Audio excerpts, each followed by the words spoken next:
Long old season, isn't it? A lot of pitches required during a first-class season. Surrey and Warwickshire, two of the busiest ground staffs in the country as well, with all the international fixtures. As this draws Yates forward, good length that from Clark, and he just pushes it out into the offside. It is got an almost mid-season looking colour, this track as well. It's quite straw-like. Well, the weather has been, on the whole, fantastic since the start of the season. I felt for ground staff because their pitches at the start of this month were dry, and it's difficult at this time of the year to get anything into pitches when they're dry and the sun's out. Clark in once more to Yates, who just collects himself on off stump and without too much footwork stabs it into the offside. Got in position in behind. Just keeping an ear out for you, Mr. Wilford, with your update. But just to say on Jason Roy fielding watch, because he might find the fielding the hardest bit of this, because he could be out there all day, I suppose, and he hasn't done that for a while. He's out at a wideish mid-off position. Is Mr. Roy. Very good to see him back in the whites, though. Clark in again. Around the wicket to Yates, who's a good stride forward this time and walks through his defensive shot. Pushes it down the wicket into Jordan Clark's follow-through. I have to watch my phone tick over now. Dead on 3 minutes past for a timed report for BBC Radio WM and BBC CWR. This is Richard Wilford at Edgbaston, where Warwickshire have been put into bat by Surrey on the opening day of this county championship match. No runs from the first 4 deliveries. 3 changes though. Tom Latham, the New Zealand batter, is in for his first game. He comes in for Hamza Sheikh. Shay Simmons, the pace bowler, replaces the injured Michael Booth, who has an ankle problem. And Sam Hain is fit again. Dan Mosley misses out on this occasion. It is a beautiful morning at Edgbaston. Things set fair. Warwickshire are naught without loss in the opening over. And the only thing you missed there was a shorter ball from Clark that was left alone on height as much as anything, and just looked to angle away a little bit once it passed the off stump. And through to wicketkeeper Ben Folkes, the best on the circuit in terms of keeping.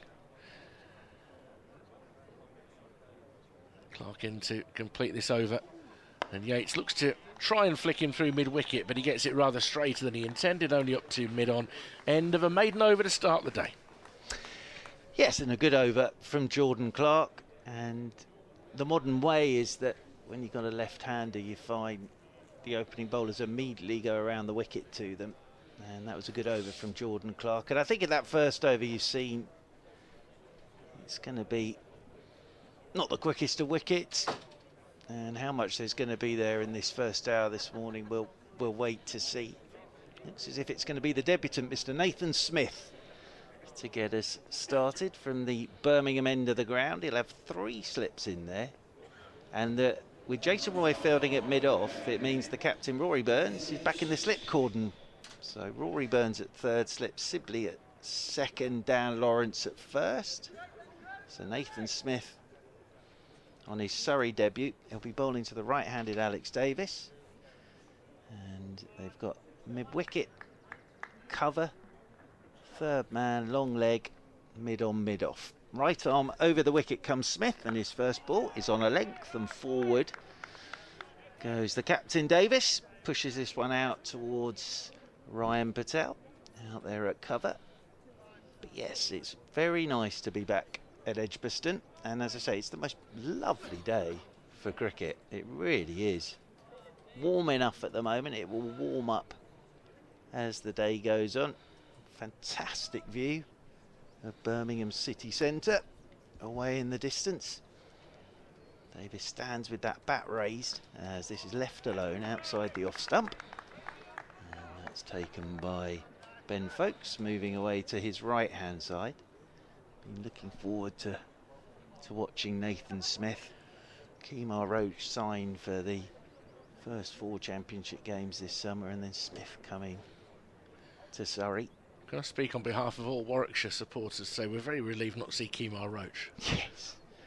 Yes. He's had our number. Yes. Yes. Fantastic bowler, of course, Kemar. As Smith is in and driven back towards him by Davis. He gets a hand on it and it just rolls away into the offside, and there is no run. The first thing on this pitch, I would say, Mr. Wilford, from the first 9 deliveries, and of course Clark and Smith getting into this, but no great pace to it. No great pace, and I think what we're going to see here is up to the bat. There is a long boundary away to the leg side for the right-hander with Smith from the Birmingham end. He's in, and forward goes Davis, and it will be the first run. Pushes this down towards backward point, and round goes Rory Burns from third slip, and they will get up and running Warwickshire with a single, having been put in by Surrey. Warwickshire are 1 without loss in the second over. He's a very sharp, skiddy bowler, Nathan Smith, obviously at Worcestershire last year. In the T20 last year at Worcester, he caused the Bears all sorts of problems at New Road. However, in the return game here, his hamstring gave out prodigiously, and that was the end of his year, really. But he's a real energy guy. Yeah, as I say, very much looking forward to seeing him at Surrey. As driving is Yates nicely up towards mid-off. Round goes Jordan Clark to do the fielding. He was very good at Worcestershire, and Surrey made that signing during the winter and had a watch of him during the winter as well for New Zealand. As you say, he's full of energy, really does come charging in. It's a quick arm action as well. He's in, and that's nicely bowled. Just goes back of a length, but Yates has got plenty of time there just to pull the bat inside the line, and it's taken by Ben Folkes away to his left end of the second over. 1 without loss, Warwickshire, having been stuck in by Surrey this morning. Yates yet to get off the mark, and Davis is on 1. Now I'm going to give you your dues here, Churchy, in that before the teams were announced, you gave your theory as to why Dan Worrell wouldn't play today. So this is not hindsight, this is foresight.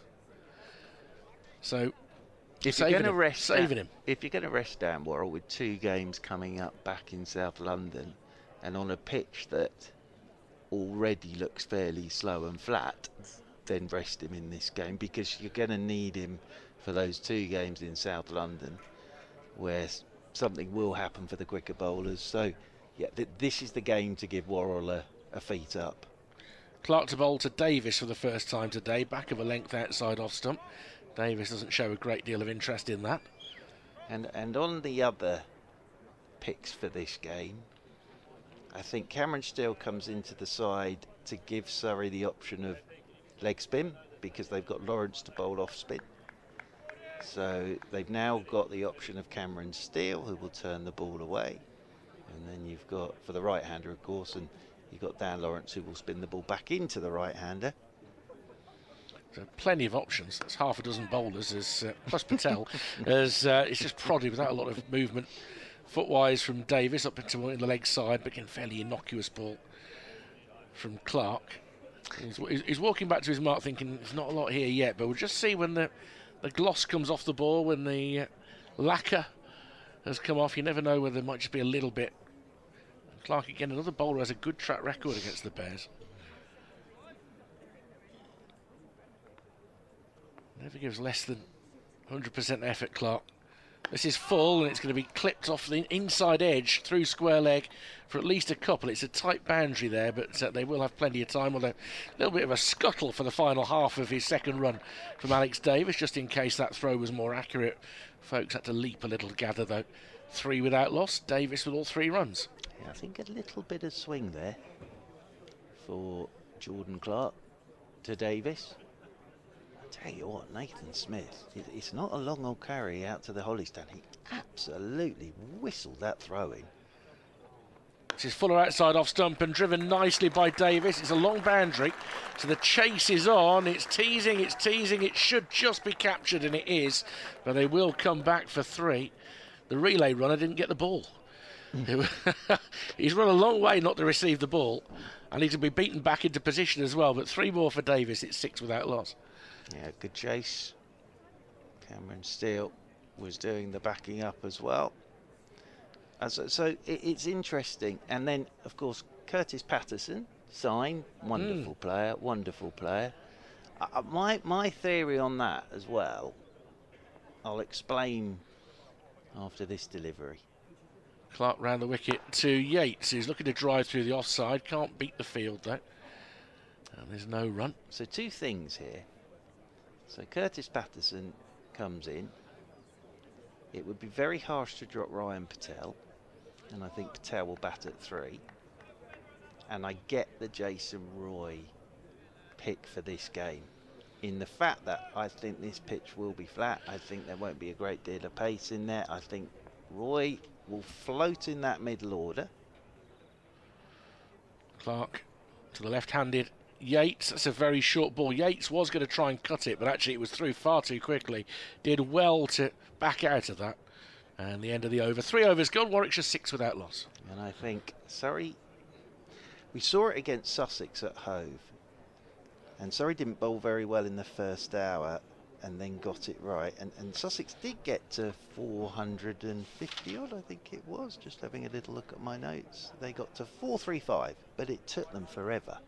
It took them forever to get to 435. And then Surrey batted naturally at 4 and over, and then Dan Lawrence came out on day 3 and played shots all around the park.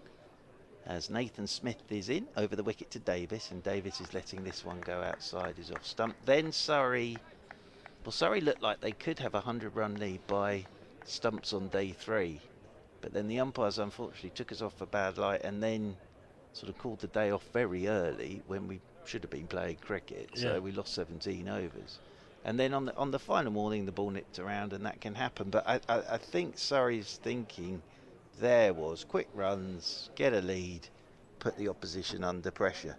So I think that's probably the theory behind this. As Smith is in over the wicket to Davis. It's on a goodish length. Davis lets it go outside his off stump. Interesting though, with that Rory Burns wins the toss and Surrey bowl first.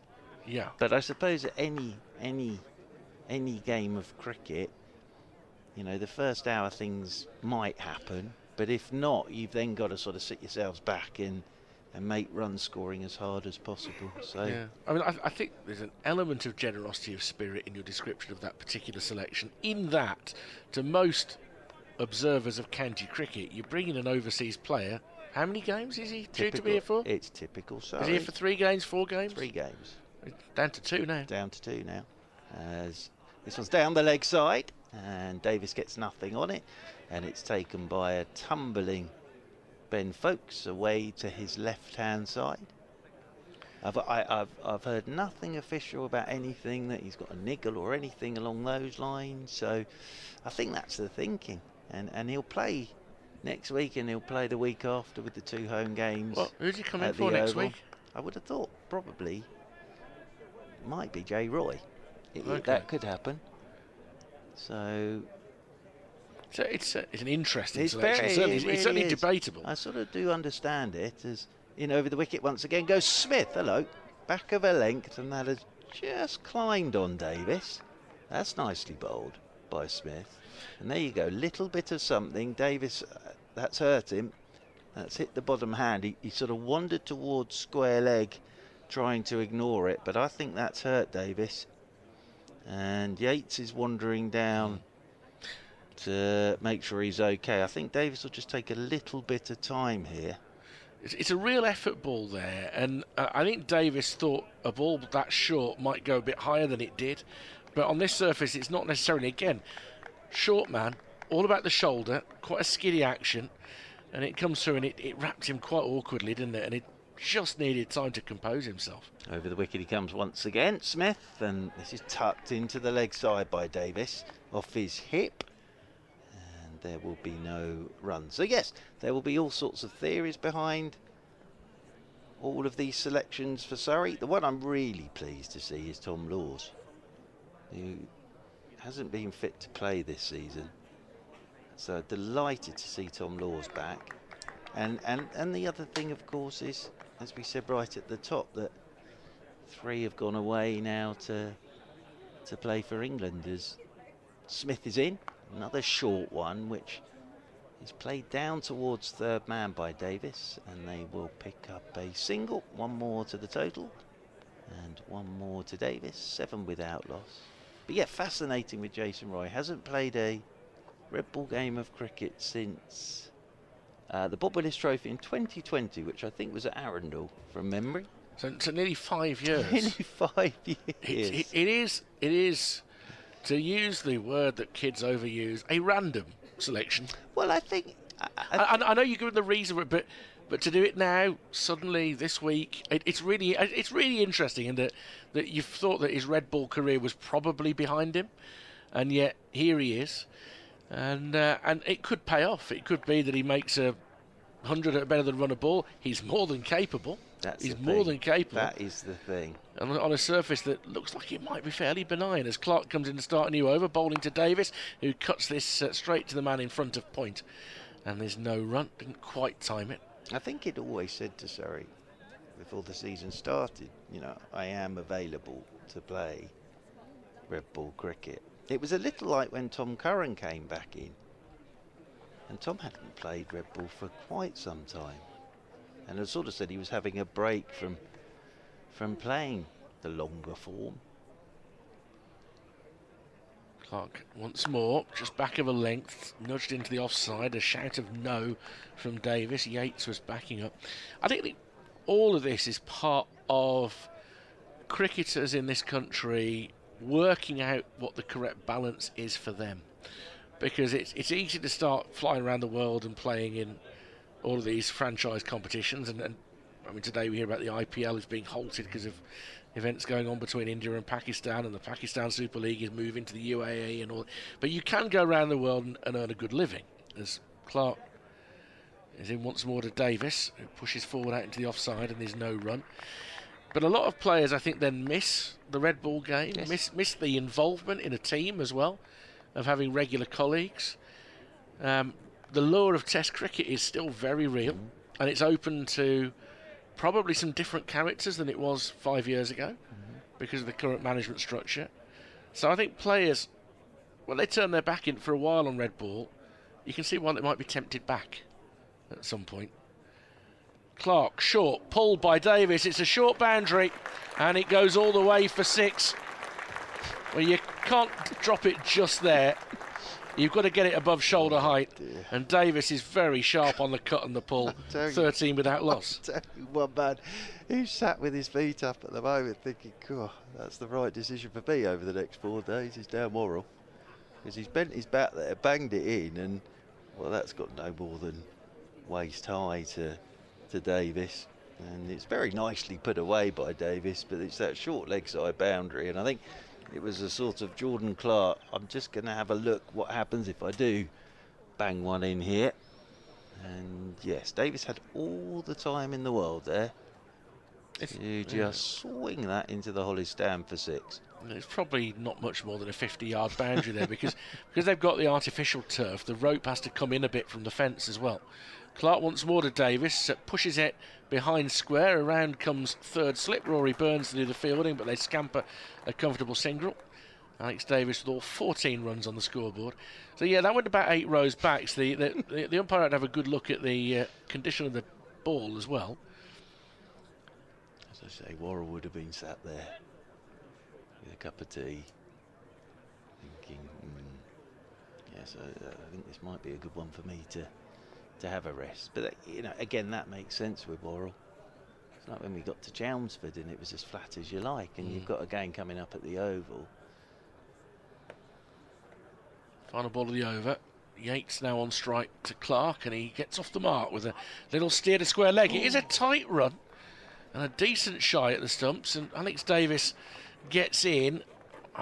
It'd be interesting to see if we get a replay from square of that, because that was a good pick up and throw.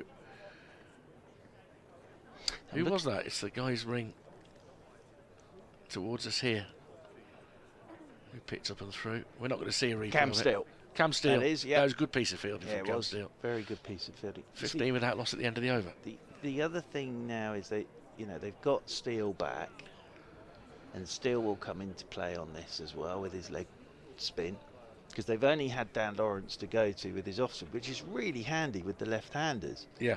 But then you sort of want that other option with the right-handers. So it's very good to see Cam Steele back as Nathan Smith comes around the wicket to Yates, and Yates pushes this one to the right of backward point. There was a little hesitation, yes, no, wait there from Davis and Yates, but they get a single.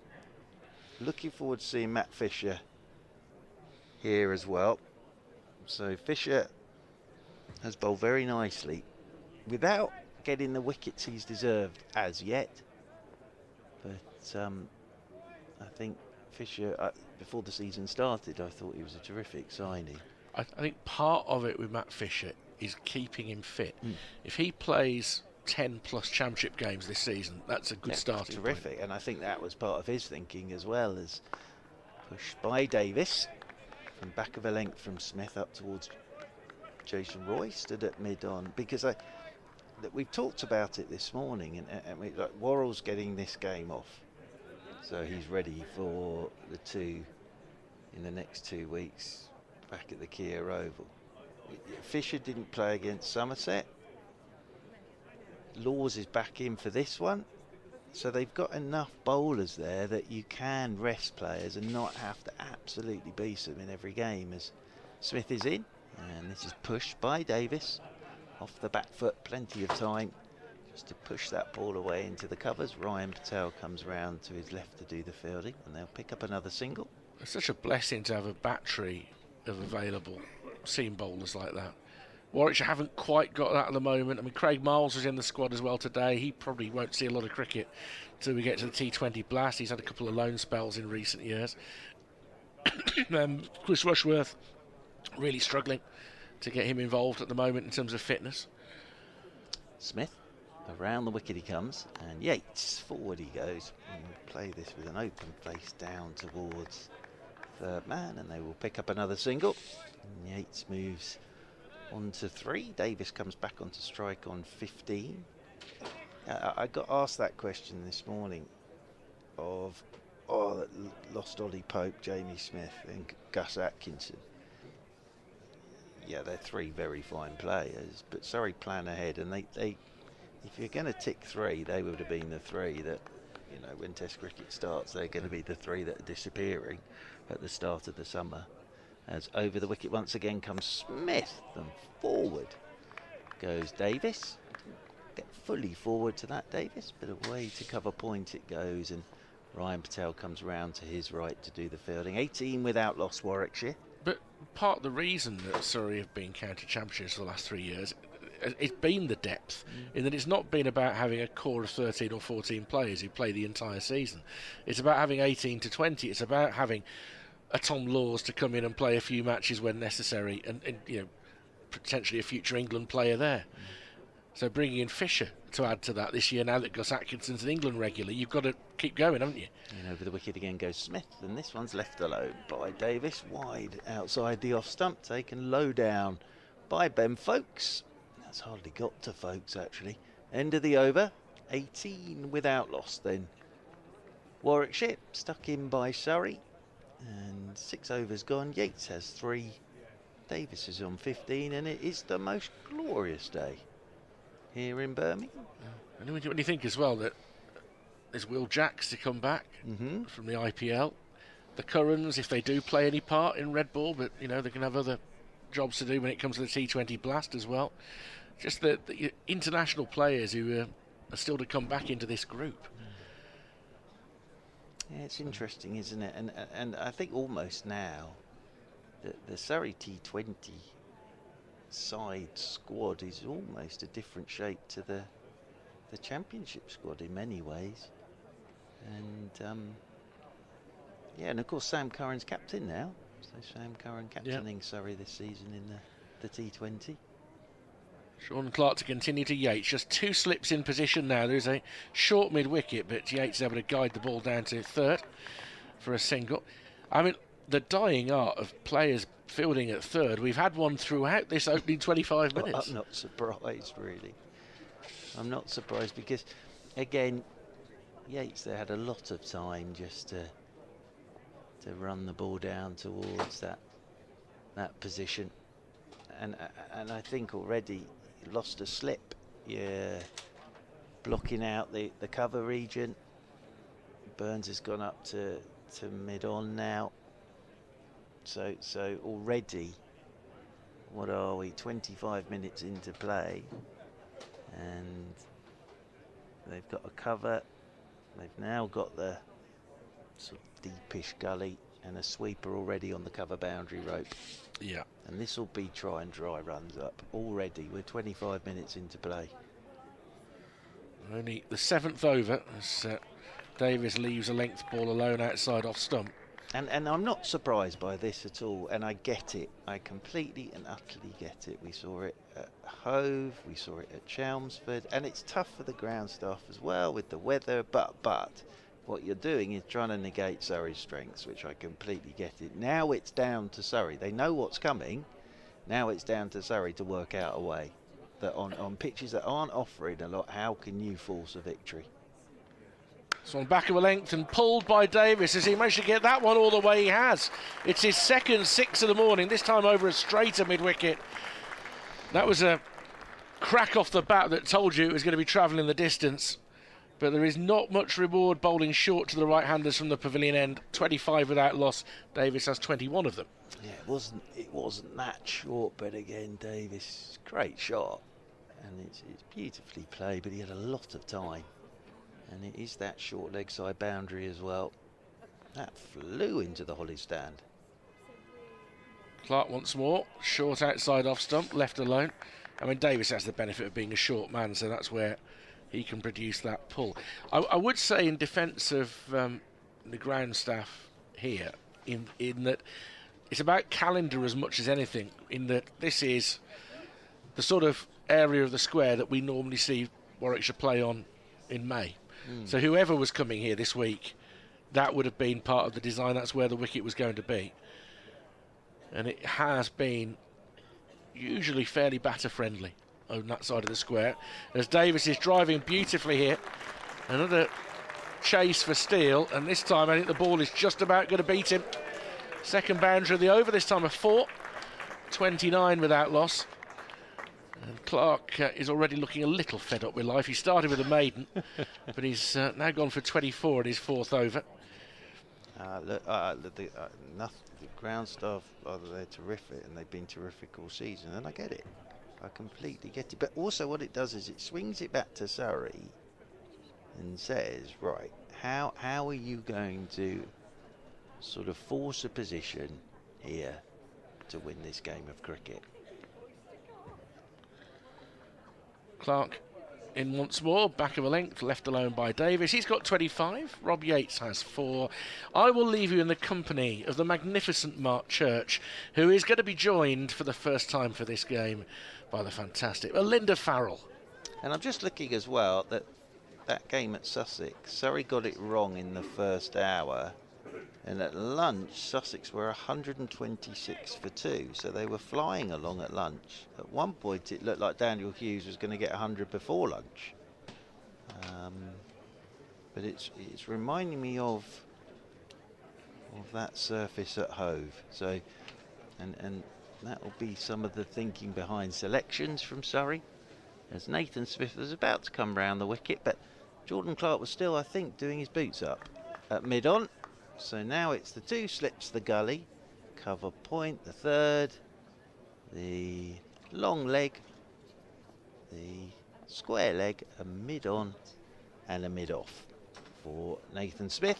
Mustachioed as round the wicket he comes, and pushed by the left-handed Yates out into the offside. That rolls out there towards cover, and Hughes gets a pat on the back there from Matt Fisher. And it is a very, very good morning to Melinda Farrell. Good morning. Churchy. It's lovely to see you. It really is. It is very lovely to see you.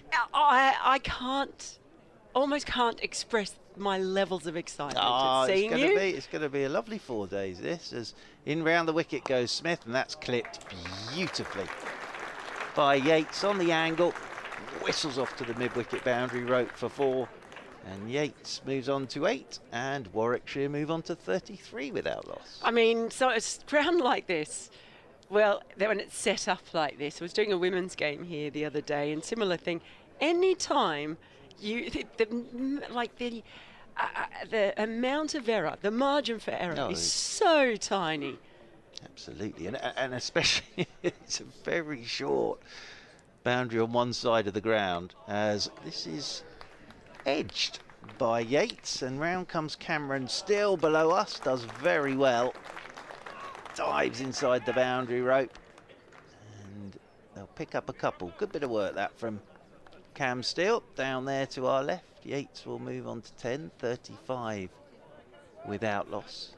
Same back in South London though, when you sometimes find that the boundary out towards Archbishop Tennyson side of the ground is enormous, and the boundary out towards the Gas Almater side is very short. And same here when we're over to this right side of the square as we look from the Birmingham end, as this one's turned by Yates into the leg side, and there's no run. What it does mean, Churchy, is that for once, the gentleman who always sits up at the back of the Holly stand, in between column 25 and 24, he can actually see it, because the last time I was here, the pitch was right over the other side, and he was still, I mean, he'd have needed binoculars. But I do admire him. Oh, I because do. He, wherever the pitch is, he always sits in the same place. Rain, hail, shine. Yes. It's a magnificent. Has anyone ever interviewed him? As around the wicket goes Smith, and forward goes Yates, and plays this one out towards cover point, and there's no run. This won't surprise you, but George DeBell dared me to go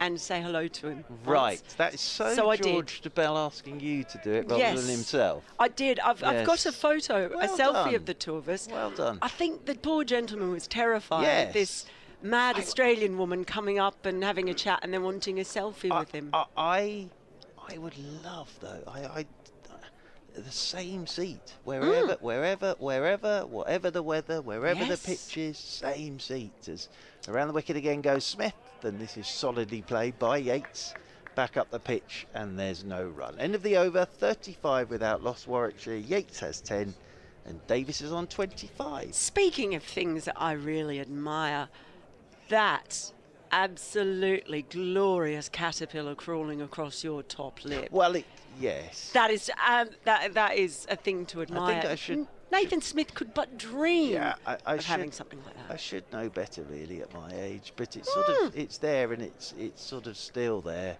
at the moment. And yes, probably the less said about it, the better for me. Well, you're on with the wrong person then, Churchy. Aesthetic point of view. It's so good to see you. And you know, sometimes strange things happen when we're together in a well, the cricket-wise, yes, they do. The last time we were together was at the Oval, when I was attacked by a wasp. Commentary. You were. That's right. Vicious it was. Yes. It was something else. It is Clark now coming in from the pavilion end. Bowls to Davies, who whips this one across the line, but it is stopped with a dive and a roll at mid-wicket. I'll tell you one thing, if you're Davis or Yates at the moment, if you get through the next 25 minutes, you're thinking to yourself, there are some runs to be had out here.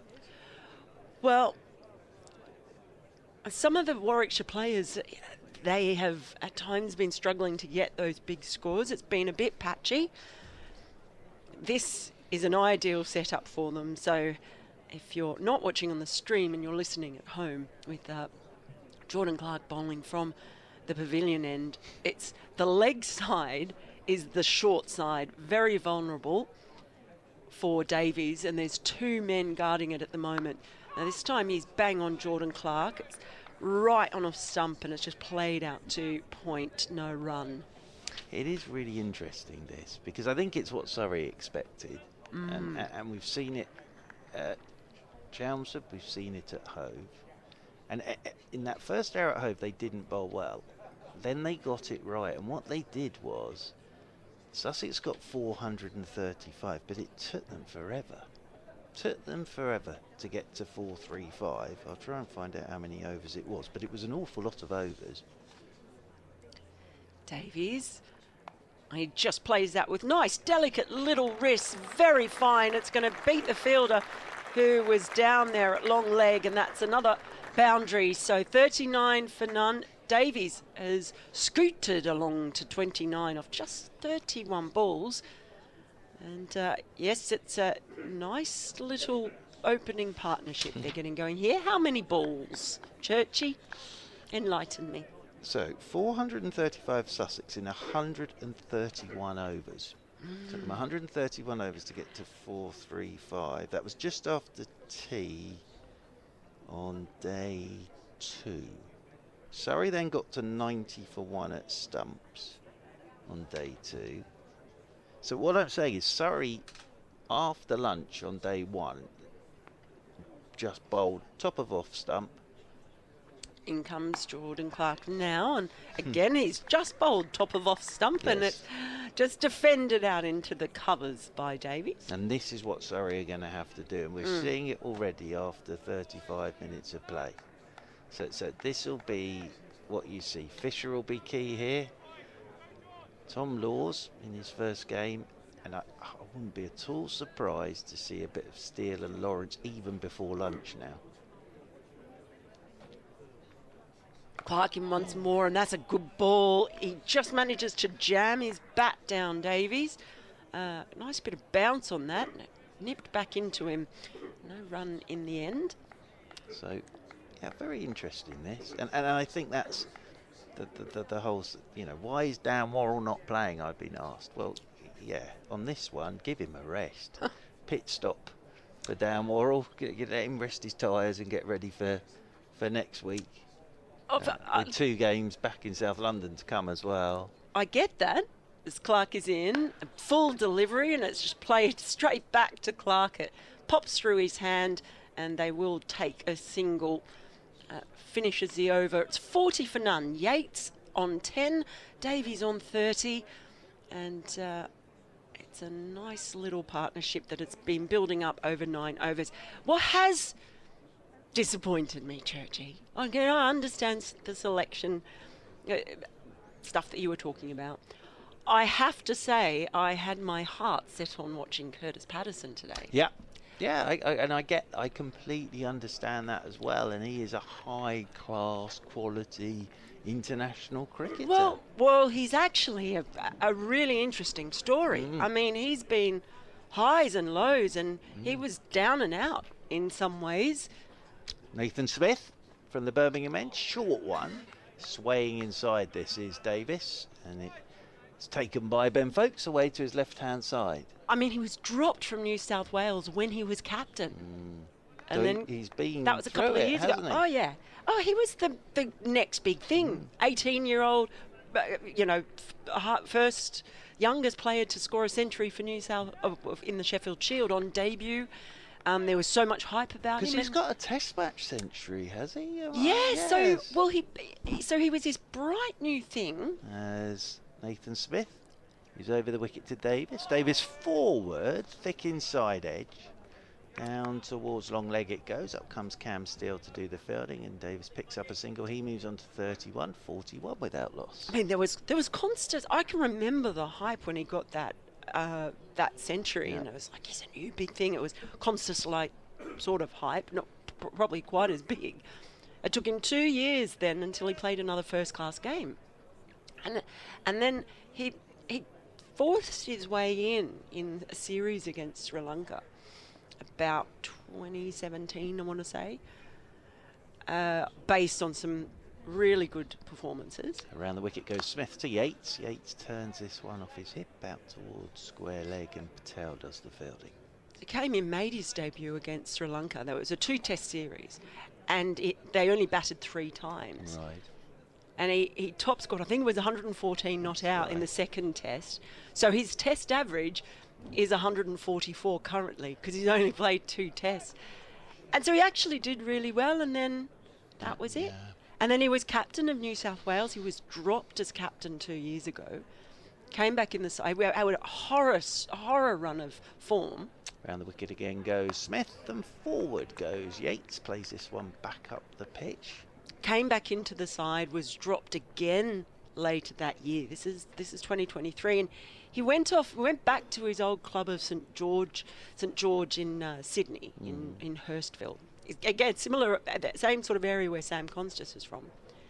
And he went and played club cricket, and was sort of, it was either make or break for him then. And he got majorly inspired by playing with amateurs, people who played for the love of it, because he kind of lost his desire. Around the wicket once again goes Smith, and Yates is forward to a good length ball, top of off stump, and push back up the pitch to Smith, and there's no run. So he took out his baggy green and he pinned it on the wall so that he would see it every day. One that had only been, worn in 2 matches. And then he came back into the Sheffield Shield. I mean, in the summer, he only played 6 matches. He was averaging 100. Wasn't it 700 and something? Yes, runs in field cricket? he was 3rd highest in runs, having played half as many games as anyone else. Around the wicket goes Smith once more, and forward goes Yates. That's nicely bowled. And Yates just pushes this one away out into the offside. Solid over that from Smith again. End of it. 41 without loss, Warwickshire. And Yates on 10, and Davis has 31. So it's now, he finishes and everyone's going, gosh, Curtis Patterson. At the age of 32, it's hard to say. He's made it clear he wants to put that baggy green on once more. It's interesting, isn't it? Because, the World Test Championship is June, isn't it? Yes. The final at Lords. Mm-hmm. So I know he's not playing in this one, but all I'm thinking is if he's sort of here at South London 2 games against Yorkshire, it's Yorkshire and Essex, those 2 games. Now, if there was an injury, we're seeing Bo Webster in this game. We're seeing Cameron Green, aren't we, for Gloucestershire as well? Well, Brendan Doggett is looking like I think he's going to be in the Australian squad as well. There you go. It's interesting, isn't it? Tom Law's into the attack. Mel Farrell. He is Mark Church, and he's in and he's bowling over the wicket. And it's just played down to mid-on, no run by Davies. Very good to see this young man back bowling. So his first game of the summer. Played for the Lions in the winter. Does have a wonderful knack, and I'm only going to say it once because everybody gets annoyed, I'm sure, when I say it, but he's got a wonderful knack of which is handy. He takes wickets. Well, that is which rather is handy for a bowler. Yeah. He comes in once more, and again it's just played down to mid-on. Same result as last time, no run. I'm glad he's playing, because on my BBC Sport preview of the season, it was hard hitting as always from me. Even in the written word, I'm very hard hitting. And my one to watch and keep an eye out on was Tom Laws. So I'm very glad he's fit and playing again now. Well, it's hard to keep an eye on someone if they're not playing. Yes. In comes Laws, and that time he's straight on the leg side, and it's flicked off the hip down to fine leg. They'll pick up a single on that short boundary. It does say a fair bit about the length of that pitch, that it's fielded just inside the boundary rope and they've taken a single. So if you're not watching that, that gives you an idea. This is interesting. Now he's got the left-hander on strike. So the boundary towards the leg side is very, very long. And Surrey have already said the ball's gone square. So the umpires have taken one look at it, and I think they're going to throw it straight back. So you might see a bit of this today, because Surrey will be hoping that they can get it changed, and it does something when they get it changed, because it's not doing a huge amount at the moment. But Rory Burns is starting his conversation early. Yeah, they've got the gauge out. Starting his negotiations Yes. at quarter to Tried to plant to that midday seed. on day one. Oh, that says it all. Well, conversely, the fielder at that deep square leg, he's deep, but he's probably about, how far is that? Is that about 12 metres or so in? Inside the rope. Yeah. It does make it quite interesting as Laws is in around the wicket, and that's nicely bowled outside the off stump, just played up into the covers.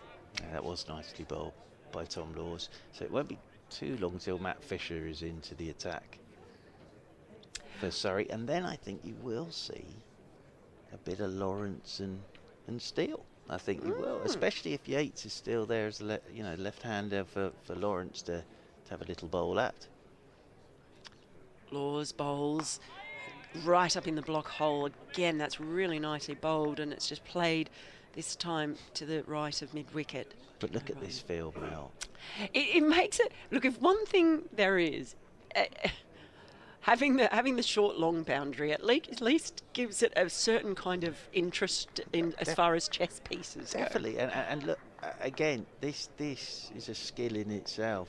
Oh yeah. What Surrey are going to have to do today? 2 slips in, and Laws is down on one knee, carves it, but straight into the ground, and it ends up with point. It looked really nice, that shot, but didn't go anywhere from Yates. Anyway, just that single off the over. Tidy start from Laws. Yates on 10, Davies on 32, and it's 42 for none after 11 overs. And Nathan Smith will continue. 5 overs, none for 12 so far for Smith on debut. I like Nathan Smith. Yeah, I do as a cricketer. Surrey. I mean, come on. There he was. It's great work by Worcestershire bringing him in. And gets picked by New Zealand as well, and then in swoops Surrey. I think he's one of those that I think he'll enjoy being at Surrey as well, as Smith is in, and this one's left alone outside the off stump. I think Surrey always knew that from a sort of Kemar Roach point of view, you weren't going to get a whole summer out of Kemar, probably. So when Smith was available, and I hear exactly what you're saying, Mel. I hear exactly what you're saying. You know I'm winding you up. No, I hear what you're saying, but I also think for Smith at this stage of his career as well, and I think to sort of if the champions come knocking, as forward goes Davis and plays Smith out into the offside, and they'll pick up a single. Davis moves on to 33. Then Smith goes rocking. You see, that's the way that sentence would work. But no, I have been looking forward to watching, because he's absolutely in the game the whole time. If he's got the ball in his hand, he's in the game. If he's got the bat in his hand, he's in the game. And if he's in the field, he's in the game as well. So he's a great cricketer to watch. As he's coming around the wicket now to Yates, and Yates drives, and that's well fielded by Fisher, because he wasn't completely in control of that. Yates, probably the most expensive shot he's played, and Fisher did very, very well there. Well, he only had to beat one fielder, essentially, playing out there. There were only 2 fielding around the ring on the offside, and there is acres and acres of space out there. There is. I just wonder whether Rory Burns might go early with spin here. There's a risk element, isn't it, with that short boundary? There is, but you've got the left-hander there with Lawrence. Yates has had a flash at one that was just pushed a bit wider outside that off stump and beats the edge. Feet didn't really go anywhere. They've just thrown his hands at it. As Rob Yates has been in pretty good nick this season from the scores I've seen, and that's taken by Ben Folkes, moving away to his left-hand side. I'm glad that Sam Haynes fit to play this one, because I love watching Sam Haynes play. As in around the wicket once again goes Smith. Oh, that's come back in just on the angle. It's well bowled. And Yates was a little late on getting the bat down on that, and it rolls away out towards the leg side. He started the season like a train, Yates. 115 and 65 not out against Sussex. It's had a couple of scores in the 40s since then. So always nice to get your season started with Tom Banton with his 300 and whatever it was, 70 odd, wasn't it, in that opening game. It's been a real mix of... Yeah, Smith is in to Davis. Davis up on his toes. Pushes this one down towards backward point. And there is no run. End of the over. And 44 without loss, Warwickshire. Yates has 11. Davis has 33. And Tom Laws will continue. I'm looking forward as well, Mal Farrell, from an Australian perspective, to watching Bo Webster live. Because I've seen him on the telly, but I haven't seen him live yet. And you tend... I've seen the highlights packages doing the rounds as well, but they never really tell the full story either, do they? As Laws continues, it's just clipped down. Mid-wicket is running across to his right to prevent the run. Yeah, it never tells the whole story. I mean, he's just another really good all-round player. You know, in that mould of Cameron Green as well, slightly different, of course. His bowling's handy, isn't it? It's handy. Yeah, yeah. Would that be a fair assessment? Yeah, I think it's. But it's the at least it's handy. the batting that's the key thing. Although next ball is just defended again down in towards mid-on. That when you look at, say, I mentioned Cam Green, for example. I mean, he started off being seen as very much a batter who could bowl, and then when he kind of came into the Australian side, or just before he did, it was more of a. His batting didn't come off as much. Next ball is absolutely flayed, but only as far as point by Yates. He came into the Australian side, he wasn't making a lot of runs at first, and it was saying, okay, the bowling.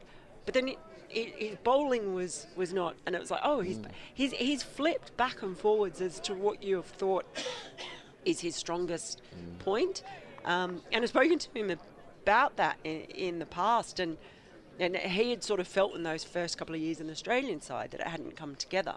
So Laws is in. This one's just turned around the corner gently, far enough that they can sneak through a run to... Oh, no, they're just changing. It just got me for a second when they all started moving. My brain thinks, end of the over, but it's not, of course. So maybe that's the same kind of case with Bo Webster is what I guess I'm saying as well, because he's batting outstanding, but catches flies as well, doesn't he? Yeah. Australia are blessed to have those two at the moment, as Laws is in. First ball left alone. That ball left alone. No run. I suppose it's getting them both in the side as well, isn't it? From an Australian point, can you play both? Well, Cameron Green's playing as a batter only. And he's going to. So that, in a way, that relieves the headache somewhat. That helps. But does it really? If they're both in your best six, then you play them. 7 batters. In comes Laws, just defended up to mid-off, no run, and that will be the end of the over this time. 45 for none. Yates on 11. Davies on 33. Fascinating, really, and I think as well with the old World Test Championship is a strange thing. I don't really understand it, and I'm not sure it's fit for purpose anyway. But if you do sort of trip over and land up in the final through a series of strange equations and not playing as many tests as everybody else, and it depends where you go and all that good stuff. Actually, what a lovely thing, especially at Lords, and I think it'd be terrific. It would be a terrific 5 days, won't it, for Australia and South Africa? I absolutely agree. I'm delighted for South Africa because they've been. We are going to get spin, by the way. You were right, the great man. Well, no. I think it's logic really as much as anything, because you've got the left-hander there. Smith has piled in, and not a huge amount has happened for him. And Dan Lawrence has sort of had to do this job. He's come into the attack pretty early so far in the games we've had. He's got the left-hander on strike. He's coming around the wicket to Yates, and Yates is pushing that one off the back foot up towards mid-off, and there's no run. Yates even with the ball turning away from him, will be tempted to go fetch it with that short leg side boundary. As around the wicket he comes once again.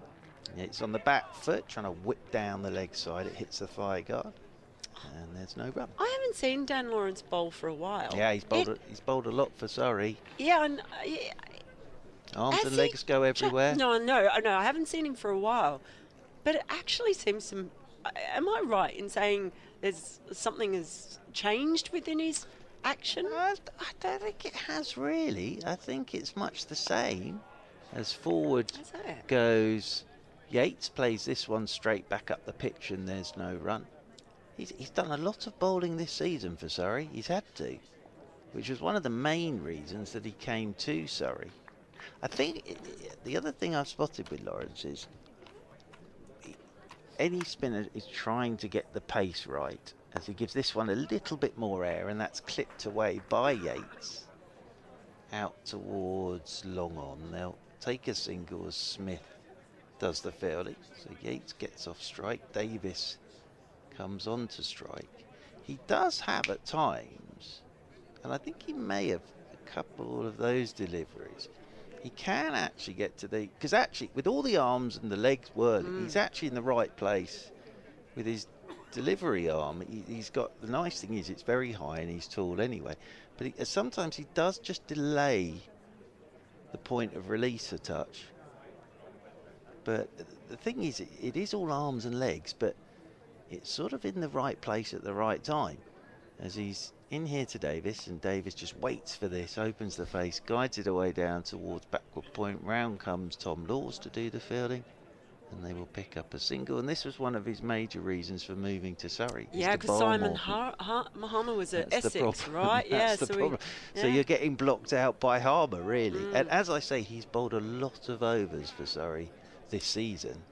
He's had to, because of the nature of some of the surfaces that Surrey have come across. As he's in here, and this is clipped by Yates into the leg side, and there is no run. End of the over, 47 without loss, Warwickshire, because in the first game at Chelmsford, 35.2 overs he bowled, and then he bowled 20 overs in the second innings against Hampshire, 27 overs in the first innings against Sussex, and then not as many in the game against Somerset, because it was the seamers that sort of did most of the damage there.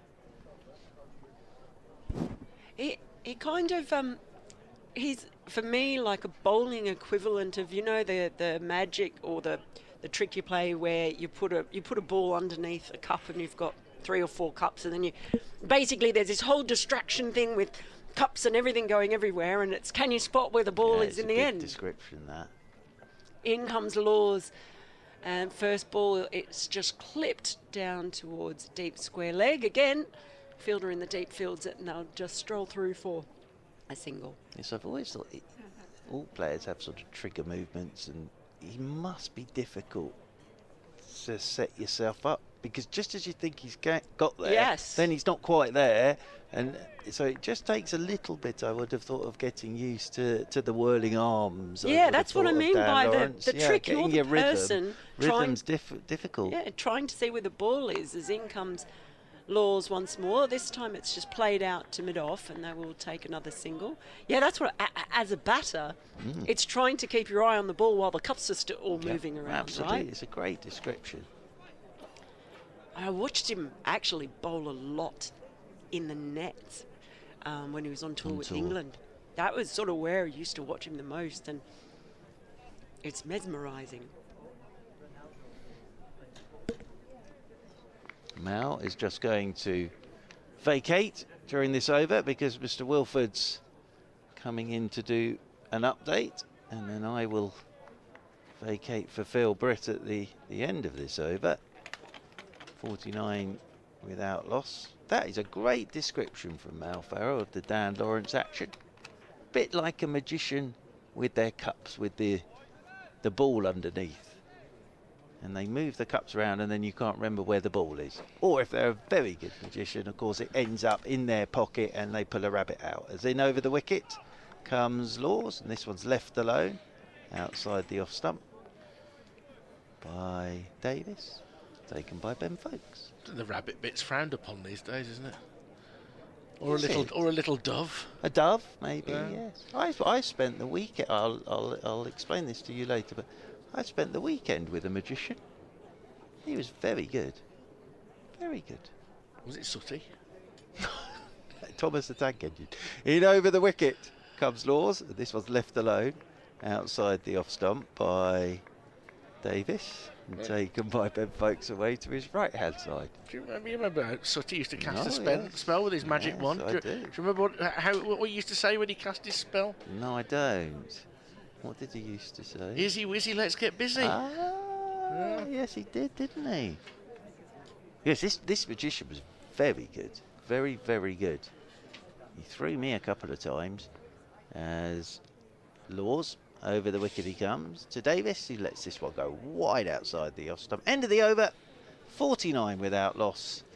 Warwickshire, Yates 13. Davis has 35. Richard Welford to pick up the commentary, and he'll be joined in a moment by Phil Britt. Thank you very much, Mark. Got an update to do in about a minute to our local radio stations across the West Midlands. No wickets in Division 1 in the first hour today. There are some in Division 2, but it's quite interesting. There are none in Division 1 so far today. On what does feel like a batting day. And, Dan Lawrence pressed therefore into action earlier than he might have expected. So Rob Yates prepares to face. So Lawrence comes in, right arm round the wicket and bowls, and Yates gets him behind square. There might have been a bit of bat on that. There's going to be a leg bite, as we now update listeners around the West Midlands. This is Richard Wilford at Edgbaston, where Warwickshire have just brought up their 50, having been put into bat by Surrey today, and they've done so without loss. Alex Davis, very busy. He's punished 2 short balls with 6s over the short mid-wicket boundary. Rob Yates, it's been steady progression for him. He's just on 13. Surrey have already turned to spin. Dan Lawrence is currently bowling from the Birmingham end. He's being driven into the offside by Davis. Good start from the Bears. They're 51 without loss. And that's gets the update done. Phil Britt alongside me from Warwickshire County Cricket Club, amongst other things, the curator of the Warwickshire CCC Museum. Morning, everybody. Or good afternoon now, sorry. Only just. Morning session. As this ball is just back of a length and hit into the offside by Rob Yates. Are you open for lunch visitors today in the museum? Yes, we are. Yep. It's we were open before play and we had some visitors, so that was good. Good to take a break from the sun today, because it is beautiful out there. Just flecks of cloud, 1 or 2 trails. As again, it's slightly short from lots. That raced on a bit. That just, well, it was a top spinner of sorts, but it hurried Rob Yates. It was backing away, wanting to make an angle to guide it into the offside. Around the country, it's quite interesting. There's not a wicket fallen yet in Division 1. No, I was just saying that, and a few in Division 2, but very quiet in Division 1. Lawrence, straight delivery that is just defended by Yates, who is giving the impression he'd like to be here for the long haul today. Yep. 51 without loss. I'll let you. Oh, I'll let you do the Division 1 scores, but I thought you had them in front of you, but I can call them up if you like. There's 2 of them on 51 for no wicket. As Yates drives into a bit of a gap wide of the right hand of cover. They hesitate coming for a second, in the end it's probably wise that they've gone back. 14 to Yates, 52 without loss. Yeah, Yorkshire are 51 for no wicket against Essex, the same as Warwickshire were. They're now 52 for no wicket here against Surrey. Sussex are 52 for no wicket against Worcestershire, and Notts are 41 for no wicket against Hampshire. So Yorkshire certainly elected to bat. They haven't got Root and Brook this week. It's interesting they've picked Dan Moriarty for the game at Essex. They've gone with an extra spinner against Essex today. So that's.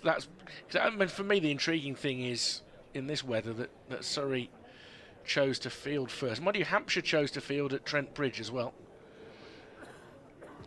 Yeah, Warwickshire leaving out Taz Ali and playing Chase Simmons as the extra seamer. So the spin is he's done quite well so far. Tom Law's in from the pavilion end, starting a new over in this one to the left-handed Rob Yates, who is on 14 and pushes it away into the cover point, and there's no run. Yeah, he didn't play last week at Headingley. Obviously, it's Michael Booth who's missed out because of injury this week. Yeah, he's turned his ankle over, I think, and got an. The hope is it's nothing too serious. He's made a very good start to the season. Yep. Yes, he and Ethan Bamber have really looked to be in terrific form. This Law's in, and forward comes Yates and defends back to the bowler. Yes, when you look at after 4 games, I know Oliver Hannon-Dolby obviously hasn't played that much, but normally Oliver Hannon-Dolby the last 2 or 3 seasons has been far and away the leading wicket taker, but this season just the 1 wicket so far for him. And Ethan Bamber up at 18, I think he's on, and Michael Booth 15 or 16. Sorry, I've put a leg slip in there. So 1 orthodox slip and a leg slip. It's Dan Lawrence who's gone into that position. Sibley is at the orthodox slip. This one is full and driven away square on the offside by Yates. He'll only get a single down to deep backward point. Man who's sort of down at wide third man does the chasing round. Third man is back deep backward point. Third man in that sort of gap between the two, just covering that any eventuality, and brought into play there. So 53 for no wicket. On what has turned out to be a beautiful morning, as Laws is in, the shorter one, and it's cut away down to deep point for another single.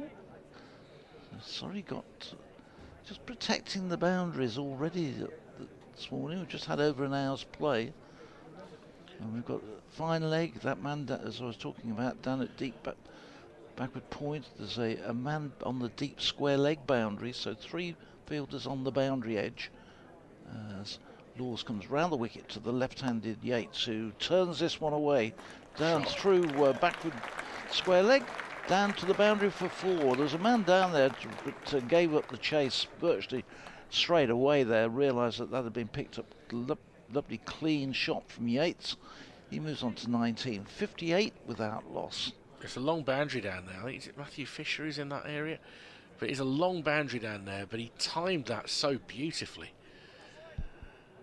So if you're thinking of leaving the office early today, it's going to be 19 degrees this afternoon. It's going to be lovely. 21 it peaks at tomorrow, 23 on Sunday. This next one is turned to mid-wicket by Yates. The final ball, yes, it's going to be a really nice weekend again, isn't it? And we're going to be getting the farmers calling for rain after all that wet and throughout the latter part of the winter. It's gone completely the other way. And beautiful weather in all the games we've had here at Edgbaston so far this season, apart from the final day against Nottinghamshire where it tipped down and saved Warwickshire. Yes, they've had a couple like that in recent years, but here's Lawrence to continue. Arms are whirling. Sends down a delivery that takes the edge of Davis's bat, but it goes down 45 degrees to Laws, who picks up. Yeah, I think they got out of jail a bit on that one against Nottinghamshire. I think Warwickshire were always on the tail end of that one, and the rain definitely helped them. Once more, Lawrence to Davis.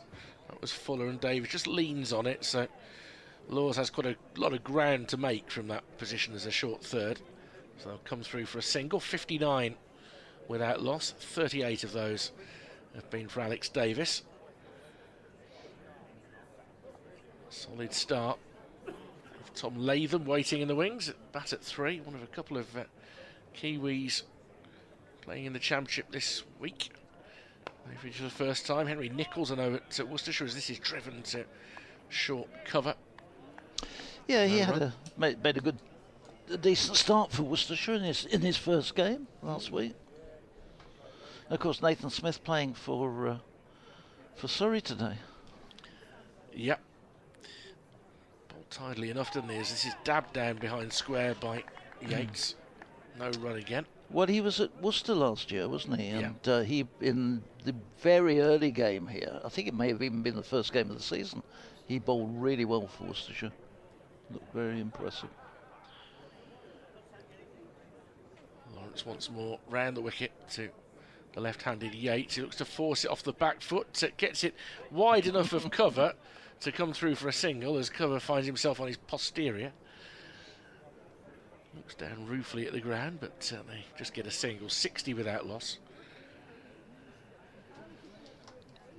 Very pleasant day to watch cricket with the wicket being to our right. There's a fair sprinkling through the Hollies stand.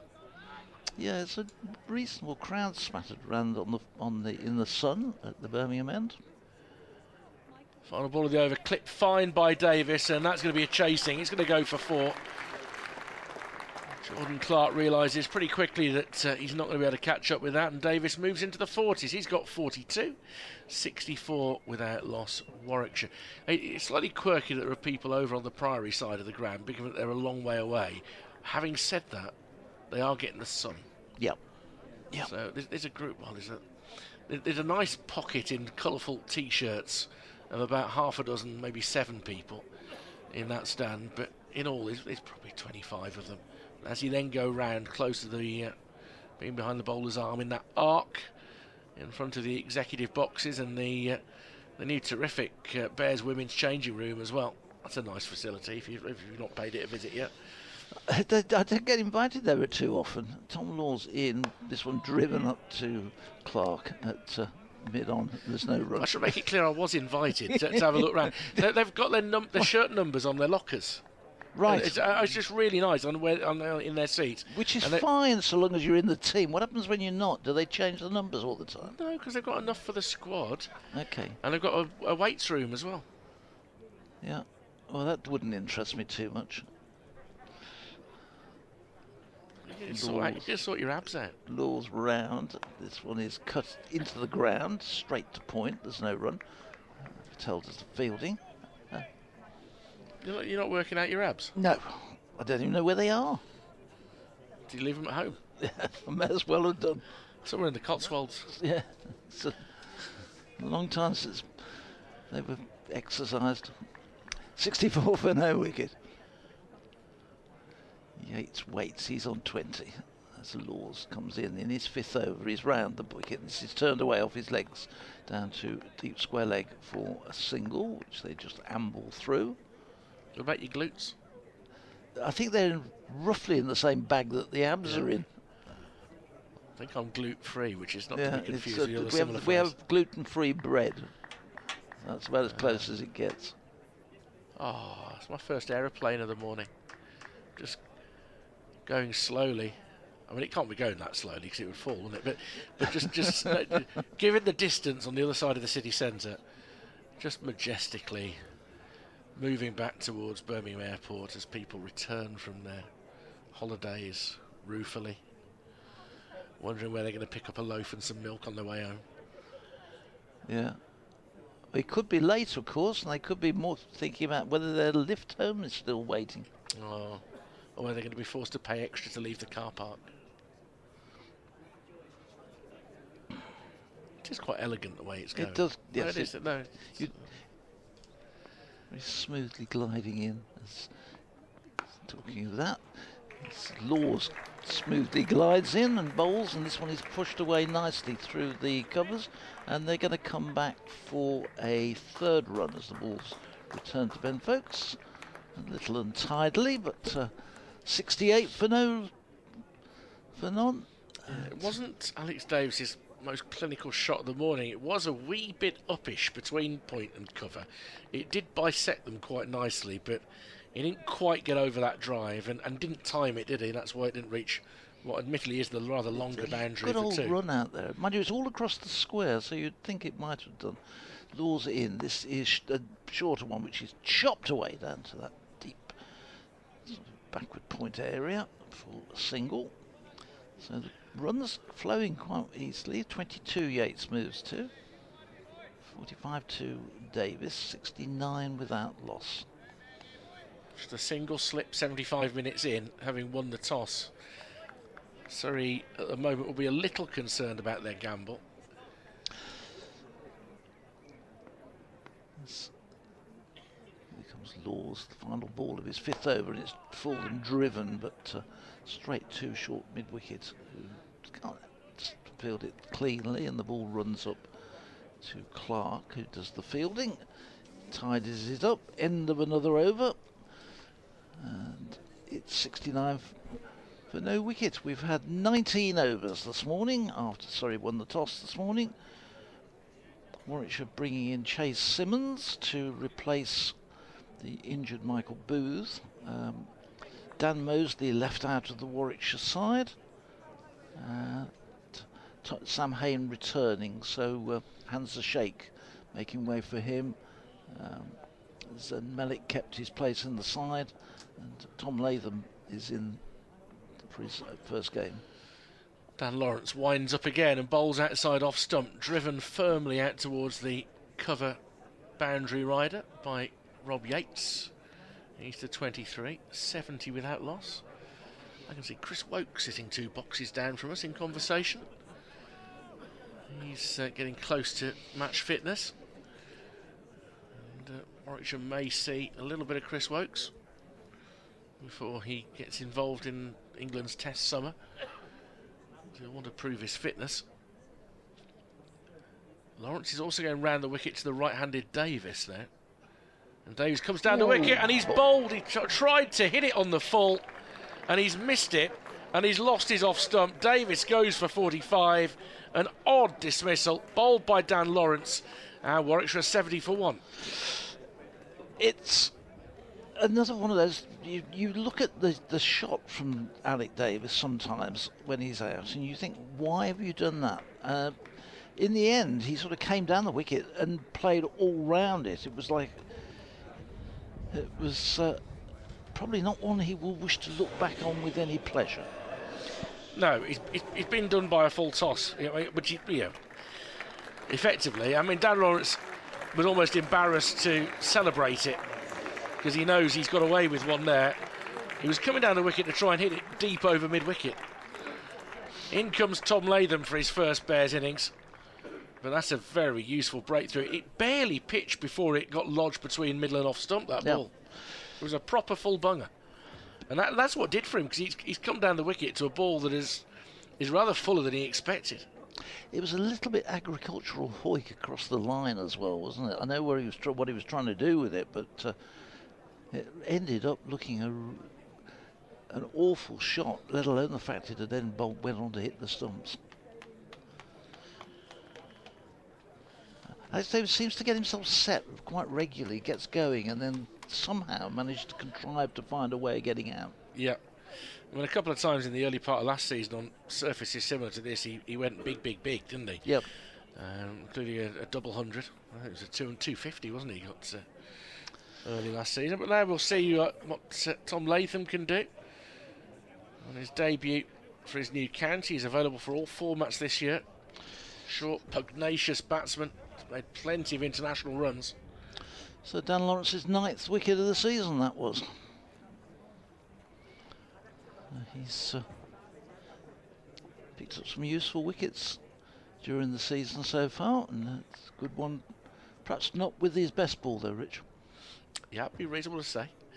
So 2 left-handers at the crease now, and Latham just jabs it out in the offside for a single. Clark comes round from point, so he's off the mark and gets a ripple of applause for that. 71 for 1. It was the lack of celebration from Dan Lawrence.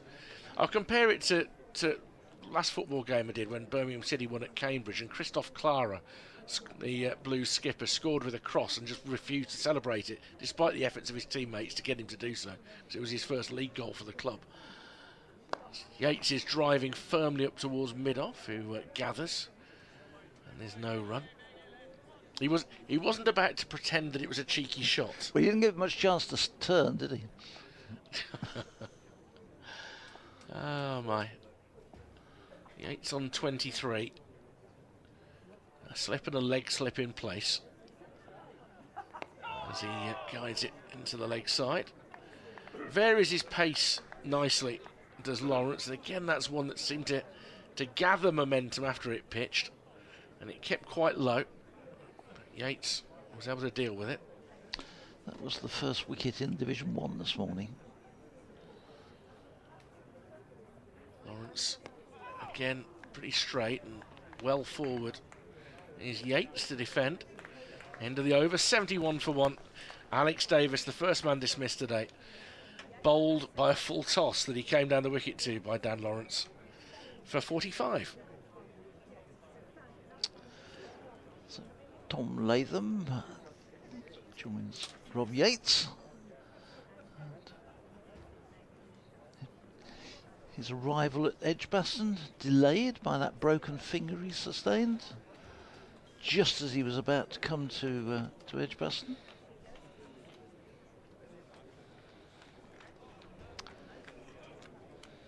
So he will be facing left-hander. We've now got 2 at the wicket. And Tom Laws will be bowling at him from the pavilion end. There's one slip, and Laws in and bowls, and Latham lets this one go through outside the off stump and through to the keeper.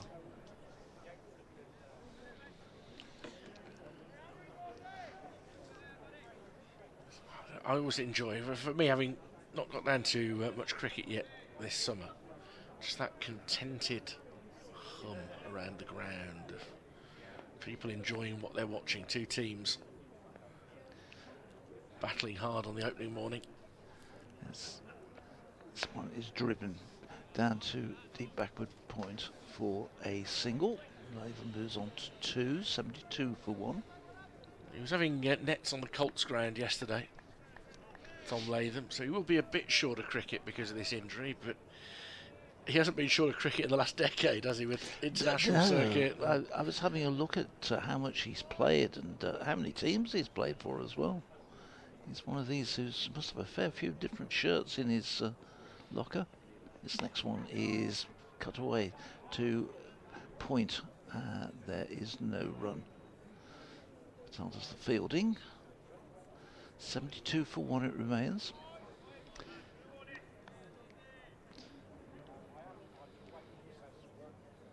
Do you know how long is he here for most of the summer?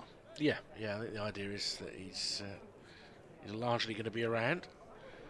So he'll be playing in available for white ball cricket as well. Yep.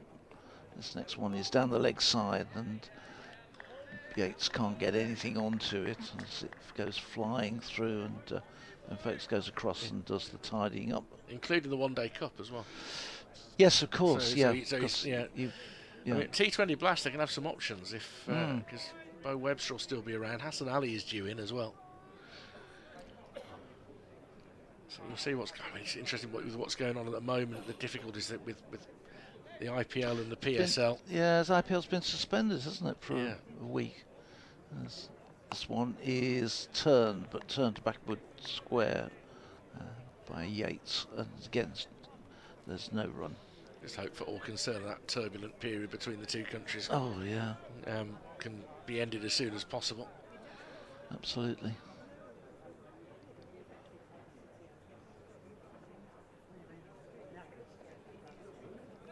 Cricket gives such a respite from these sort of things, so when it gets affected in that part of the world, it hits even harder, doesn't it? Laws in, bowls. Yates plays this one away nicely. Clark goes down to his left and he's a big tall man with a long reach as he goes down, and restricts Yates to a single. 73 for 1. The better county cricketers not to have got international honours. I know he was part of a conversation in the last couple of years, but he's at that veteran stage of his career now. What a tremendous signing he was for Surrey, in that, you know, when you've got so many internationals in different formats that go away, you've got that core in your side who's going to be available.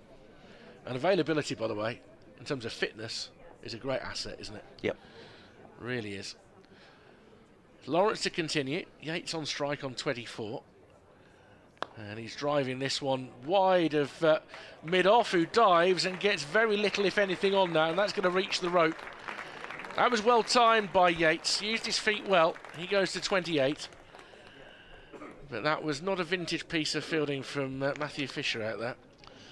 You must be wondering why he hasn't had a bowl yet. He may be close, but he hasn't had a bowl yet. Yeah, he missed the last game of Fisher, and Taylor was playing, but back in today he's got 6 wickets so far this season for Surrey in the games he's played.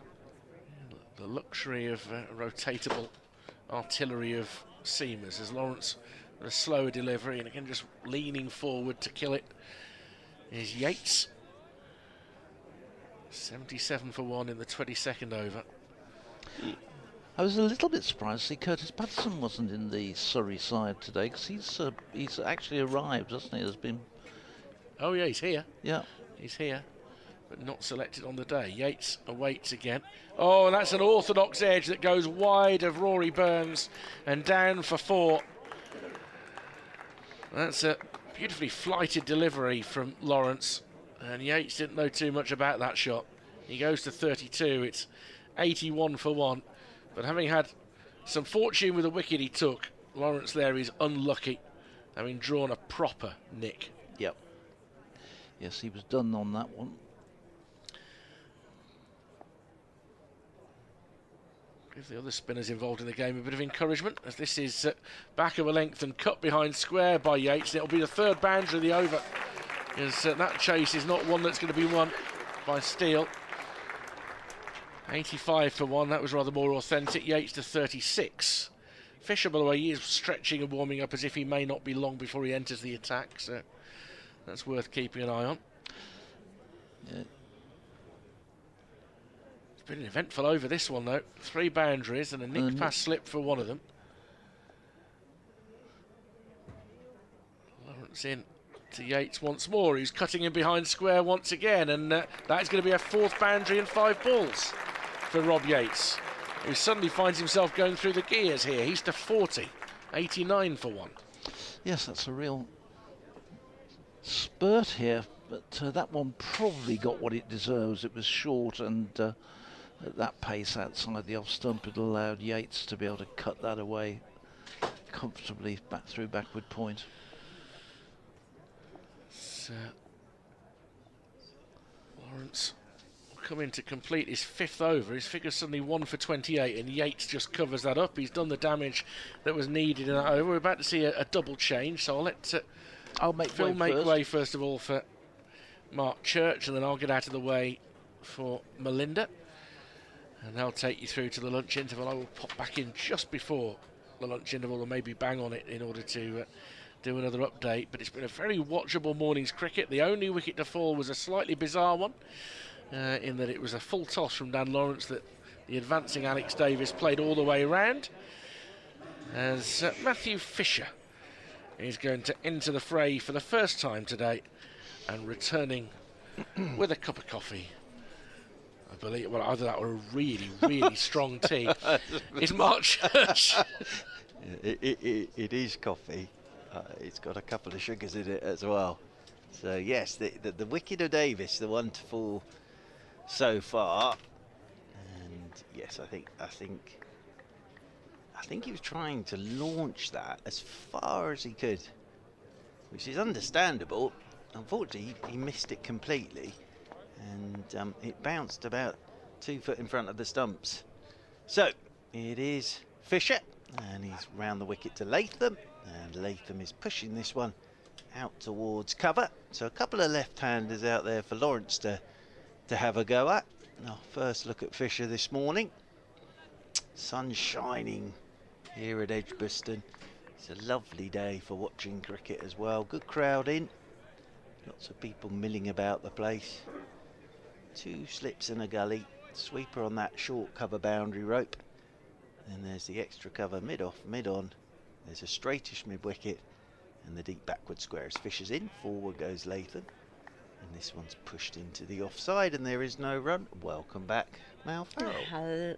Hello. Yes, I might be disappointed about Curtis Patterson not being here. But I am very excited that we're seeing Tom Latham today.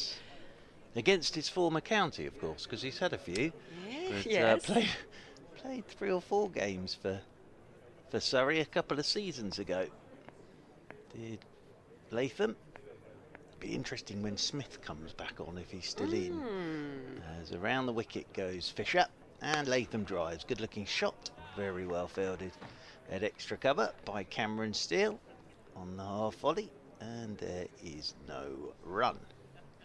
But yes, it'll be fascinating to see Smith have a bowl. I always enjoy that. I always enjoy when 2 international teammates go head to head. Yeah, it makes it a bit of fun. Just it's an extra little spicy narrative, shall we say. It certainly does. There's Fisher down below us. Bowled nicely so far this summer as Fisher. Forward goes Latham. Plays this one straight back up the pitch, and there is no run. The one thing with Fisher is he settles into his line and length straight away. He's got this lovely delivery which, with no change of the action and on the same length, he can just get it to hop off a length. Matt Fisher hasn't got the wickets he deserves as yet this summer. They'll come as Latham stands with that bat raised. As around the wicket he goes, Fisher. Latham forward, pushes down towards Rory Burns, who gets round to his left from backward point. And again, there is no run. I was having a little look at the other scores from around the country. Oh, yes. During that break. There's been wickets in Division 2 in the Northants game, I think it was. But in Division 1, it's been the bat that sort of dominated the ball so far. Yorkshire are 71 for 1 against Essex. Nottinghamshire, they've lost a couple of wickets now. They were unscathed, Nottinghamshire, the leaders in the first division. Forward goes Latham to Fisher. Plays this one back up the pitch, playing Hampshire at Trent Bridge. Nottinghamshire 67 for 2. Sussex 74 without loss against Worcestershire. Northamptonshire 71 for 6 against Lancashire at Wantage Road. And Glamorgan is 79 for 1. So actually, other than the game at Wantage Road, wickets have been hard to come by so far in this, what are we now, 5th round, aren't we? 6th round, actually. Surrey had last week off. Well, when we were on together last time, I started to say it, but then I think something happened. But when I was saying it was a real mixed bag at the start of this season, because some of the games I have been at, say down at Chelmsford for the Essex-Worcestershire game, I mean, heavens above, if you made, if you got past 40, you were doing really well.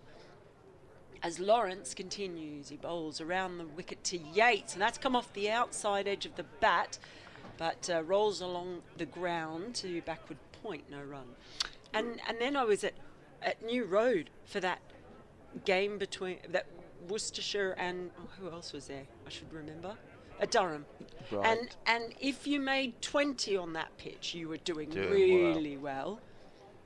Lawrence in once more and bowls very, very cautiously, smothered by Yates.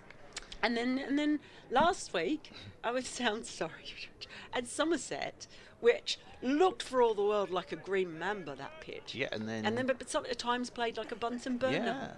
Yeah, it's interesting, isn't it? In comes, it's a full ball this time from Lawrence, but dug out. I know nothing about sort of grounds personing, if that's a but I think with the sun and no rain, I think it has made life difficult for them. Lawrence in once more, pulls his length back, and it's just defended, dropped right at Yates's feet. And as I say, from a Surrey point of view, what they've seen this season is on away games that they've got on pitches that not a lot has happened really through the course of the 4 days, but that's down to them to work out a way around that now. In comes Lawrence, Oh, and there's a Bob. bit of a shout. That was a nice delivery from Lawrence. It just really pitched on sort of about middle and leg, but just seemed to dart in a bit more. Yeah, that was nicely bowled by Lawrence.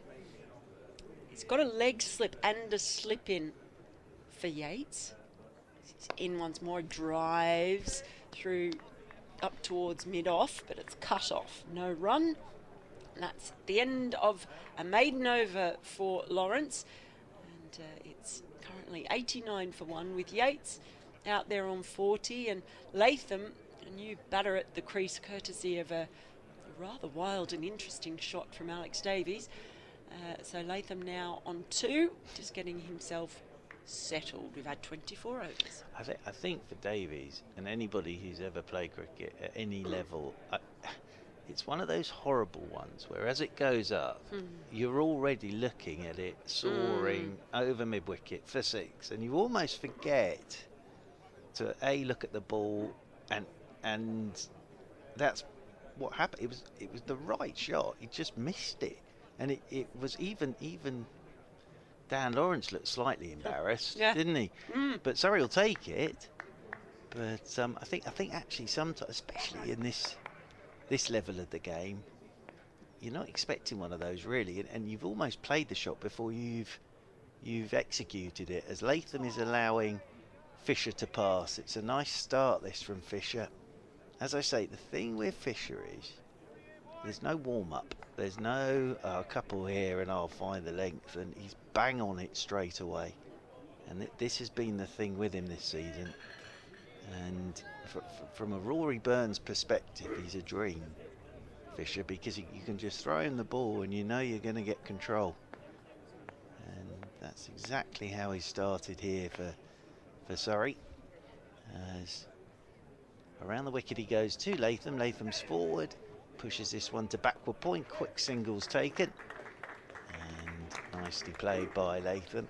He gives Yates a little thumbs up there, because I suppose Yates has got to get used to the fact that Latham, with all the international cricket he's played, there he's just put it to the left of backward point and he's gone straight away. But Yates hasn't batted with him until today, so he's just got to be on his toes a touch, and Latham gave him the thumbs up there for responding to the call. First opportunity for Fisher to have a bowl at Yates. And Yates up on his toes, pushes this one away through cover point. They have got the sweeper out there, so that'll just be another single. The throw is horrible from Ryan Patel to Ben Folkes, and he puts an apologetic hand up to Ben Folkes, but Folkes had already turned his back, as if to say, I'm not even going to acknowledge that apology because that was horrible. Tension in the Surrey camp. Well, I don't think it's tension. I think more Folkes needs to be protecting that beautiful face of his, and he doesn't want one in the dirt right in front of him, does he? As waiting again is Latham. Oh, Fisher's just slipped there as he hit the crease, so it's a dead ball. I have to say, I am very fortunate that I see Ben Folkes week in, week out. But his glove work against Somerset, oh my word, it was just unbelievable. And he took a couple of catches on that 3rd day, which would you don't know how he got to them. As Latham's forward, there you go, that's good batting from Latham. Oh, and Yates is a little slow to respond. Smith spotted that, he was quickly round, but that's the international batter, just dropped it in front of him and went straight away. Did Latham, and he picks up another single. Yeah, I saw those catches. I mean, he's just a walking highlights reel, isn't he? Or crouching highlights reel behind the stumps. It's cartwheeling highlights reel. It's the funny thing with keepers is you tend to watch their hands, don't you? But it's also his feet, his footwork in that game against Somerset. As Yates. Inside edge. Now there's a bit of a mix-up with the single. That almost came back onto his stumps. Just trying to angle it down through that backward point region. And I think that was the one I was talking about from Fisher, that just bounces a touch more off a goodish length. I think it Almost came in dragged a little it. Yeah, dragged it back onto his stumps there, did Yates. Nicely bowled by Fisher. But very fortunate to sort of get to see Folkes. I do hope he gets back into international cricket again, as Fisher around the wicket, driving his Latham out there towards extra cover, and there's no run. End of the over, 93 for 1 Warwickshire. What is it with this country and keeper batters, Churchy? I mean, watching James Rue, an incredible achievement with the centuries that he's piled up at such a young age. And then, I mean, I did see someone say also the particular ability of England to churn out incredibly talented red-headed keepers. Yes, who can bat. Yes, yeah, that's true. Well, he's been drafted in, hasn't he, for poor old Jordan Cox? Yeah, but you've got to feel for Jordan lad. Cox. He's had a very unlucky run with injuries. Yates on strike as Lawrence is in. And he shuffles down the pitch and just whips that away just behind square leg. They'll take a single as it's fielded in the deep. Yeah, so Jordan Cox, after New Zealand breaking the thumb, being out again, gets called in. And now he's made way for James Rue. As Latham waits, in comes Lawrence with a full delivery that he clips straight up to mid-wicket. I'm sure Cox's time will come, but it may be an idea to sort of not actually announce he's in the squad, just sort of, because every time they announce that bit, the poor lad picks up an injury, doesn't he? So it's very interesting. Latham turns the next ball from Lawrence gently again up to mid-wicket. But yeah, England's ability, I mean, Folkes is clearly the best of all the keepers, in my view. I think in most people's view. Always been the question, I think purely, as Lawrence darts this one in a little bit more. There's a little bit of excitement as the ball goes down the leg side, but he didn't get any bat on it. Is it just the question of strike rate? Yeah, that's it, right? Because if you James Rue's strike rate isn't very high either, by the way. It's an interesting thing, that the whole strike rate. So Lawrence is in again, and this time it's just played to mid-wicket by Latham, but he was a little bit squared up by that one. Yeah, Lawrence is bowling very nicely. Yeah, to the two left-handers. Lawrence around the wicket once more. He just pulls his length back a little bit, and it's, as most of the balls have in this over, gone to mid-wicket. No run. So just a single off the over, 94 for 1. Yates on 43, Latham on 4. I can see Jay Smith ending up batting at 4 for England and not having the gloves. Yeah. I can see that happening, and I can see Folkes and Smith being in the same England Test side. But what they want and what they're not obsessed with, I get it, is that strike rate thing, that Jay Smith can go in and he can suddenly up the ante from that position at 7, isn't it? As around the wicket comes Fisher, and this is driven nicely by Yates out towards the sweeper on the cover boundary rope. He'll pick up a single. One more to him. He moves on to 44, 95 for 1. But Folkes as well can do that. Probably not to the natural extent that Smith can, and he's probably not got all the shots that Smith has got. But the other thing with Folkes is, sometimes you need someone who can come in and you're 5 down, we're not very many on the board. As around the wicket once again comes Fisher, and this is pushed out into the offside, and there is no run. Latham just pushing that one out towards. Nathan Smith is out there at extra cover. But it used to be you'd look at sort of averages, didn't you? And actually, Folkes' average is what, mid-30s, I would have thought, lower 30s. There's Test hundreds in there. There's 50s in there as well, but they look now at that strike rate as around the wicket goes. Fisher driving is Latham, thick edge, and that flies to the right of Gully and whistles down to the boundary rope for 4. So he did go hard at that, did Latham. Just by the way Surrey are going about this in the field setup, they've just got the slip and the gully, but that flew off the edge and down to the boundary rope for 4, 99 for 1. First class average, by the way, Ben Folks, 38.06. In test matches, the 25 of them, it was 29.2. As forward, solidly, goes the left-handed Latham and plays this one out into the offside. And there is no run. So yeah, 29, but it's not, you know, keeper batters. But the keeper batters have changed now as well, haven't they? I blame Gilchrist. Oh, it always gets put back on him, doesn't it? But the thing is, he was a complete and utter one-off. There aren't many that could do what he did. As around the wicket once again goes Fisher, and this one's left alone by Latham outside his off stump. The thing is, I feel the area where cricket has been behind in so many years, as we've seen the game professionalise, I guess, and then analytics coming in and measuring performances, and it's been a long time that they've been doing that for batting and bowling, but not so much for fielding. Yes. Generally, we don't even. If you look through scorecards, I mean, who's the sub fielder? As around the wicket goes Fisher. This is turned by Latham into the leg side, and there is no run. We didn't even record the names of sub fielders. It was that level of no one really caring about fielding.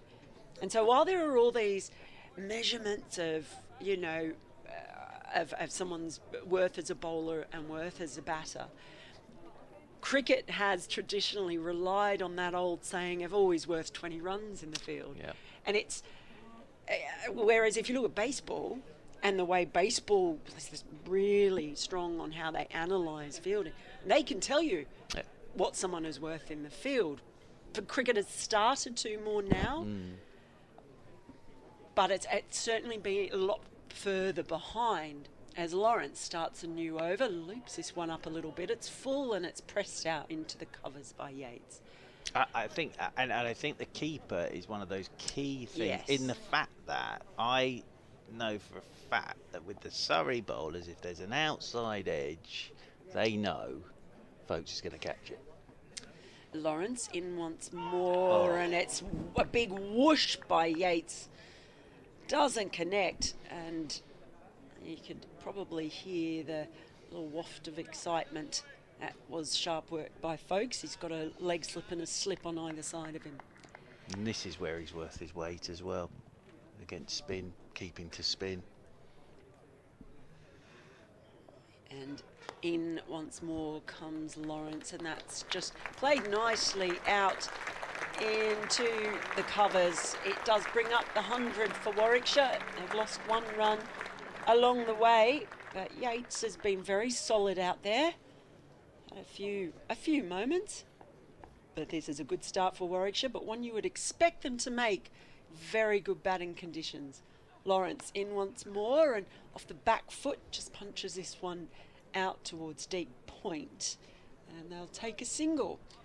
But you're right, and you know, I've written about this before, but the fact that a really good fielder, for example, may end up having more drops to their name than are not a very good fielder.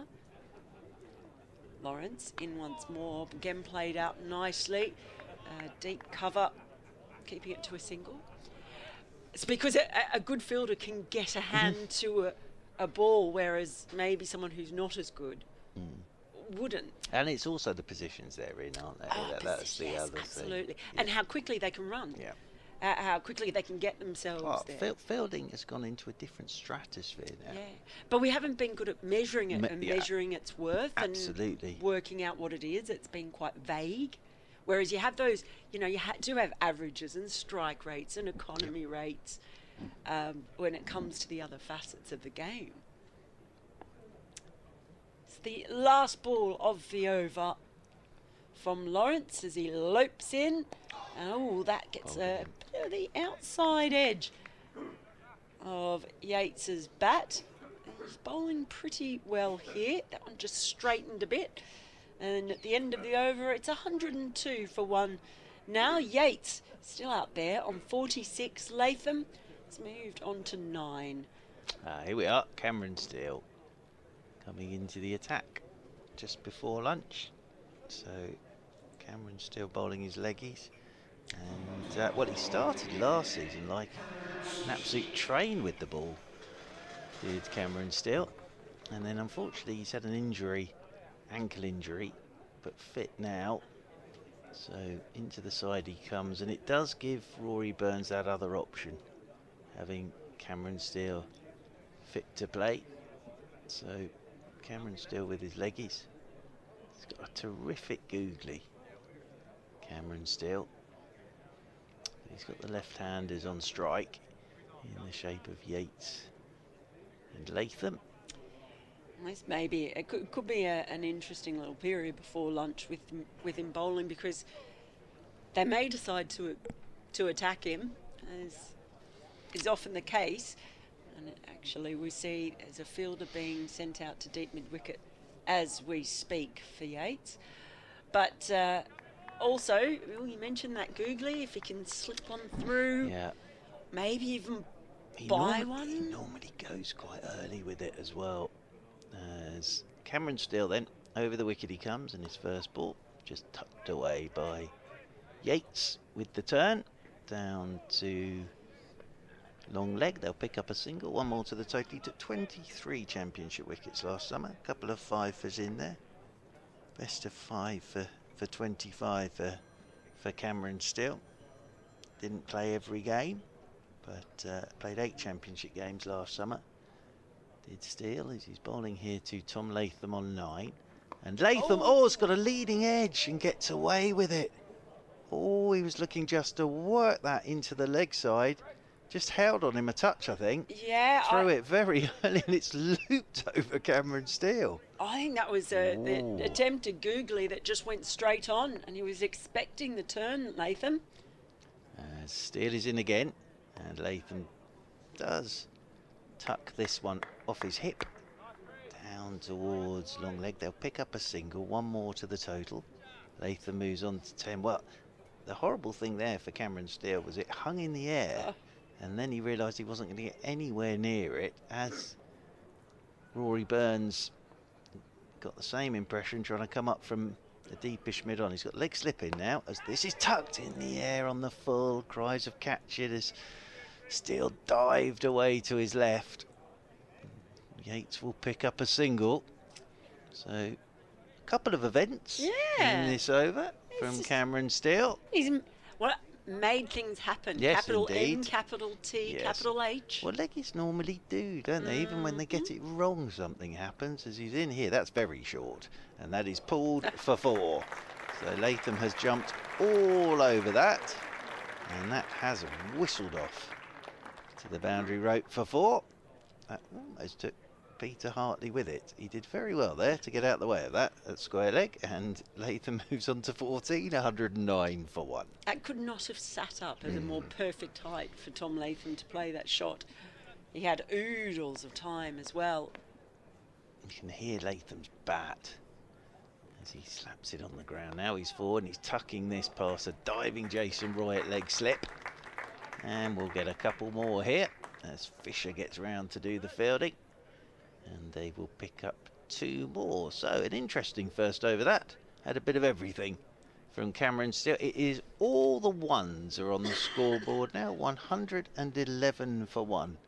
So all the ones on the scoreboard. Yates 48, Latham 60. Warwickshire will be happy with their morning's work thus far. And are we getting a change of ends for Fisher? Yes, we are. So Cameron Steele with that over enables Fisher to come and have a bowl from the Birmingham end as well. Now that silly Nelson 1-1-1 thing, but does it change when there's when it's 1 for 1-1-1 or 1-1-1 for 1? No, it's always if it's 1-1-1, isn't it? Yeah. Yeah, one. So the extra one doesn't. No, the change extra one. things. Well, I'm trying to think of anything else he may have lost. Lord Nelson. So I think it's just the three ones. And welcome to listeners of 5 Sports Extra as well, who are with us till the lunch break as I break into history there. Here is Fisher, and the first ball of his over is a beauty. As he got some good bounce on that one, some good carry. Just angling the ball back into Yates. Will play and a miss. So just these last couple of overs with the introduction of Cameron Steele's leg spin and now Fisher as well. Just clouds just gathering as well. The sun has gone in. Just feels like a little bit of a period where there might be something that could happen. There's still a lot of blue sky. In comes Fisher. Oh, again, good bounce and carry. Blimey, these first 2 balls have really got Yates worrying. It's good bowling from Fisher. That's why they've switched him to that Birmingham end. Story of the morning, really. Surrey winning the toss, having a bolt. Not a huge amount happening. And the 1 wicket to go, that of Alex Davis, who danced down the pitch and tried to launch a full toss from Dan Lawrence and completely missed it and was bowled by Lawrence. Tom Latham on his debut for Warwickshire is 16 not out, and Yates is on 48. As Fisher in once more. This time he gets bat on ball, Yates, and just drops it out towards point. It dribbles its way out there, really, but it does enable them to sneak a quick single. Latham has been very quick between the wickets in wanting to take those singles, sometimes catching Yates off guard a little bit. Yeah, and the other sort of headlines from this morning is Jason Roy is playing his first championship game for Surrey since 2020. That is a headline, Very and exciting. I'm excited about Yes, that. I am. Not sure he'll be as excited when he's been out in the field for 70 overs. Here's Fisher, and that's well played. Got on top of the bounce, did Latham, but there is a fielder out at deep point, keeps it to a single.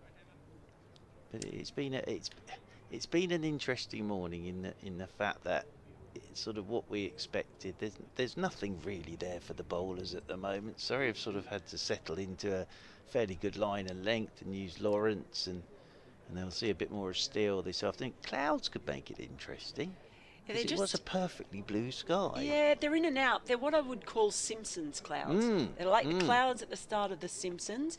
In comes Fisher, a full ball this time, but dug out well by Yates into the offside, no run. Yeah, they had those white fluffy ones that look like little cotton wool balls dotting a lovely blue sky with the Birmingham skyline in the distance. But there must be some that just are going across the sun. We can't see the sun where we are, but it's dappled at the moment. Every now and again it's in shadow, and maybe that is something.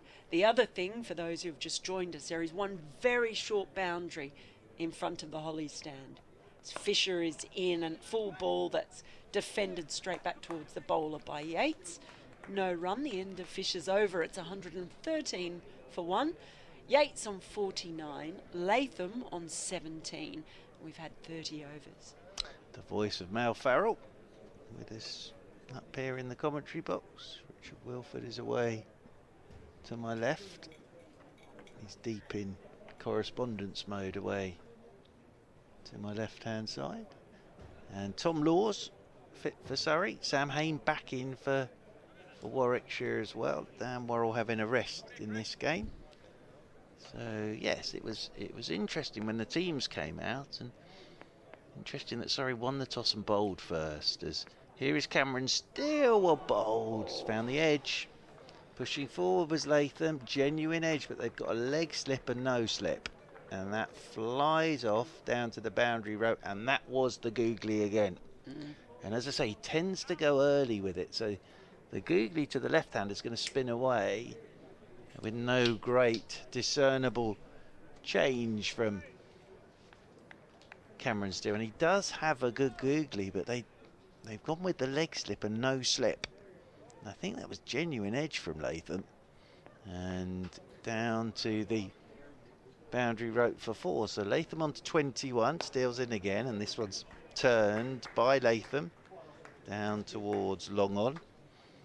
Mr. Wilford is slipping into the chair away from my right because he's going to do a timed update. And that gives it a level of excitement. Just tell me when to be quiet. Hit over the wicket goes Steele, and this is turned by Yates to bring up his 50. A nice innings this. Started the season with 160 in the opening game, and now he's 50 from 93 deliveries with 6 fours. So nice innings this from Rob Yates. He'll like to turn it into another 100 as Latham comes back on to strike. They're not putting a slip in there at the moment because, of course, the regular delivery from Steele will be spinning back into the left-hander. That's too short again, and this will be hammered out towards deep mid-wicket. The fielding is excellent because that was hit very hard. And that's a terrific bit of work out there at deep mid-wicket. And they'll just pick up a single. 50 partnership between these two now. And they've done it very nicely so far. As Steele's in again, and this is pushed by Yates straight back up the pitch, and there is no run. So this will be, I think, the final ball before lunch. It will be indeed. Just looking at the clock, 120 for 1 then Warwickshire. As Steele's in, tosses this one up, and this is clipped by Yates down towards long on, and they will take a single, and Warwickshire will be happy with their morning's work. Going to lunch, Richard Wilford on 121 for 1. Yeah, they will be. Surrey have gambled by putting them in on a day where the weather looked set pretty fair. Maybe feeling they've got the attack to make the most of this surface before it becomes a little bit easier and a little bit flatter. Just waiting for the clock to tick around for this update. But they've had 1 or 2 scares along the way, not least Latham, who's been rather fortunate to survive for his 23. Yates, apart from the 1 over where he really attacked Dan Lawrence. This is Richard Wilford at Edgbaston, where Warwickshire are taking lunch on 121 for 1 in their first innings, having been put into bat by Surrey. Rob Yates has batted through the session for 51. He's looked tired. He hit 4 boundaries in 1 over from Dan Lawrence. With him, Tom Latham, the New Zealander, on debut. He's on 23. Has got away with a couple of false shots, though, against Cameron Steele, so he might consider himself slightly fortunate on those 2 instances. But having been put into bat, the Bears will be happy with their morning session, 121 for 1. Which gets us to the lunch interval officially. Surrey will be a little bit frustrated they didn't get more for their money in that first session. Big afternoon to come. We'll be back with you in just under 40 minutes' time.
think we can take that as the information that the umpires are coming back out. Welcome back to Edgbaston on the second session of the opening day of this Rothesay County Championship Division 1 match between Warwickshire and Surrey. The Bears put into bat this morning in fairly blameless conditions.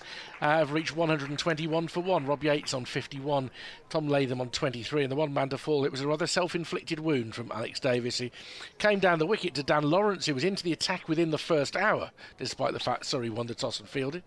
And he got through Alex Davis with a full toss that pitched almost flush between middle and off stump. It was that much of a full toss, and he was gone for a combative 45, including 2 sixes over the short mid-wicket boundary over on the Hollies side. I'm Richard Wilford from BBC Radio WM. At 2:10, we'll be rejoined by Mark Church from BBC London. He is currently eating what can only be described as a sandwich, because it is one.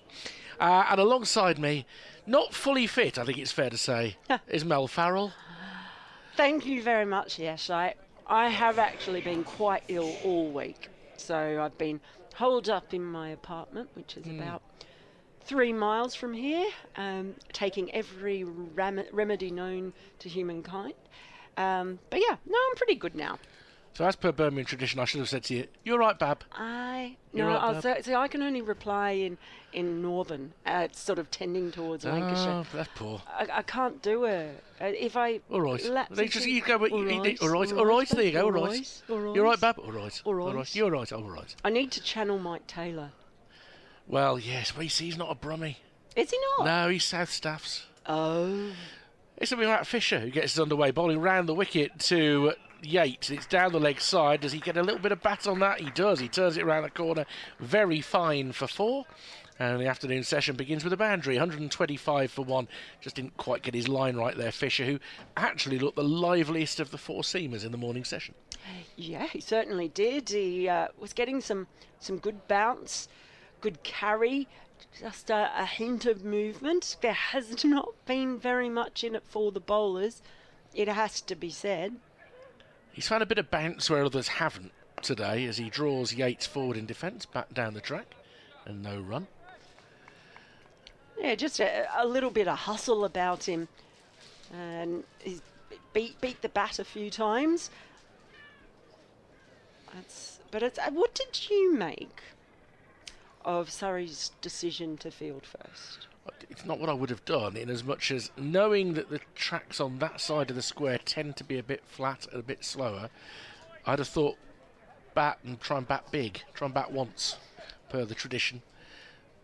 Fisher round the wicket in again to Yates, who defends him towards short mid-wicket this time.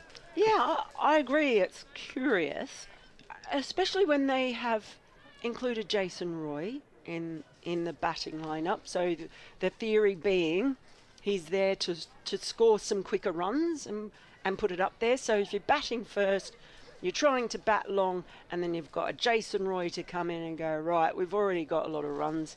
Let's get it up there, and let's get it up there quickly. So that's curious. Fisher to Yates once more, who's just very straight with the bat, stands up tall as he plays this down into the leg side. But yeah, I mean, look, they might sense that Warwickshire have a vulnerability to the batting lineup, although it looks fairly strong with the addition of Latham and Hayne this week. Yeah. It's been up and down, hasn't it, Warwickshire's batting a little bit. Yeah. So maybe they did look at that, but it's certainly been strengthened by Latham in particular, I think. Such a good signing. Well, he's unbeaten on 23 at the moment at the non-strikers end as Yates defends into the leg side. To be fair to Warwickshire's batting, chasing over 300 at Chester Street on the final day. Yeah. Nail-biting 1-wicket victory, but that was an impressive one. Ed Barnard at the heart of that. And then what was an awkward target in a low-scoring game at Headingley last week? 185 was not a shoo-in. And there's Zen Malik on his first-class debut at the not-so-tender age of 27. Another Saka product from that programme for South Asian cricketers. Seen them over the line with an unbeaten 49. So they found a way with the bat in those 2 victories this year. As Fisher is in again outside off stump, jabbing at that was Yates through to point, end of the over, 125 for 1. Yeah, I'm actually very excited to see Zen Malik bat for the first time for me. I actually met him on the day that he signed his contract, Oh, yeah. which was interesting. It didn't put him off. No. Sorry. Low-hanging fruit there. But his story reminds me a bit of Cashifali from Worcestershire. As you say, another successful product of Saka, which has done a wonderful job in placing several cricketers now. And certainly the people I spoke to, even back then, this was last year, were saying that he is a really high quality batter. Yeah. So to see him do well coming in for Warwickshire has been very pleasing. The question around them has always been whether they have the bowling attack to bowl sides out and needing a spearhead. But Bamba has been doing a good job. But right now it's Jordan Clark. He's in and he bowls, and the first ball's driven by Latham up to mid-off, no run. Yeah, Bamba with the help of Michael Booth, who's progressed as well. I mean, the great raw talent was there to see last year, but you can now see that he's getting better and better with greater exposure. He's got an ankle injury that keeps him out this week. But yeah, Bamba and Booth have been tremendous. Barnard has picked up important wickets when needed.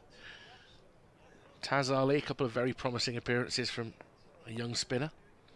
It's just been they've had a lot of the elements, but it had felt like they were missing a spearhead, and particularly when, as Jordan Clark is in once more, full ball, and it's just dug out by Latham. Particularly, when Oliver Hannon-Dolby is not playing, and for me, Oliver Hannon-Dolby, I mean, he's been so good for Warwickshire for so long. It's sort of at the point though where you feel like he shouldn't be the spearhead. Yeah. He should be the really irritating bowler who comes in at first change and gives them absolutely nothing.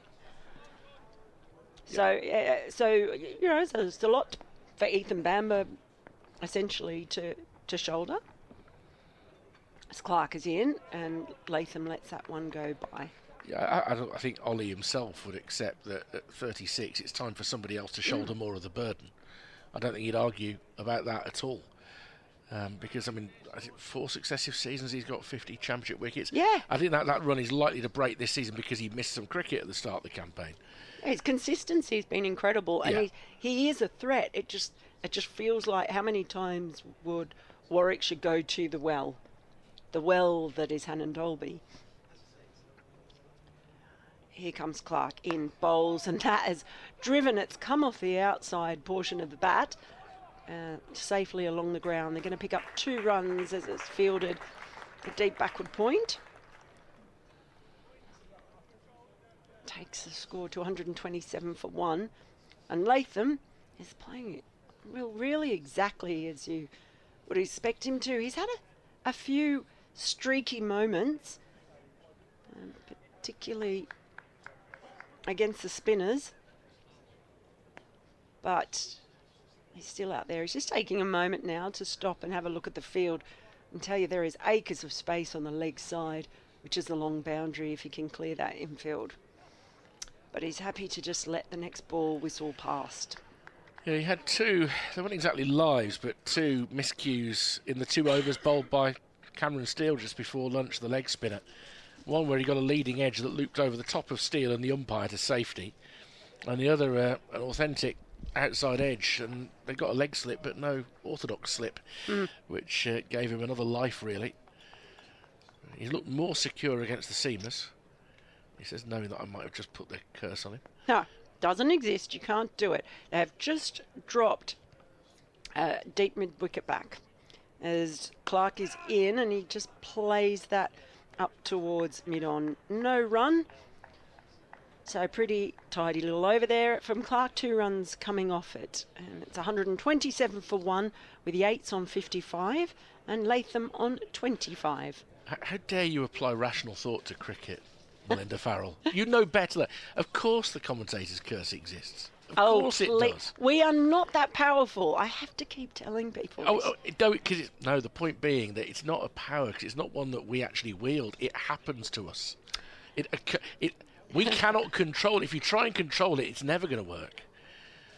Fisher coming into bowl to Yates, starting a new over from the Birmingham end. Tries to guide it down towards third, but he hits it only just wide of point. He's able to pick up and do the fielding, and there's no run. I'm not having it. There's literally nothing I can say up here on commentary that is going to change anything that happens on the pitch. Not deliberately, no.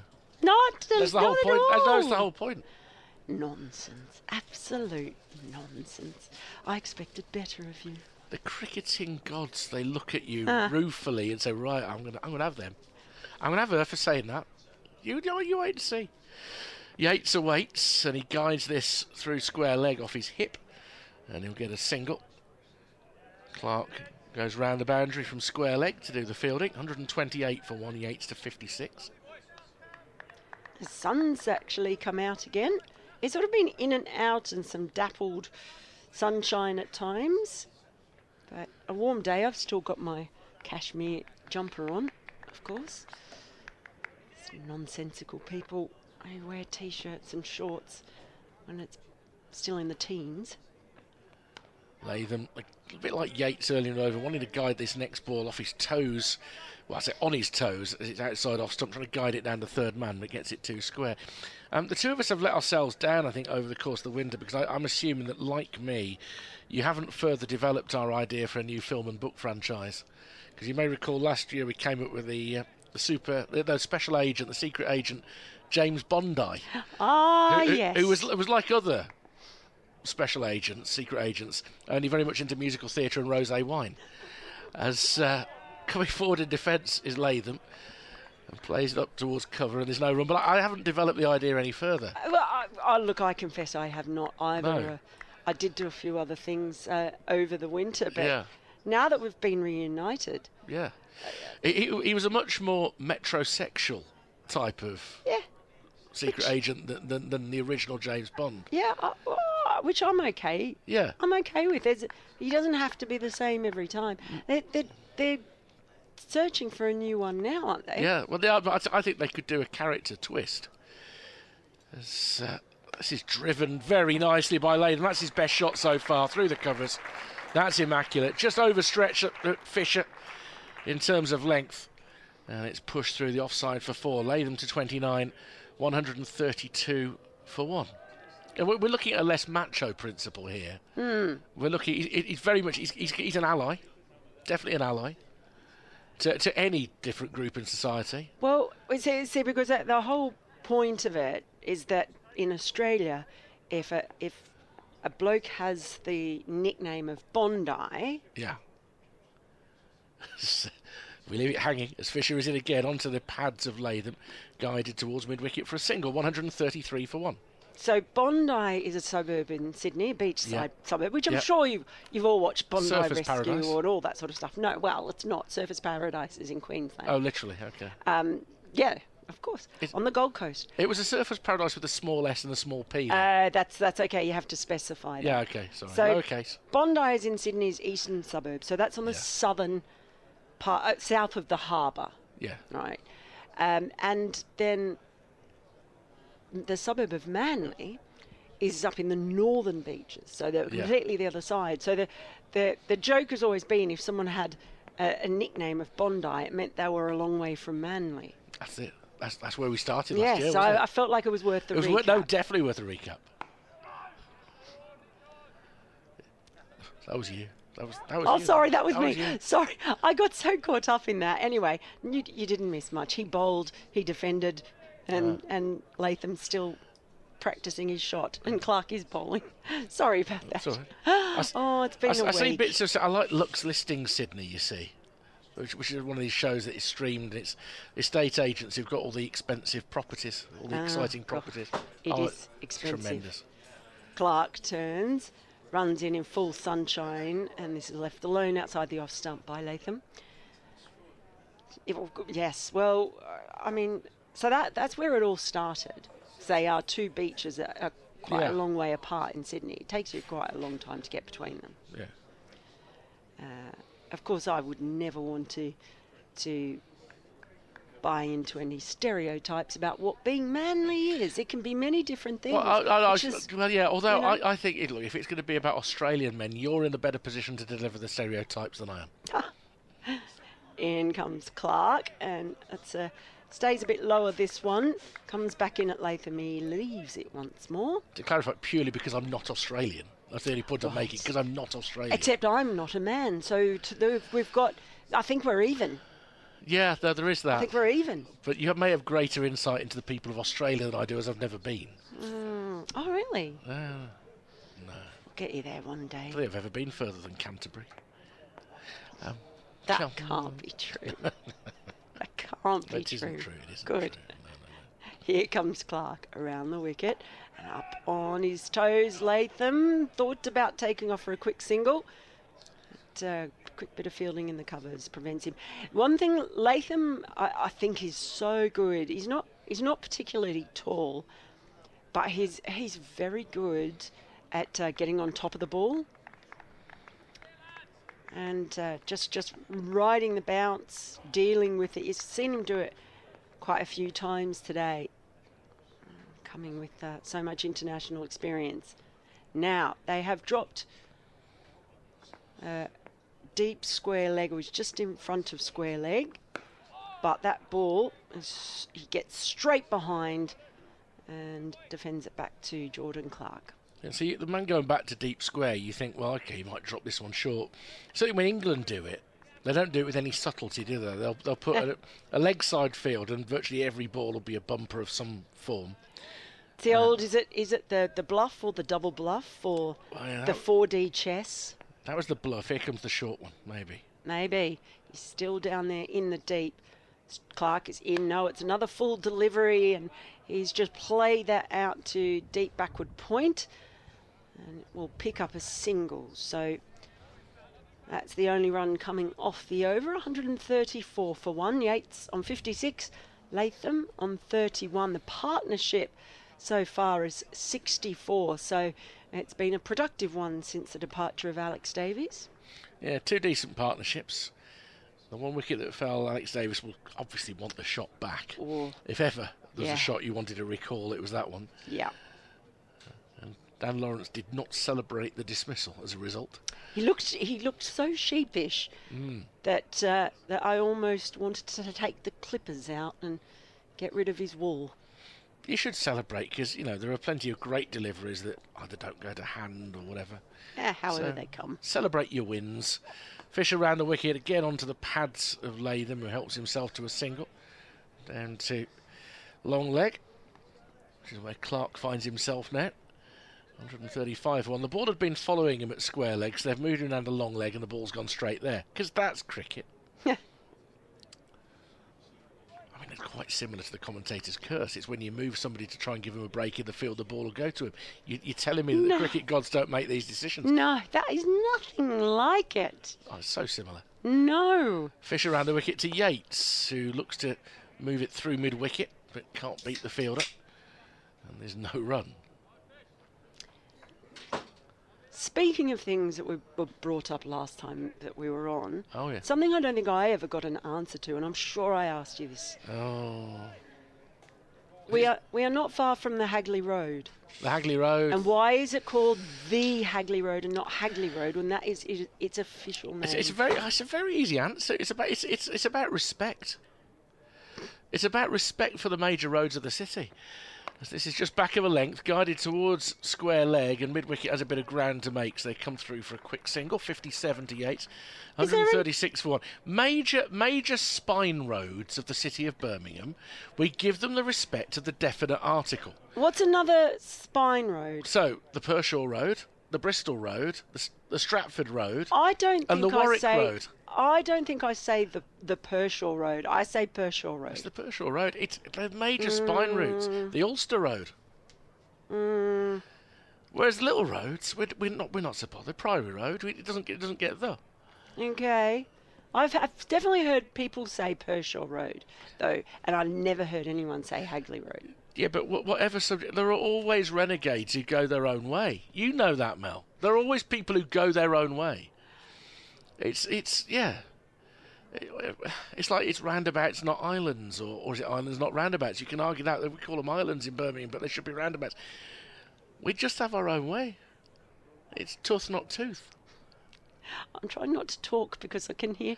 I Well, know there's an update coming. No, not for another 3 minutes. Okay. Meanwhile, they've been having the ball looked at. We're missing nothing because anybody who's not seeing the stream, if you're just listening online via the BBC Sport page, for the second time today, they've had a look at the ball, and the umpires have said, "Oh, it's a nice ball. No, that is definitely a cricket ball."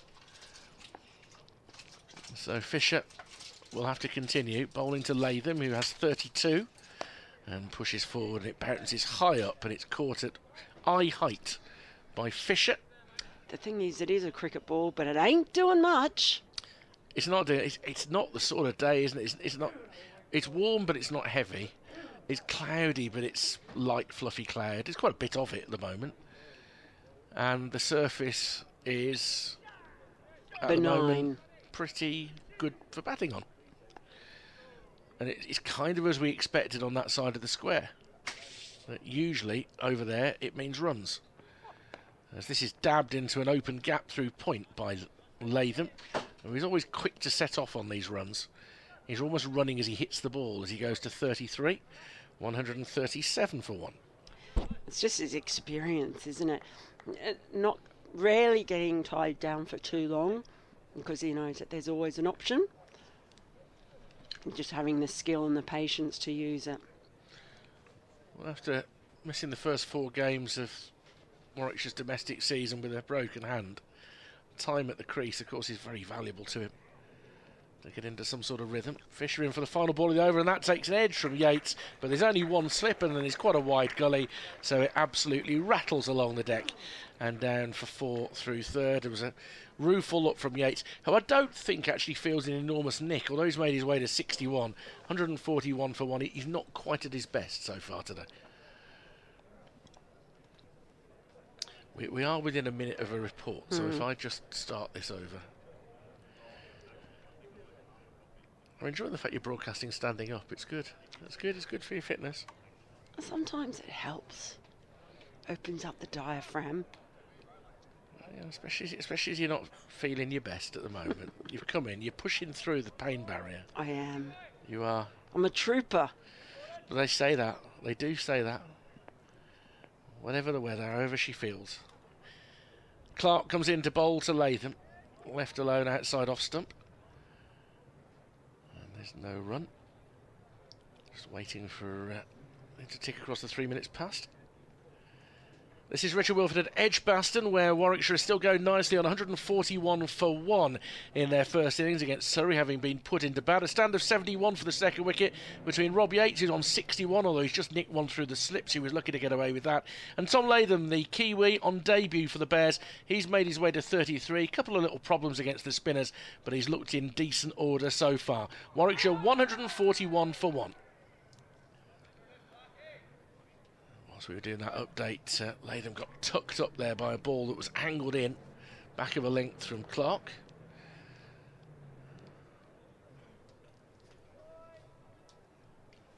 I thought you were going to get a wicket there as you were. That would have been really bad timing, wouldn't it? It would have been interesting. So you've got a crackle now. Can you hear a crackle now? Oh. It's all right, I've got a lozenge. Has it been a chesty cough? It has been a very chesty cough. Oh, they're the worst. Yeah. Not the best week. As in comes Clark. It's just clipped through to square leg. No run for Latham there. Yeah. I was holed up. The great thing about being able to order in is that you don't even have to go out to the chemist. So I just ordered everything in. Yeah. And I've been rugged up. You had no appetite, so you've been living off yoghurt and berries. Yeah, I haven't really had much. Watched a bit of Netflix. Well, what I did do, I was going stir crazy being in the house all week. I emptied out every drawer in the bathroom, in the bedroom. I pulled out all my socks, everything, and went and have been systematically going through everything in my flat and throwing stuff out. Here is the next delivery from Clark, which Latham takes a stride forward and lets go through to the keeper. Was there any point at which you went, I wonder where that was? Yeah, there were a couple of things, actually. Yeah. There were a couple of things I thought, oh gosh, I've still got this.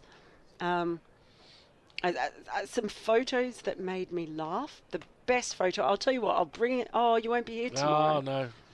Oh, I'll have to send it to you. It's possibly one of the best photos of me as Latham waits and punches the next ball outside off stump down to deep backward point. They'll pick up a single. It was from a fancy dress party ages and ages ago, and myself and two friends told everyone we were going as hookers.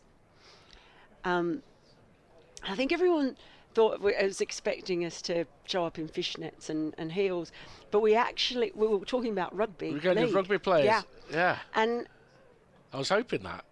Otherwise, I was going to have to unleash all sorts of apologies. no, we were hookers. In comes Clark, and it's wide of off stump, and it's just cut away along the ground, and they'll come back for a second. Yates sort of throwing his bat out. There are listeners choking on their Bovril now. It's the end of the over, by the way. 144 for one with Yates on 63 and Latham on 34. Well, but I'll show you. I've been warned about women who offer to send you photos. No, well, but it's incredible. If you didn't know it was me, you wouldn't know it was me. Oh, okay. Because out of the three of us, I got most into it. And I bought fake blood, I used black eyeshadow. Basically, I gave myself a completely muddy face with a black eye, a bit of blood coming down. Rubbed your ear against a wall for half an hour so it looked like it was a cauliflower ear? I had headgear on with nice all my hair underneath it. Very good. A mouth guard. Here's Fisher coming into bowl to Latham, who is forward very steady and still in defence. And then I got bubble wrap, and I basically gave myself quite big shoulders. Yeah. And a big barrel chest. Yeah. And other things as well. And then I had the whole gear on, Yeah. and I put mud all over my legs and arms and all this. Anyway, I will show you the picture at some point because I look like the most terrifying bloke you have ever seen. Genuinely. Latham awaits Fisher around the wicket again, and he's just angled that up onto his hip, so again he can guide it into the leg side. Patel comes in to do the fielding. Latham 35, 145 for one, and the sun trying to break through again. And the great thing is it worked because people didn't recognise me. And because I did speak in my sort of Lancastrian accent with as deep a voice as I could muster, and I swore a lot. And people thought that I was some northern bloke who'd come to the party. Yeah, they wouldn't have noticed much difference with the swearing. Fisher in round the wicket, tucked into the leg side by Yates, doesn't beat a field. Honestly, because you describe yourself as a trooper, well, you were using language like a trooper when you arrived this morning. I don't know what you mean. Yeah. Glad there's no camera in it. Mel's blushing. No, that's just because I've been peaky. You've been poorly. You've been poorly. Peaky. Do you say peaky? Yeah, peaky. You've been peaky. You've been under the doctor. I haven't been to the doctor. Self-diagnosed. I'm pretty good at that. Yeah. Yates awaits once more. And he's again wanting to push it out for a single through point, but he's got it too straight. Cover comes into field. At the end of this over, I will bring Mark Church into play. He can sit with you, Mel, for half an hour. He's looking his concentration at the moment. He looks ready. I'm glad his moustache is clean now. I did notice when he was having his sandwich earlier, he was getting a few crumbs in there. He has got a proper gringo moustache. Oh, I think he does. He looks like an Australian bowler from the 70s. No. If I pop a sombrero on him, he could be Mariachi Church. He could be. As this is another edge from Yates, and again it evades the field. This time it was closer to gully. Whether it would have carried, I'm not entirely sure, but that's another boundary. I think it actually would have died before it got to gully, looking at the replay. But Yates is 67, 149 for one. But certainly Fisher, again, has been the one bowler to really make the Bears batters look uncomfortable here. He's really stood out, hasn't he? It's not that others have bowled badly. It's just that there's been very little in it for them, and they haven't been able to manufacture quite as much. His variation, his line, his length, he's just asked more questions. He has got that little bit more bounce. I mean, when Jordan Clark tried to drop it short earlier, he ended up in the crowd twice. As Fisher draws a more orthodox shot this time, he thought he was almost through Yates there, but Yates gets the inside half of the bat on it and brings up the Warwickshire 150. They're 150 for one after 38 overs. I will return, and I'll have Phil Britt with me in half an hour's time, but Mark Church will shortly rejoin Mel Farrell. Thank you very much, Richard. Lovely having your company here today. So 150 for one. Yates, he's 68 off 111, and I think it's fair to say he probably hasn't always felt like he's middled everything, but he's just been a bit dogged and patient. And he's on strike now as Clark is in, and he takes a big step forward into the drive, but it only goes as far as extra cover as we welcome the great gringo Mark Church back. Well, thank you very much indeed. I've been described as many things over the course of my 51 years, but that is the first time I've ever been described as that. And I do apologise if some of my chicken sandwich had got caught in my moustache during lunch. That's awful, and I'm glad you warned me of that. I need to keep an eye. Next delivery is off the pad, and it goes very fine. Ben Folkes sets off after it, but in the end it's going to be fielded by the sweeper coming around. Yeah, well, these two now have put on 82 for the second wicket. And Latham had a couple of moments against Cameron Steele, didn't he? In that one over from Steele so that Fisher could bowl from the city end. But other than that, they haven't looked in a huge amount of trouble. Clark in around the wicket. It's just played out to that fielder behind point. I'm just thinking from a Rory Burns perspective here, he's just going to have to try and find the combination that keeps it pretty tight. He needs. They're not bowling badly here, sorry. They're bowling pretty well on this surface. But he just needs to find his combinations. That's the point I was making before, as the next ball's just played straight to mid-wicket by Yates. That they haven't bowled badly, no. But it's the sort of pitch where you've either got to do something that's a bit more extraordinary or different or somehow disrupts, or you wait for them to make a mistake. Yeah, and I think it's going to be the P word. It's patience. It really is. It's just banging away on a good line and a good length. In comes Jordan, and that's played wristily, and there's a shy at the stumps. Ball moving out to the offside. Who's that running in, Nathan Churchy? Smith, Oh, that it's was. Nathan Yeah, Smith. he was quick round there, wasn't he? As you were saying earlier, and everything he does, he's an athlete, is Nathan Smith. And I think, some people have sort of said, well, why did Surrey bowl first on a good pitch? So there's two ways of looking at that, really. That they either, at the moment, Warwickshire, anything under 450, they would be really upset about. In comes Clark once more. This time it's carved, and it manages to beat Nathan Smith. It means fielder in the deep cover will mop up, and they will just take the single to finish off that over. 154 for one. Yates on 69. Latham has just steadily moved his way to 36. Yeah, I see your point there. Yeah, it's like anything under 450 here on this pitch, you'd be disappointed, even though you've been stuck in. Now, there's two things with that.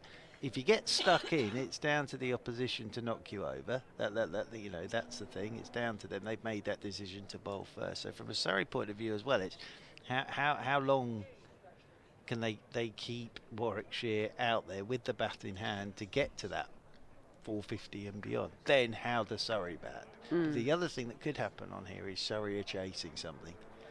And on this pitch, which I think will get better, with the batting lineup that they've got, if it does turn out that Surrey are chasing something and there isn't a huge amount of time, then they've sort of got the right right batting lineup. So I think that's the thinking behind it. It's going to be Dan Lawrence into the attack from the City end, and he is coming into Tom Latham, who's pushing this ball away into the offside, and there is no run. So he's got a slip and a leg slip.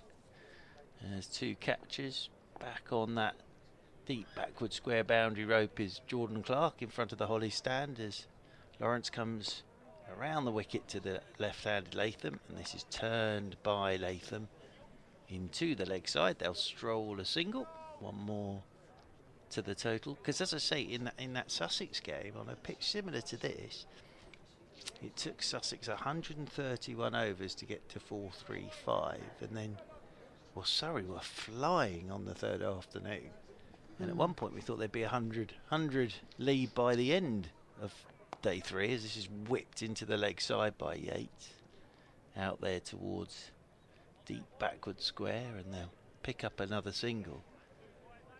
But I think that the thing here for Warwickshire is they'll know they're on a really good batting pitch, and you've got to take full advantage of it.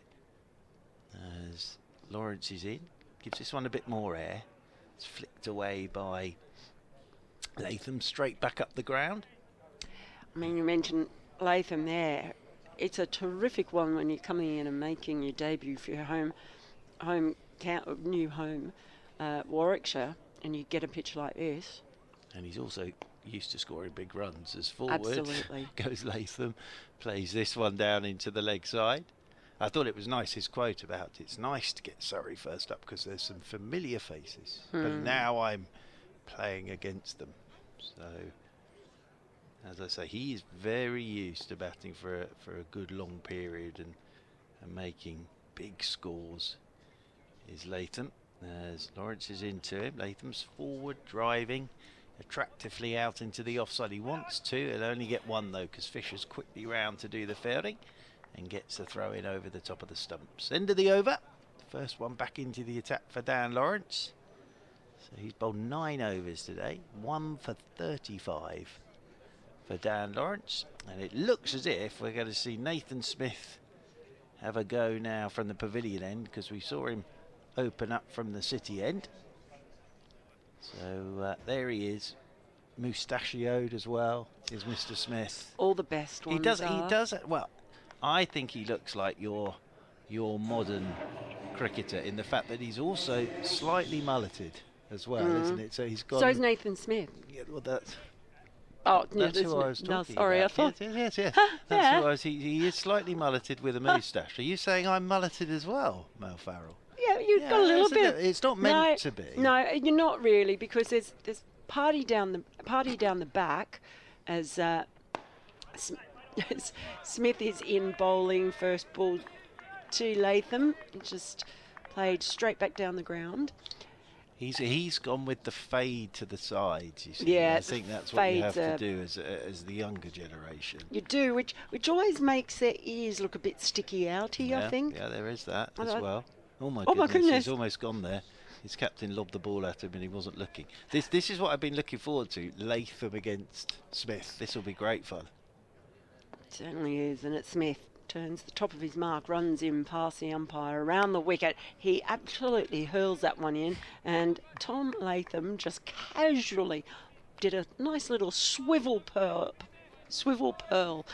Did I say swivel pull? Is that a swivel pearl? I think is a ballroom dancing term. It's not one you often see during the cha-cha-cha. They did get a run from his swivel pearl. This is what happens when you've had a woolly head for a week. No, I think it's a very, very nice dancing term. The swivel pearl. Nathan Smith is in once more. Bowls to Yates. It's full and it's driven straight down to mid-off. No. Oh, misfield by Rory Burns. Well, of all the people. Won't be happy you will with not that. want to see that again. No. That was trickling towards him. And he did the old long barrier, missed it completely, and it hit his knee and it ricocheted away for a single.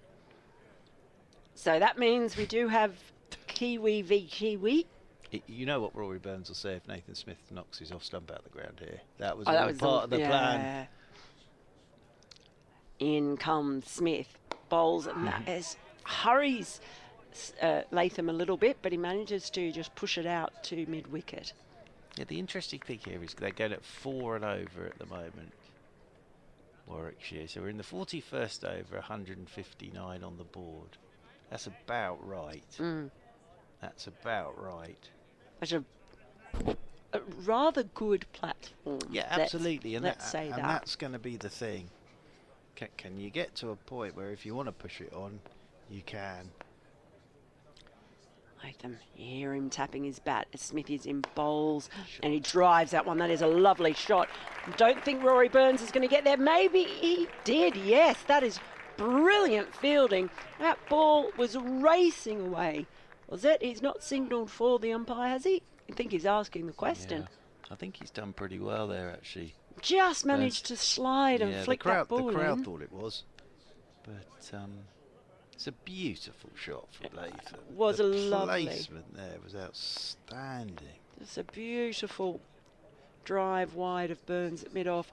Smith is in. Latham on strike once more. This time it's the bowler who beats him.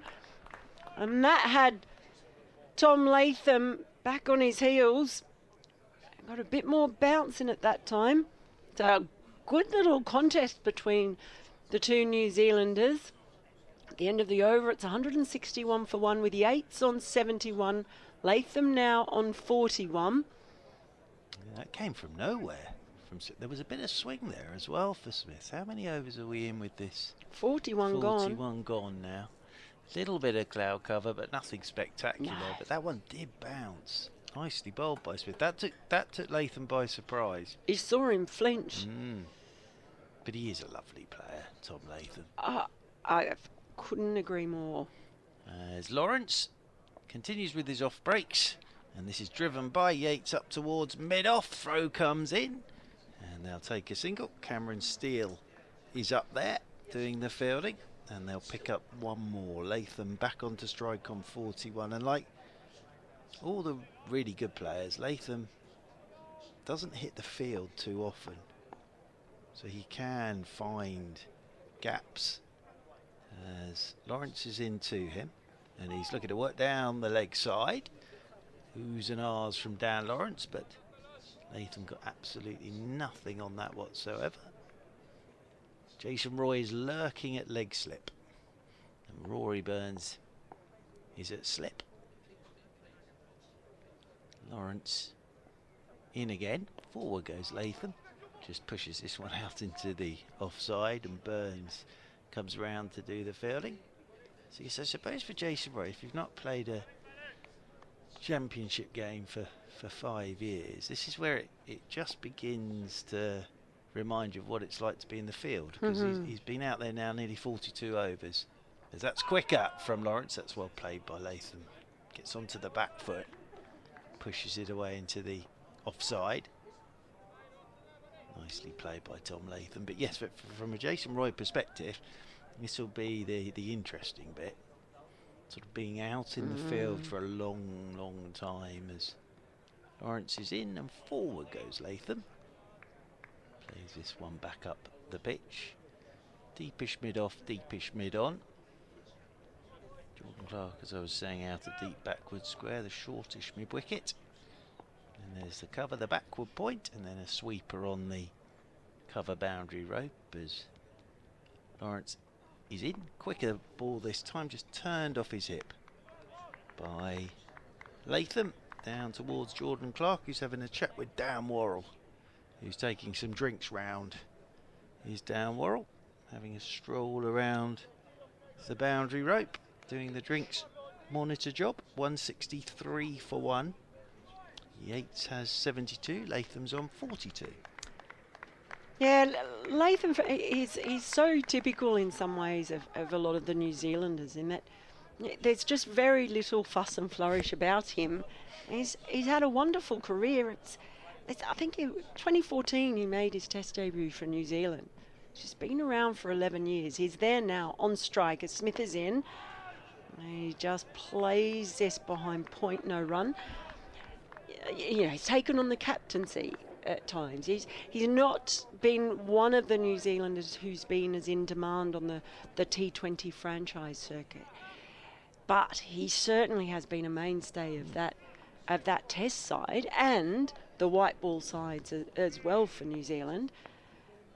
And he's someone. He's not like, you know, the cliche about the left-handers that you often hear. Smith in. He's just played that out, this time in front of point, so it gives him the space to pick up a run. It's an overthrow, but one runs from it. There's not a lot of flourish about his batting. You know, when you talk about the most elegant left-handed batters, for me, he looks really good, but it's not about any kind of elegance or showiness or flourish. He just plays strong shots, and his defence is very much in order. As I said earlier, he's not tall, but he gets on top of the bounce and rides it well. He's just a really solid, dependable player. Smith is in, bowls to Yates, beats the bat, no run. He's a proper player. Knows his game inside out. And as you say, he's just very business-like. No great flourish to anything. Hits the gap. And yes, he's been out there now 77 balls. He's on 43. And he's just settling into life as a Warwickshire player at the moment. But yeah, his record is outstanding. And as you say, he sort of goes under the radar. As Smith is in, next ball. Just comes off the outside portion of the bat, no run. Yeah, and it's worth remembering, I mean, his highest Test score is an unbeaten 264, and that was a Test record for the highest score by any opener while carrying his bat. That was against Sri Lanka in 2018. I mean, that is a heck of a record. Yeah, his record is very, very good. Smith in, bowls. That's just played nicely in towards the covers. It's misfielded in the end. Is that Ryan Patel? Yep. Yep. I scamper through for a single. But, and the other thing to remember is in the one-day stuff, he's keeping wicket as well. Yeah. So there's an awful lot of jobs, which he does very well. And I'd have thought he's a terrific bloke to have in your dressing room as well. Just one of those solid customers. Yeah, outstanding signing, I think, for Warwickshire. He's on strike now as Smith is in. Just lets this one go past. And that's the end of Smith's over. 165 for one now, Warwickshire. Cruising pretty nicely in good batting conditions with Yates on 73 and Latham on 43. Partnership now is 95, so excellent second wicket partnership. I tell you what, it's a beautiful view from up here today. And Birmingham, it is every day. Well, Birmingham city centre there, the skyline, the blue sky behind it, the big green building, which is a hotel, I think, away there in the distance. I did quite well on the journey in this morning because I normally get a bit muddled up coming from there. As around the wicket goes Dan Lawrence. Oh, Yates has almost got a leading edge to this. He's just trying to work against whatever turn there is there, and that's just squirted away into the offside. It almost looked like a bit of bat pad actually out into the offside there from Yates as he waits again on 73. Forward he goes, plays this one back up the pitch, and there's no run. But yes, it's that big roundabout, and if you don't get in the right lane, and then in the mornings it's busy, and then it's, oh no, am I in, oh dear, and then there's all people who know where they're going. As forward goes Yates, works this one into the leg side. That'll just bring Jordan Clark round in front of the Holly stand, and Yates will pick up a couple. On to 75 he goes, 167 for one.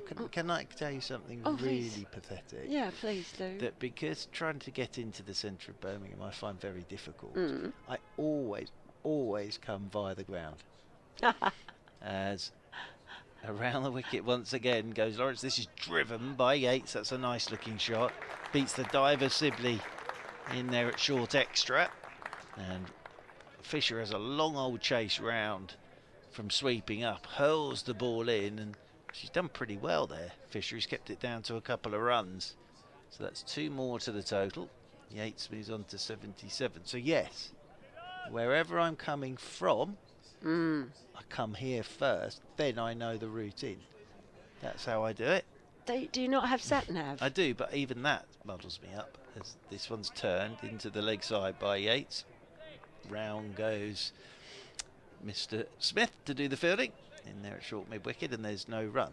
Well, see, I don't have a car here, so I to come to the ground, I either hop in a taxi or I walk. Yes, that's a nice way to do it. It'd take me a while to get here walking, as forward goes the left-handed Yates, plays this one back up the pitch, and there is no run. End of the over, 169 for 1.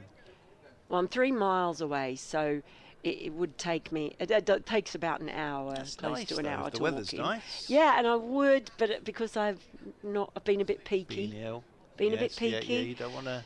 Don't want to overdo No, it. I want to make sure that I am fit and firing. Yes, absolutely, absolutely. Over this weekend, and I've got a very busy period coming up. There's a lot of cricket. There is a lot of cricket, and it's all over the place. Something for everyone, I think, at the moment. It's crazy. In comes Nathan Smith down the leg side. No connection from Latham. So yes, every time I come here, I come via the ground, and then I know where I am. I could actually understand And then that. I know from here. But yesterday, I say that, I sort of ended up getting here, but slightly different route to the way I normally go, which then put me on a different road, and I had to get to the roundabout. I just like going straight. A to B, straight. In comes Smith, and that's left well alone outside the off stump by Latham. See, I knew someone who had a phobia when they were driving. They couldn't turn right. So wherever they went, they had to find a route.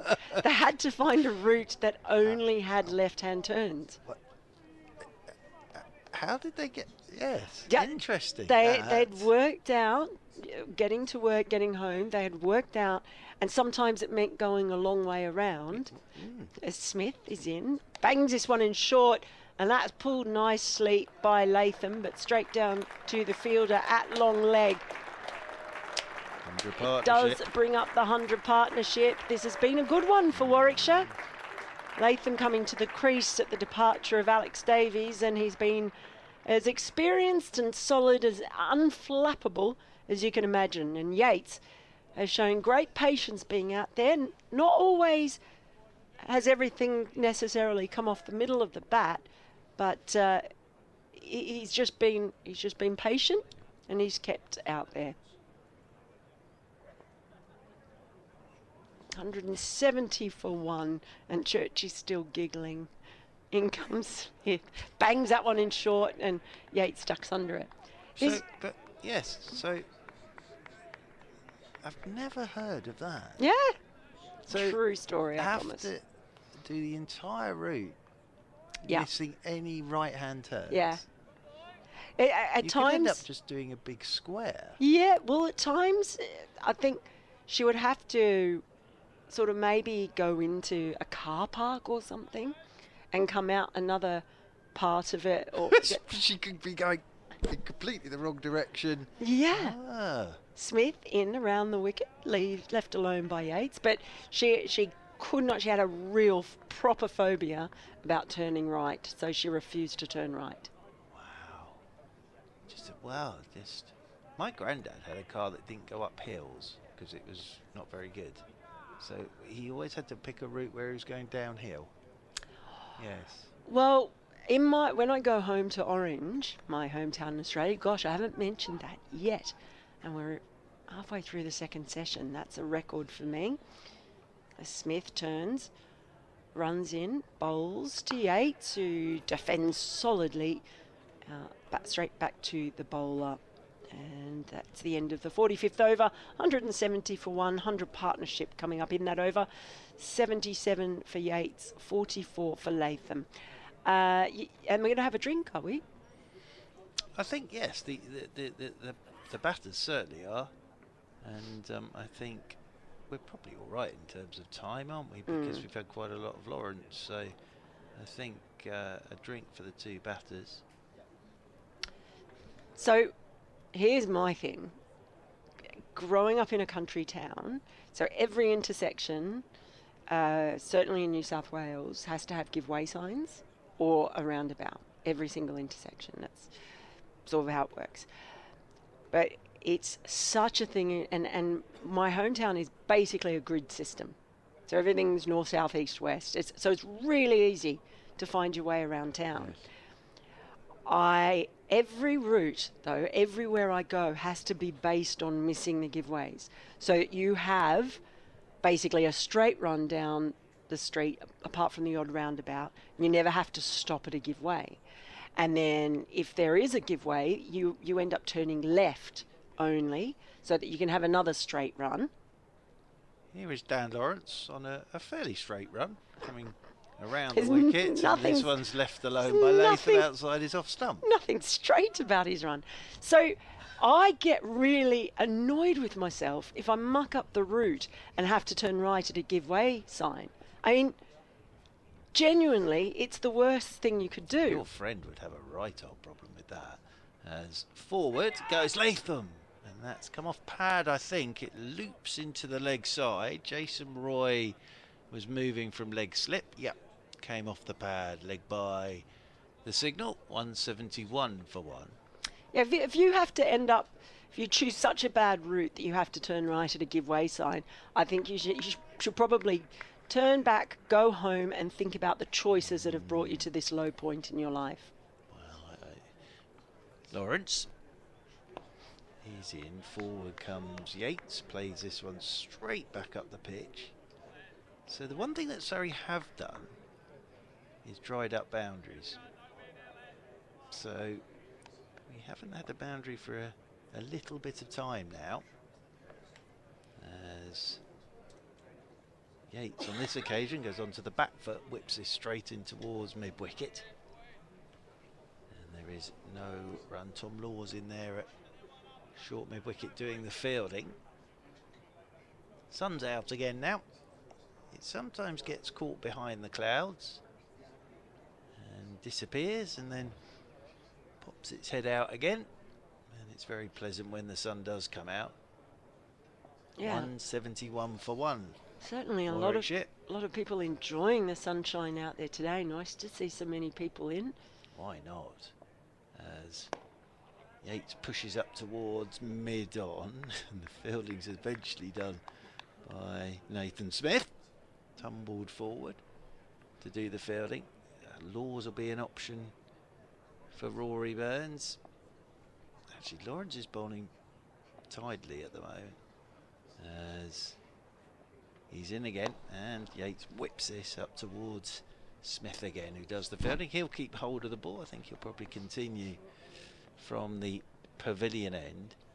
And Rory Burns is having a natter with Jason Roy there as they stood behind the stumps. So yeah, Roy's thinking about this as well with Burns. And Nathan Smith hands his sunglasses and jumper in. Elsewhere, Malfaro, let me take you on a tour of the country. Oh, please do. So we're going to start, if I can put my glasses on, we're going to start in Essex, Chelmsford in fact, where Yorkshire are the visitors. And Yorkshire chose to bat first. Now we'll give you the score after this delivery from Nathan Smith. He's in now, round the wicket, nicely driven. Only as far as the fielder in deep cover. It absolutely rocketed to him, so good was Latham's timing. Just gets the single from it, 172 for one. Well, it's hard work for Yorkshire because they've been batting for 47 overs. They're laying the platform. They're 107 for one. So 107 for one are Yorkshire. Nottinghamshire, the leaders in Division 1, of course. And this is at Trent Bridge, and Nottinghamshire 126 for 4 against Hampshire. As Smith is in once more, and boy, Yates has a real waft at that one, and it shoots through to the keeper. I would say that's his first naughty shot. It was a bit naughty, Yes, wasn't it? It was a little bit naughty because it was probably a little too close to cut. Latham's just wandered down to him. And just a little word of encouragement to Rob Yates, who's been out there since the start of play this morning. As Smith, he's in, bowls, oh, this time it's a fuller delivery, and he just jams his bat down in time. Yates, that was a good ball from Smith. Again, he's just getting that to swing a bit, touch, yeah, little bit. Yeah, coming back in. We've got, what are we now? We're into the 47th over. He's just getting that to just duck back a touch at the left-hander. Nice bit of bowling. Yes, and Yates hasn't looked particularly fluent through his innings. Just needs to keep his concentration here as Smith is in once more. And that come off the thigh pad. It's whipped around the leg side. Yes, it has. They managed to sneak a leg by. And yeah, there's 4 wickets to go for Nottinghamshire. Hasib Hamid for 25, Ben Slater for 31, Joe Clark for 6, and Jack Haynes for 2, and 2 wickets for James Fuller, and 2, unsurprisingly, for Kyle Abbott. Abbott, 13 overs, 5 maidens, 2 for 27, so outstanding figures as always. As Smith, he's in, bowls to Latham, who drives straight as a die up to Rory Burns. Nice looking shot again from Latham. And Sussex and Worcestershire. Sussex at Hove are 112 for 6. So they've lost 6 wickets. Yeah. Sussex against Worcestershire, who has struggled so far this season. But 112 for 6. Northamptonshire, a bit of a recovery. 161 for 8 against Lancashire now. Final ball of Smith's over is in, he bowls, oh, and it's a play and a miss and a few fingers going up, but not the umpires, most importantly. So, good over there by Smith. At the end of it, though, Surrey 173 for 1 with Yates on 77, Latham on 45, the partnership now 103. So, it's been a very good one, and at that point, I am going to hop out and make, I think we're going to have a double change, I think we do have, if I'm reading. Yeah, we'll do a double change. Phil will come in as well for half an hour, and then I'll see you later. And then you two will be back by popular demand in half an hour towards tea interval. As Dan Lawrence begins a new over to Rob Yates, who's still on 77, can't guide it wide of Patel at backward point. And there's no run. Mel's now going to put her head over a steaming bowl of lemon and ginger.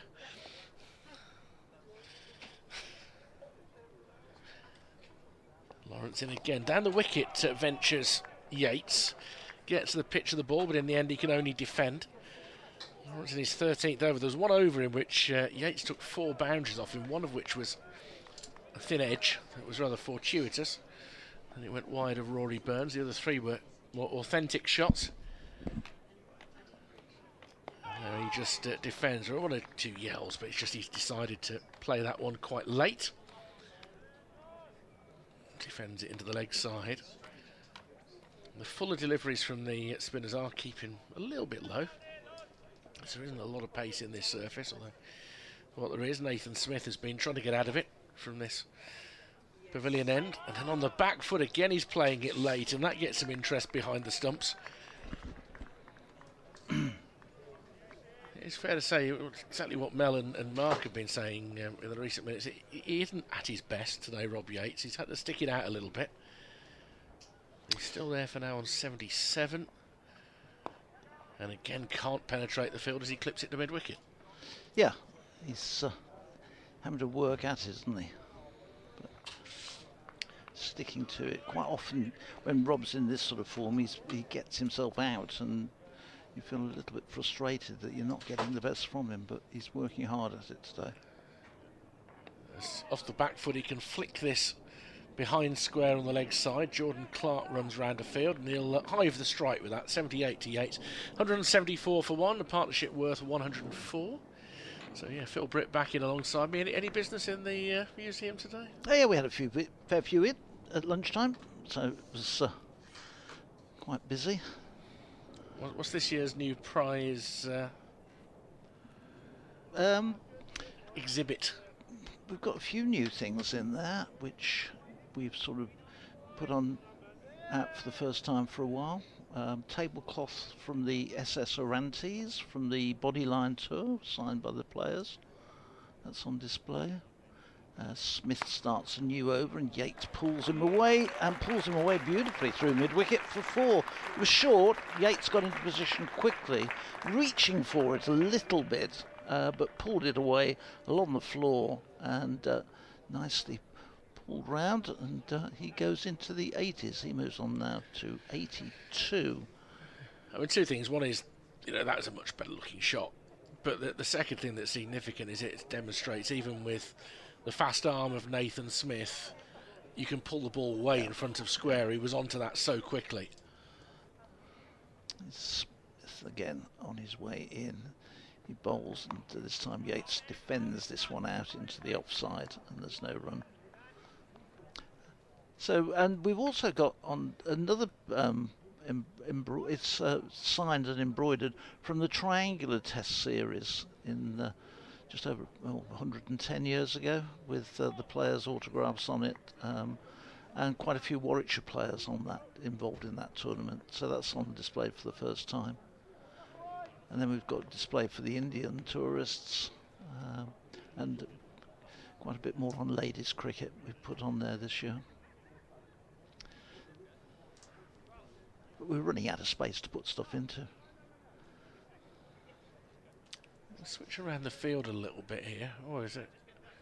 Is he after a helmet, Ryan Patel? I think he might be. He might be, yeah. It's just quick break. Just going to that, I think when Mel was on with reading through the scores, they were talking about the Worcestershire match against Sussex. Sussex went from 80 for no wicket. In 10 overs, they went to 88 for 6. Tom Taylor took 5 of those wickets. So a real collapse. But they're making a bit of a recovery at the moment. They've gone on to 118. Carson and Hudson Prentice have just settled the innings a bit. The umpires are coming this way as well. Oh no, I think they've managed to get themselves a replacement ball. So it actually, Ryan Patel has gone to get the secret case, the silver metallic case, which contains balls of varying ages, and the umpires will choose one that they feel most closely resembles the one that is 48 overs old. So we are 2 balls beyond half a day, and the ball is going to get changed.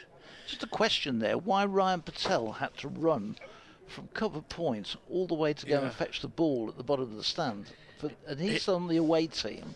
Yeah, he is the designated carrier of the silver case in the Surrey team. I think you'll find it's probably Zen Malik for Warwickshire. I don't know why it would be. It could be anybody. No, I don't know the answer, Phil. I would have thought it was a case of balls which Warwickshire had and would probably have had possession of. He hasn't had a bowl today, Ryan Patel. He isn't an England international. And therefore, his status is that of junior player relative to the rest. I mean, he's not a junior player, he's a tremendous cricketer. But you know what I mean? Yeah, you're struggling a bit in this side to find somebody who's more... Yeah. You could also argue that he's a nice guy. Yeah, and he's the only one who knows where the balls were kept. Well, he knew. He went straight to them. He knows the secret umpiring code for where the balls have been considered. See, sometimes you see the umpires at a big ground like this bring it down to the side of the pitch. Particularly in the era when we were having a few issues, weren't we, about 2-3 seasons ago? Yeah, where the ball was being changed all the time. Yeah. the 80 overs before the second new ball would involve about 4 different balls. Yes, they haven't been changing them as regularly this time, have No. And last year wasn't as bad either. So, what At the joy end of will all Nathan that- Smith get with a new one? So far, he's in his 11th over. He's wicketless on his debut. As he now has the new ball in hand. Yates waits and plays this one away into the gully. And there's no run. Smith puts his hand up to somebody over there. It must have been the umpire, because the two fielders who were out on the leg side, which he was aiming the hand signal at, both had their backs to him. He runs at good pace with minimal effort, doesn't he? He's a really lovely mover as he comes into bowl. It's quite a long run up by modern standards. You don't see many go beyond where the 30-yard circle, 30-metre circle would be. It's quite economic, isn't it? He's in bowls. Yates chops this one away down to deep cover point for a single. Smooth run up he's got. 179 for 1. Brings Tom Latham onto strike. He's on 45. I haven't done my first crane count of the season. Oh, it's a lot. Well, there's a lot in a very congested area over at Eastside and that sort of area. I think it's grown since last season. I think last season we were about 15 or 16. Smith in, bowls short. Latham thinks about pulling it, but it was out wide and outside off stump. And in the end, he decides just have nothing to do with it and just takes everything out the way and watches it go harmlessly through. Yeah, that wasn't the line that Nathan Smith was after, was it? No. And then there's a whole bunch of cranes out towards the Blues ground as well, which, I mean, as a conservative estimate, I can see 5 without even trying too hard, just in that small area over there. There's Smith in, bowls and left outside the off stump through to the keeper. End of the over. Birmingham had to buy a trophy cabinet now. Birmingham City, well, look, they were the last West Midlands club to win a major trophy, weren't they? With the, Yeah, but they had to hand it back, the didn't League they? Cup They in don't keep 2011. that. You keep a replica. Yeah, it's only like a teacup though. No, isn't no, it? you get a full-size replica, don't Do you, you? of these trophies? But yes, they now have the League One trophy. It's been different this season. To see a team win 44 matches in a season, as I did say to the Birmingham City manager Chris Davis, you do realise that's 3 seasons worth. Which it is. They'd won 3. No, they had won 42 matches in the previous 3 seasons in all competitions. This year they won 44. 111 points, that's enough to stay in the County Championship Division 1. As Dan Lawrence comes in to bowl round the wicket to Yates, who lined up as if to cut the ball, but it was a little bit fuller and wider. So he leaves it alone. It bounces off Ben Folkes. I thought it was rather presumptive that the emblem on their shirts also almost read 111. Well, the undefeated logo. Yeah. They were undefeated at home. And this time he does cut off the back foot, Yates. There's a bit of work for the boundary fielder to do here. He should just cut it off. He does. And then has to tumble. That's good fielding by Fisher. They will come back for 3, but he showed some determination there. It was always going to be tight. And he has been left a tiny bit second hand by that. For a moment he pauses and puts his hands on his knees, Fisher. There's a lot of open space on the Priory side of the ground where the long boundary is, and there's still another 20 yards before you get to the natural fence. But he cut that off no more than 6 inches inside the rope and tumbled over the rope. But it's a lovely piece of fielding. 182 for 1. Yates is up to 86, and Latham now just dinks the ball, trying to get it down to third man. Again, too tight to the man at backward point, Patel, and there's no run. Yeah, guilty in the morning session of allowing one past him which went down to the boundary, but that was really good fielding. Made a lot of ground to get to that one, for sure. Lawrence in once more, slowly forward, and just dabbing down at the ball is Latham. Some warming up being done at the moment. Might be that is that Tom Laws maybe? Tom Laws, I think that is, yeah. Ready for another little dart. So shared out the overs in this afternoon session. Latham forward defensively to Lawrence is 1 for 45 with 1 ball left in his 14th over. Which, when you consider 16 was taken off a single over. And he got the solitary wicket, a full toss going through Alex Davis, who advanced down the wicket, not expecting a full toss.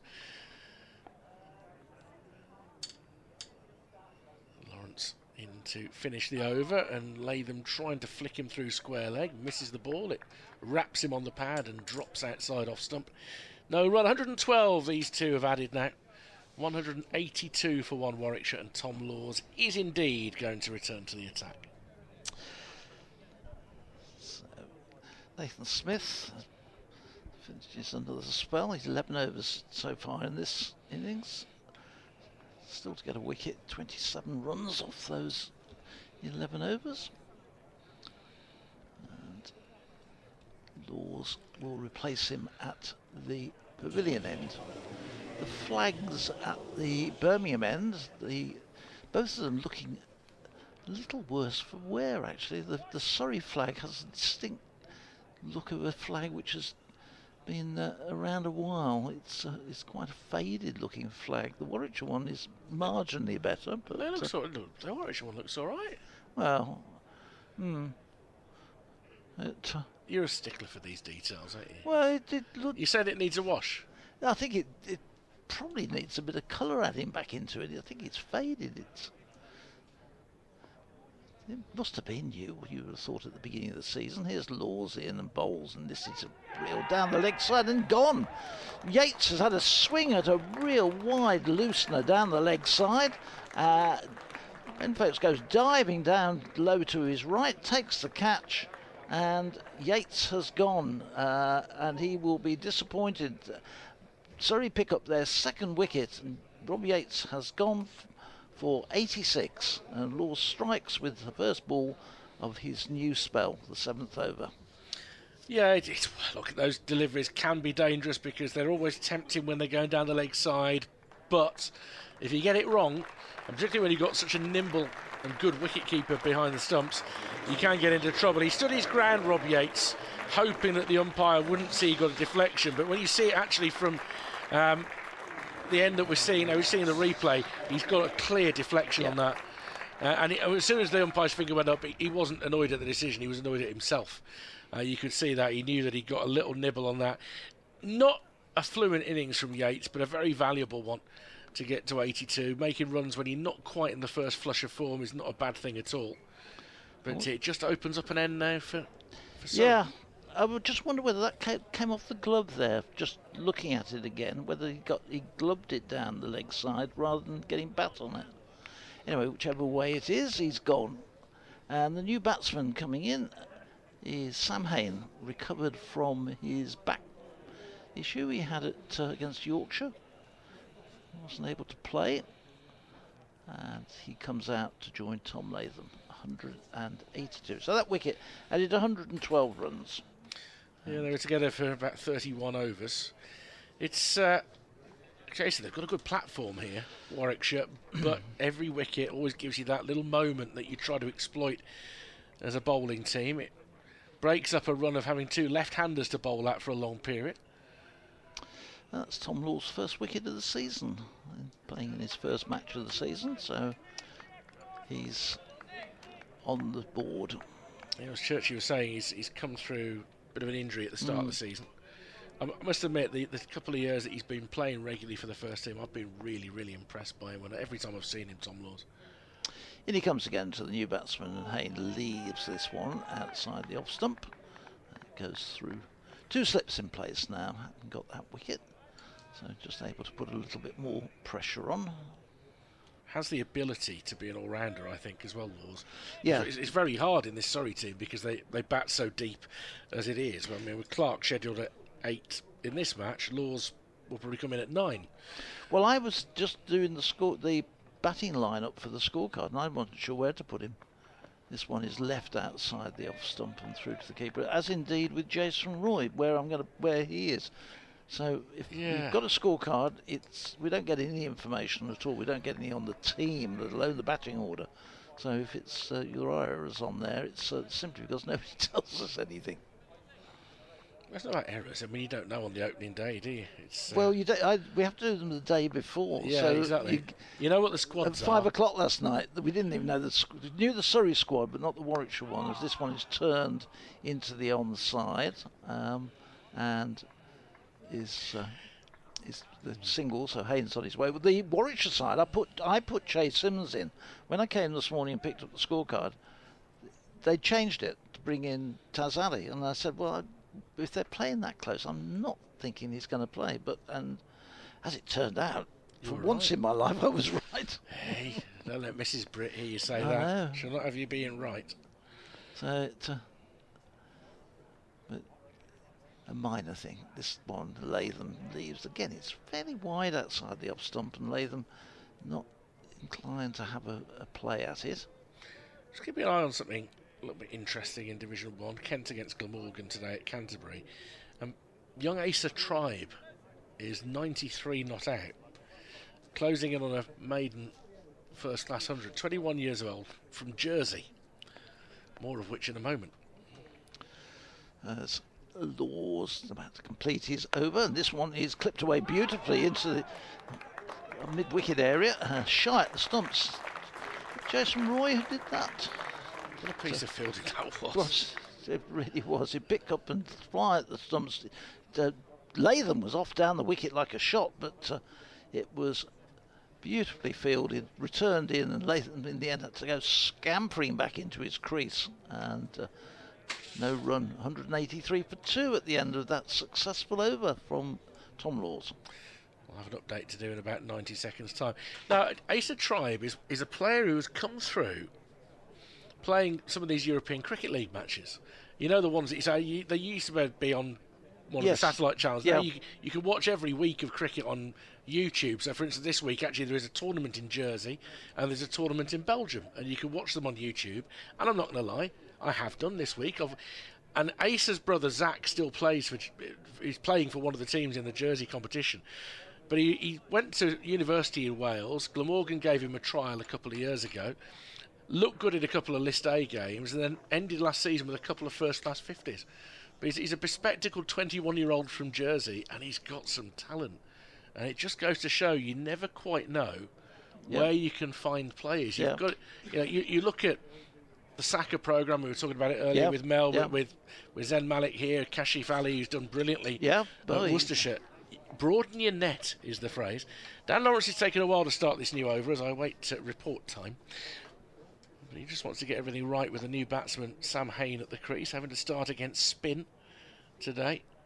As Lawrence comes in, it's down the leg side. Hain flicks it in towards square leg, but Patel is quick to react.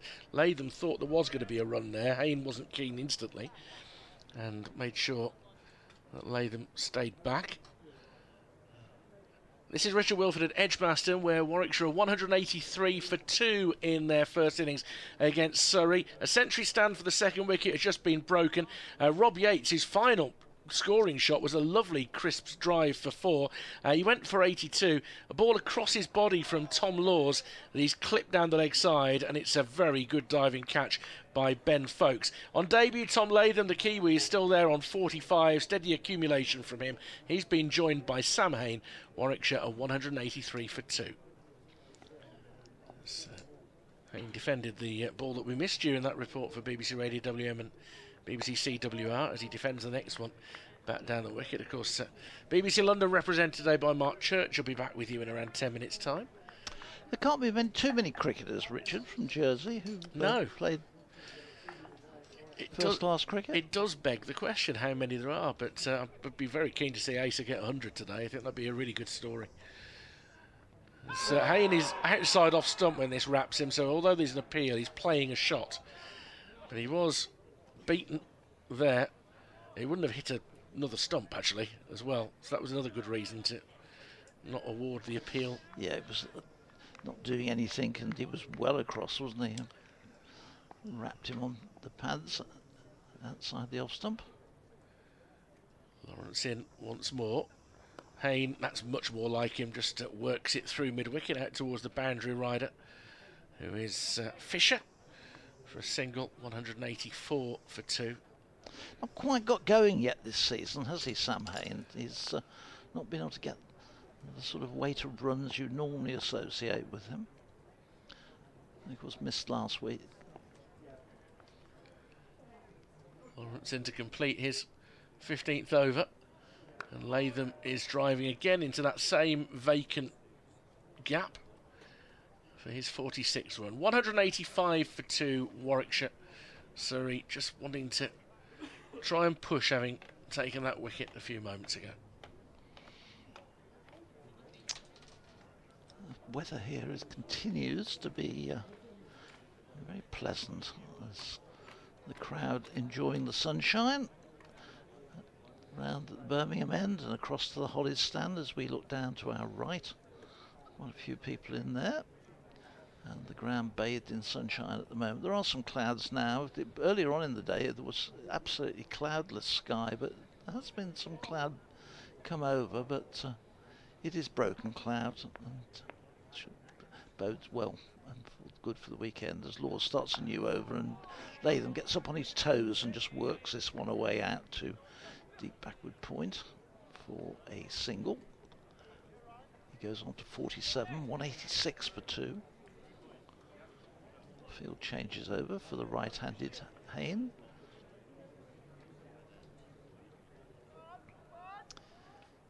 First of the international matches here later in the month. England in the one-day game. As Laws comes in and bowls, and Hayne goes and across, covers the off stump and the ball through to Folkes, and there's no run. I'm struggling to find another Jersey cricketer with first-class experience, but just from a search on the internet at the moment, it's not coming up. There may be another one. Don't put cricket jerseys in, or you'll have all shapes of V-neck sweaters and all sorts of things. So that's not. Yeah, there was a little bit of that, to be fair. His Laws in, and this again is left outside the off stump. 186 for 2 it remains. Mind you, I've put the jinx on the kid talking about it. Oh, he's not out, is he? He's got out for 94. Oh, what a shame. Sorry, Asa. Oh, nobody tell him that happened. That'd be awful. I feel terribly guilty now. Look up his email and tell him. I mean, Mel was telling me earlier that the commentator's curse doesn't exist, and yet I insist it does in all sorts of ways and shapes and forms, and that was an unusual one.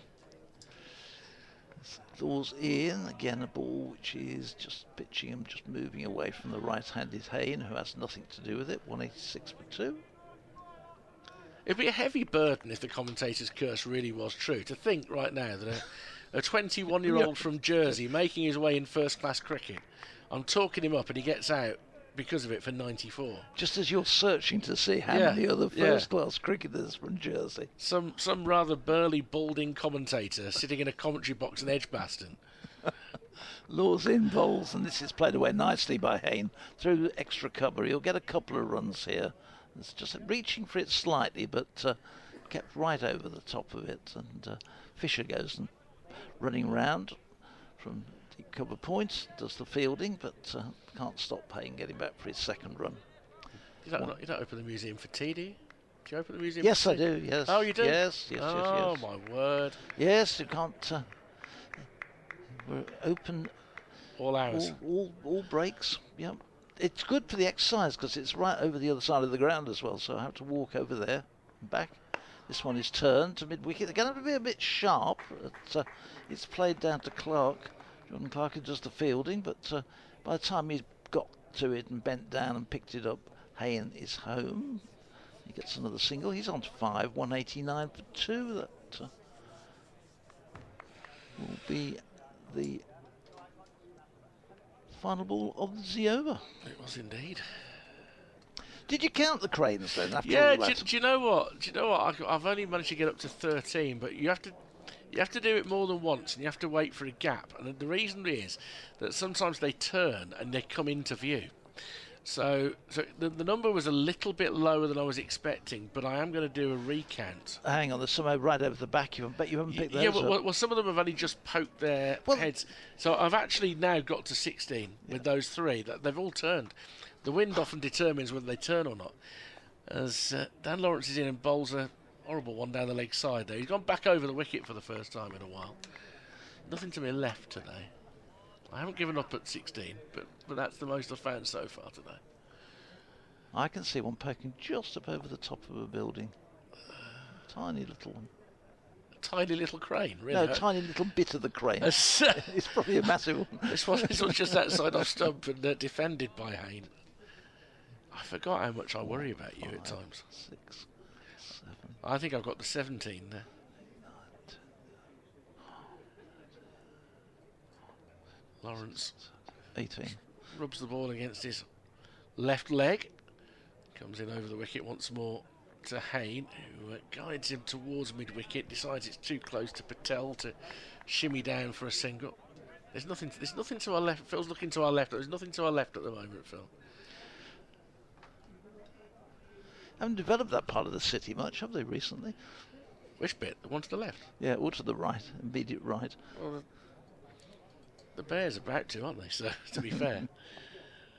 Well, he's dragged this one short, so Hayne can help himself to run through mid-wicket. That didn't quite come out of Lawrence's hand the way that he wanted. He's probably going to end up bowling rather more overs today than he'd anticipated when he turned up at Edgbaston. This is his 16th. Yeah, it could be a good old spell for him, couldn't it? 26 overs away from the new ball. He could well be on 25 by then. But he's doing his job. He isn't conceding runs at any great lick. As he bowls to Latham, who just kills it outside off stump. 190 for 2. Still 60 runs away from a bonus point. I still find it a little bit weird that you have to get to 250. It seems disproportionate. I was hoping they might bring that back down and maybe offer a 6 point for 450 if that's what you're really keen for people to do. As this is turned into the leg side through a vacant square leg. Sibley will chase, but he's beaten to the ball. I personally would like to see that whatever volume of 50 you get a point for it. So if you got 550, you picked up 7 points. Wow. I mean, entertaining, wouldn't it? I mean, Martin Emerson would like that. Yeah. I think that came from the Martin Emerson school, actually. Well, see if you can cause all sorts of excitement in this over, and then we'll get Mark Church back in alongside me. Okay. He's pondering things. He's pondering life at the moment. I'm still worried about Mark's granddad as Latham plays this next one up to Laws, who only drives his car downhill. Yes, because the car's in bad condition. He only drives it down. So how does he get home? How does he ever get to the point where he's at the top of the hill to be able to drive downhill? Because at some stage he has to go back uphill. I think Mark will educate us as to what he does. Yeah. And whatever Mark comes with, it isn't going to make actual sense. Pedals really hard. Yeah. Well, goes a very long route with a very shallow incline. Or get somebody else to drive the car uphill. That could be the answer. Gets towed. Yeah, but it's worrying, isn't it? It can only go downhill. He must live in the Alps. It got our interest. Laws on his way into the left-handed Latham, who is putting everything out the way of that one, and Folks goes diving across, similar to the way he got Yates, except this time it hadn't been followed with the bat. Because they've got a leg gully now. There's no slip. They've got a leg gully. Dom Sibley's there. Peter Hartley decides to make the fairly lengthy trek. I mean, he's gone a good 60 yards there to get from one side of the square to the other. His Laws on his way in. Latham runs this one away just down to deep backward point and scampers through for another single.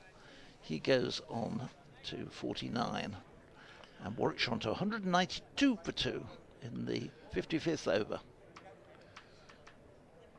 So getting through the overs reasonably well here, Surrey. Yeah, we'll get to tea slightly behind, won't we? Little Only bit. very slightly. Yeah. 9.5 overs left. And we're 26 minutes out. Making more fielding changes here. So they've got to slip back in for Hayne, who's relatively new to the crease. There is an interesting short mid-wicket. And they've also got men at deep backward square and a deep square mid-wicket. This is a fuller delivery, which Hayne reaches for. Not a lot of foot movement there from Sam Hayne. His sort of left foot came down the wicket, and he was sort of reaching across almost to play it almost on the half volley. It was bat and pads were not akin there. But he survives. Ball squirts back up. Hayne looks at the bottom of his bat, and Laws again turns in his ninth over. He got that wicket. As this one is driven, but only driven up to Rory Burns, who's positioned himself at mid-off now, so he can have a chat with his bowler. So do this ball, and Mark Church will come back in here, and I will go and crane count. You can't from where you're going. This one is turned off his pads and down to the fine leg for a single. So Hayne gets another one. It's 193 for 2. End of the over. And after Richard, it'll be Mark. Thanks very much, Phil. We'll do a staggered double change. If we can Mark in first, and then I'll do it over, and then he can be joined by Mel through till the tea interval. 193 for 2. Getting that pleasant murmur of people. Mark Church is going to come in and answer the intellectual question that's been troubling us so much for the past half an hour. We listened to the discussion we just had about. He pointed to Jim Trout in his 2 boxes there. Dan Lawrence is about to start his new over, but we do want to get a solution to your grandfather's dilemma. As this is dragged down a bit, but played straight back to the bowler. So I probably didn't. He only ever went down. So the only times I went in the car with him, because A, he was a terrible driver, and B, he had one of those 2 CVs. Do you remember those? Oh yeah. Yes. And this is when I was very little, because we used to go to Chelmsford to watch cricket. Lawrence in once more, floats it up into the pads of Hayne, but he can't steer it wide of Patel, who gets away with a misfield because it goes straight to a teammate, and it's picked up by Sibley. And the only time I ever worked it out was I then went with my dad, and it took half the time to get to Chelmsford on a route that we'd never been on with my grandfather. And that was when Dad said, well, his car doesn't go up a hill for a start. Flicked through mid-wicket for a single by Hayne. He's to 894 for 2. So he could go on flat bits. And he could go on very, very gentle inclines, presumably. Gentle, but not too... But you had to pedal harder. Yes. Yeah, okay. And also, the route back was completely different to the route there. Okay. And there were no hills involved. Brilliant. So that's why... It was a long day out. It was a very long day out, yes. Latham on 49. Facing Lawrence, just dabs it into the offside. There's a ring of fielders there trying to prevent a single. So I think what I'm trying to say is he had a route to Chelmsford that avoided any hills or any incline, and a route back that did the same thing. Yes. He could have gone up a hill, but he had a disinclination to do so. Would he come back down again? Lawrence to Latham. That was almost Yorks him, but Latham jabs down at the ball and keeps it out. He's not in a hurry to tick over. I was doing some maths here. Off the bat today, there's been 17 fours and 2 sixes. So actually, Surrey have done a pretty good job on keeping the boundary count down. Lawrence is in once more, and Latham will have to wait a little bit longer for his 50. End of the over, 194 for 2. Mel is engrossed in conversation at the moment, so I'll stick with you a bit longer. I think Lawrence has bowled nicely today. I think, the more he bowls, the better he gets. And sometimes the job for the spinner, it doesn't sound much fun, but it's just to try to keep one end tight. And Rory Burns has really needed that from him today as well.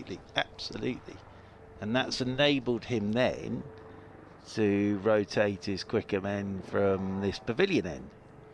So I think Lawrence has done a pretty good job so far today, and it will be Tom Laws to continue down below us from this pavilion end, coming into the right-handed Sam Hain, and Hain, that's down the leg side, and he gets nothing on this whatsoever. Yates played nicely for his 86. Yeah, we were saying never at his most comfortable today. Got through that Yeah. though, didn't he? I think, you know, he probably wasn't, as you said, his fluent best, but as well on a surface like this, actually, if you're not your most fluent best, it's probably a great surface to be on. Jason Roy's shadowing some shots there at cover. As over the wicket goes Laws to Hain. Hain's forward, playing this one straight back up the pitch, and there's no run. This will be where it's getting interesting for Jason Roy. He's in his 57th over now in the field. It's been a while since he's done this out there at cover at the moment. But 194 for 2. Yeah, that's the thing that's jumped out at me there. 17 boundaries and a couple of sixes off the bat today.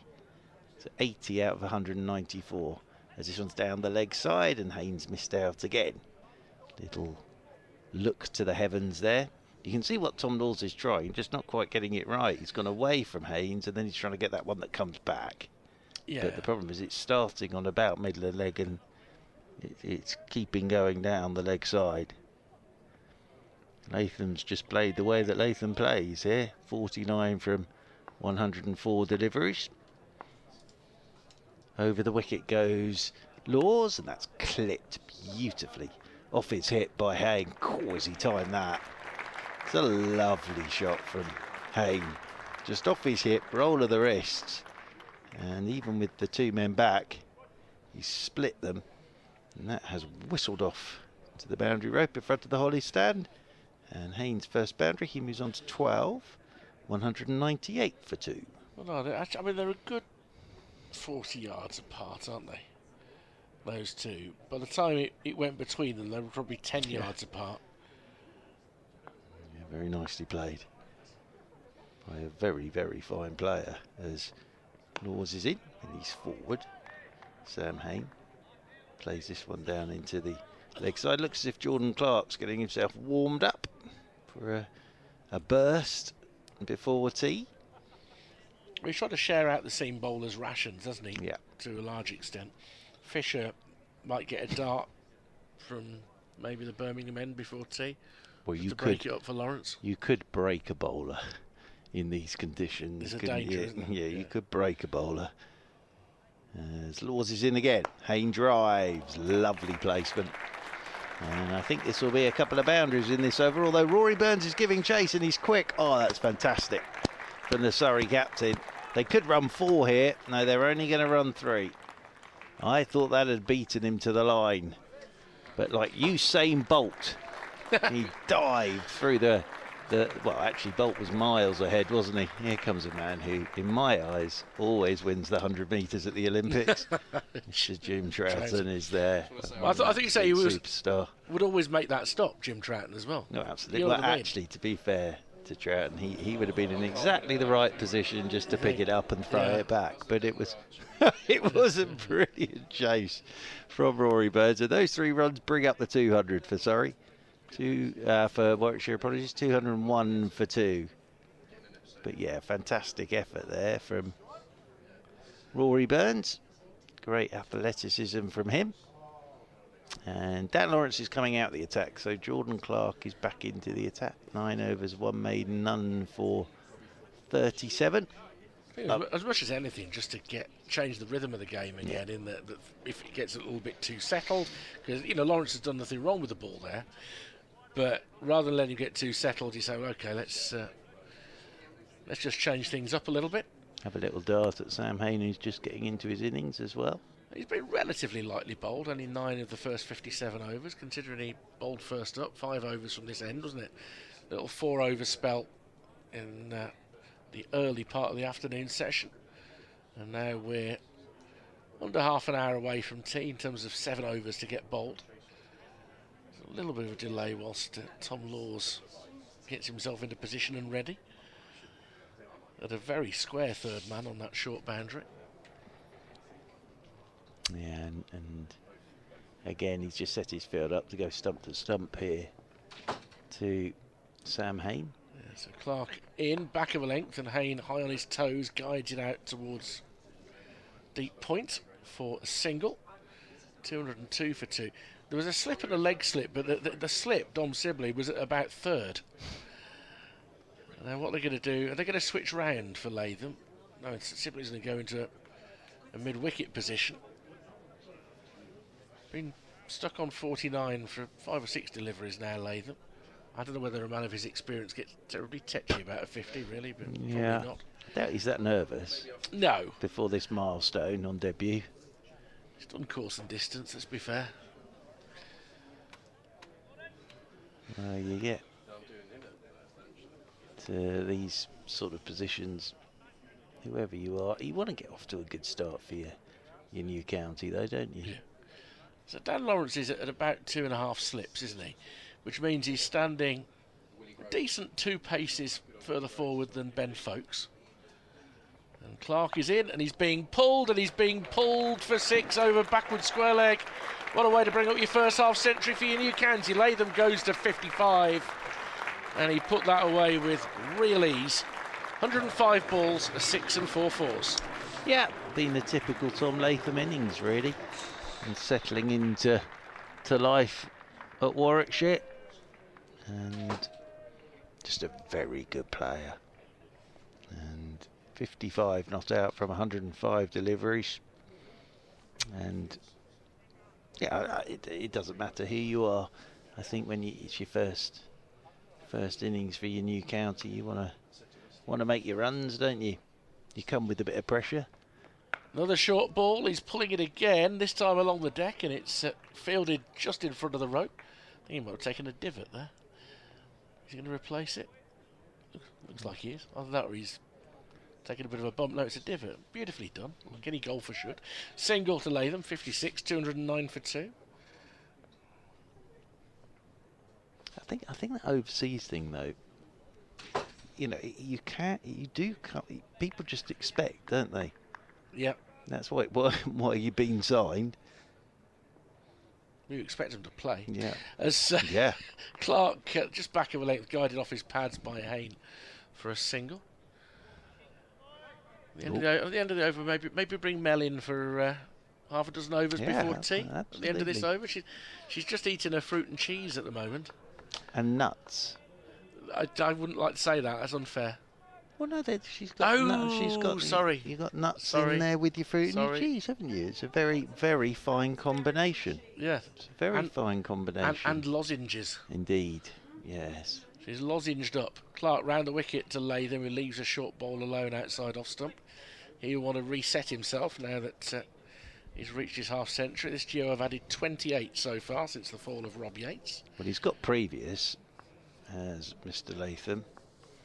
And once he gets in, he tends to go on and keep going. Oh, Yorkshire have had a bit of a collapse. 132 for 5, and they're in the 59th over there at Chelmsford. Clark again, back of a length, dab down, no, says Sam Hain. Sends him back. It's only gone about 8 yards to the left of the wicket. End of the over. Warwickshire 58 gone, 210 for 2 in Latham 56 and Hain 17. Mel Farrell is about to join Mark Church. Thank you, Richard. So, yes, Yorkshire 132 for 5 in the 59th over. So that has been hard going at Chelmsford. And there's a couple of wickets for Porter in there as well. So, because they were 106 for 1. So they weren't going rapidly at that point, but now they've lost 4 wickets. Nottinghamshire are 165 for 5 against Hampshire. Tom Laws is bowling from the pavilion end to Sam Hain. Sam Hain is forcing him off the back foot out towards the sweeper on the cover boundary rope and pick up a single. And welcome back to Mal Farrell. I'm just doing a tour of the country again, if that's all right. Take me with you. We're down now, arriving on the south coast at Hove. Where Sussex are playing Worcestershire, and Sussex are 156 for 7. So Worcestershire are having a good day. Have a look at the fall of wickets. Oh, let me see. Was there a bit of a clatter? Oh, Oh my word, there was. As this one's pushed into the leg side by Latham from Tom Laws. Well, they were 80 without loss. They then went 80 for 1, 80 for 2, 80 for 3, 81 for 4, 81 for 5, 88 for 6. yeah. Goodness gracious me. 5 for Tom Taylor. From nowhere. Yes, I know. I tell you, the other thing with that is there was an awful lot of Toms involved. There are a lot of it's incredible the number of Toms. As Laws is around the wicket to Latham, pushed to backward point, and there's no run. Because it's one of the things that, you know, a lot of people do mention is that Sussex at 2, 3 and 4 have Tom Haynes, Tom Clark, Tom Alsop. So 3 Toms there, but then all dismissed by Tom Taylor. Yeah. So it was a busy period for the Toms. Tomathon. But there you are, that's quite a collapse, isn't it? I thought Quite you a might collapse. like I like that. I like that sort of thing. As here is Laws driven back down the ground by Latham. The fielding done by Laws off his own bowling. Just for a second, I was just wondering how Tom Laws was going to get up from that, but he's fine. Where are you taking me next? Right, here we go. We're leaving the south coast, and we are going to Wantage Road in Northamptonshire. And we're going to see that Northamptonshire are 219 for 9 against Lancashire in Division 2, as this is clipped firmly by Latham past a diving Roy. And this one might get to the rope. The chase is on. Yep, just gets away from Fisher, who was giving it everything to get to that. But it's over the boundary rope and away for 4. Latham moves on to 60. 215 for 2. Nicely clipped away by Latham on the angle. It's ominous, I think, the way Well, I think batting. he's just playing like a very, very fine player plays. And making full use of a good surface. As Laws into him again, forward he goes. On a goodish length, just pushes this one out into the offside. And there is no run. And our last port of call down the M4. We're going the wrong way because it's at Canterbury, not at Cardiff. So we've just done a U-turn, probably at Membry Services. And we are now heading down to Canterbury, where Glamorgan are 229 for 4 against Kent. And those are all the other scores from around the country. Thank you for that tour. Yes, well, I hope everybody enjoyed it. I thought you drove quite well, Thank apart you. from Going heading the wrong way down the M4. Yes. You don't want to be going the wrong way down a motorway in this country. Sometimes you're not sure when you're going to be able to Turn around to come back. Yeah. It's when you unexpectedly see the Welcome to Wales sign where you're like, oh no. Right, here's Jordan Clark from the Birmingham end. First ball's just clipped away just a little bit square of mid-wicket. Fielder running in from the deep, keeps it to a single. Yeah, that new ball, that period could be interesting after tea. Could be quite important as well. Well, we saw a hint of reverse swing, didn't we, from Nathan Smith? Yeah, a little bit. Just a hint, but nothing too much at all. And it's Latham on strike now. It's looked fantastic. Here's Clark, bangs this one in, but Latham just almost nonchalantly plays it out to point. Solid. Sorry, Mel. Again, the way he set his field up here, it's pretty obvious what's happening. He's just going to go stump to stump. Try to be dry. Go with it. But that's. I don't see what else you do in this situation, really. But it's a skill on its own. Well, yeah. So interestingly, saying more after Clark bowls this ball and it's defended, gets right behind it with a high elbow, Latham.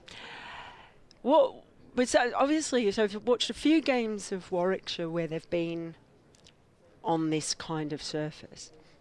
What you do see Alex Davies try to do is the old funky field, and you suddenly see, a couple of catching mid-wickets coming in, or whatever it is, just anything to try and disrupt. It's Clark in, a fuller delivery, but again, that high elbow defence from Latham up to mid-on. So that's the other thing as well. That we've certainly seen Warwickshire do is try a really straight short mid wicket or whatever it is, something just a little bit out of the ordinary, bringing in someone under the helmet, whatever it is. In comes Clark, and that's down the leg side. Don't think he got any bat on it. He didn't know it's come off the pad. So it'll be leg byes and 4 of them for Latham. It takes the score to 220 for 2. Yes, I know exactly what you mean. It's not something that Surrey do a lot of, really. But Burns and the bowlers, they have sort of their way of doing it. And yes, I have seen him set the old funky fields. In comes Clark. Again, just nice defence by Latham to the leg side. I always think that the bowler's got to be in on it as well. Otherwise, it can also put the bowler off. Do you know what I mean? You could see, funky field, and the bowler's thinking, actually, do you know what? I'm quite happy just running in and banging away outside the off stump, and all of a sudden you're giving me 2 short mid wickets and a leg slip, and I'm not quite sure what I'm doing here, but. Yeah, they definitely have to be in on it. It's just part of what we've certainly seen. 60 overs gone, by the way, 220 for 2. Hayne on 19 and Latham on 60. B. Stokes is a big one for that, isn't he? Yeah, absolutely. In just making something happen, trying to make something, I'm trying to manufacture something, and that's certainly something that I've seen Alex Davies try to do in these kinds of situations, and it would not surprise me at all if we see that when they're out there bowling. Yeah, and I think that the bowler has to be in on it as well.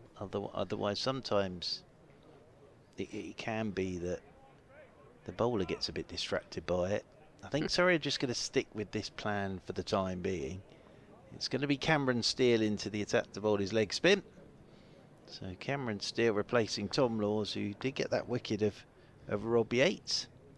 Steele is into Hayne, and it's a short ball first up, which Hayne on the back foot punches out towards Nathan Smith, sweeping on the cover boundary rope. They'll pick up another single, 221 for 2. I mean, it was Steele who probably caused Latham the most trouble out of anyone. A little bit of a leading edge that ballooned over Steele's head. And another one where it would have been a good chance for a conventional slip. If they don't have a conventional slip again, it's a leg slip in. It's driving. Here's Latham up towards mid-off. And there's no run, which would make you sort of, Latham will be thinking, well, if he's not going to get a slip in there, now, is he going to bowl me the googly? So there is all that space down through the slip cordon. That's short. That's pulled by Latham, and this will be 4. Just dropped in by Cameron Steele, and it can happen with the leg spinner. And Latham has jumped all over that and pulled it away towards that deep backward square boundary rope, off towards the hover cover, which is miles away, the hover cover. Yeah, do you know what? When they were on the other side, there was a danger that players were going to dive into it when their sort of field was flipped, and that was the short boundary. Steele in once again, and this is short once more. It's just turned by Latham out towards deep backward square. They'll stroll a single.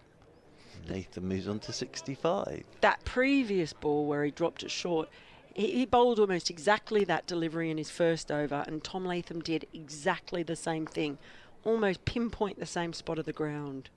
Don't tend to miss out these players, as this one's left alone by Hayne. Outside his off stump. So Willie for Hayne, though, try the googly with the right-hander on strike. Cameron Steele spins the ball in his fingers. Into his third over, he's into Hayne, tosses this up, it's a full toss, and Hayne will just lean on this, make sure he gets it into the gap, and that runs away to the boundary rope for 4 runs. So a couple of boundaries in the over from Cameron Steele. Tossed that one up, but it didn't come down. And pushed away by Hayne. The lovely thing about that shot from Hayne was he didn't try and hit it too hard. He just let it come down and then just pushed it into a gap for 4. Yeah, it's a little bit different to how we saw Alex Davies approach similar length of ball, shall we say, where he had deposited it into the stands before the ball had even arrived. Yes. That's fair to say. Eyes lit up, and then the hands couldn't quite deliver on the promise. Yes, it can happen. So Jordan Clark to continue from the Birmingham end, looking an absolute peach today. It's a lovely day, isn't it? It really is. And Clark is in. He's around the wicket, and that is a really lovely stroke from Latham. Caresses it out behind point. He'll only get a single for it. It's a hard work this for the bowlers today. Yeah, sticking at it though. But I do think this is one of those days and pitches where you could break a bowler. I bet you Dan Worrell is somewhere down there going, I'm quite happy to be putting my feet up. Well, he's doing the drinks as well, so.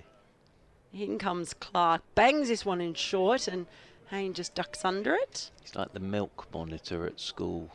I heard you say monitor before. I haven't heard the word monitor used in terms of... What's a milk monitor? Well, so when I was little at school, you had the milk monitor, and during break time they would come round with either a glass of milk or a bottle of milk with a straw in for you, and they were known as the milk monitor. Oh. Yeah, so they were in charge of bringing you your milk in the break. It was a daily dairy thing, was yes, it? It was, yes. No, you would have had that, Richard Wilford. Yes, indeed, absolutely. Milk monitor. Quite a responsible job, actually. But it was a student, was it? Or a teacher? Yes, I think it was when I was little. It was a teacher to start off with, but then I think you earned the right to help, if that makes sense. So if you were very responsible, then you were allowed to also join the milk monitor. Here was Clark, a bit of an outside edge, just squared up Hayne a little bit, but the ball trickles out safely towards the point area.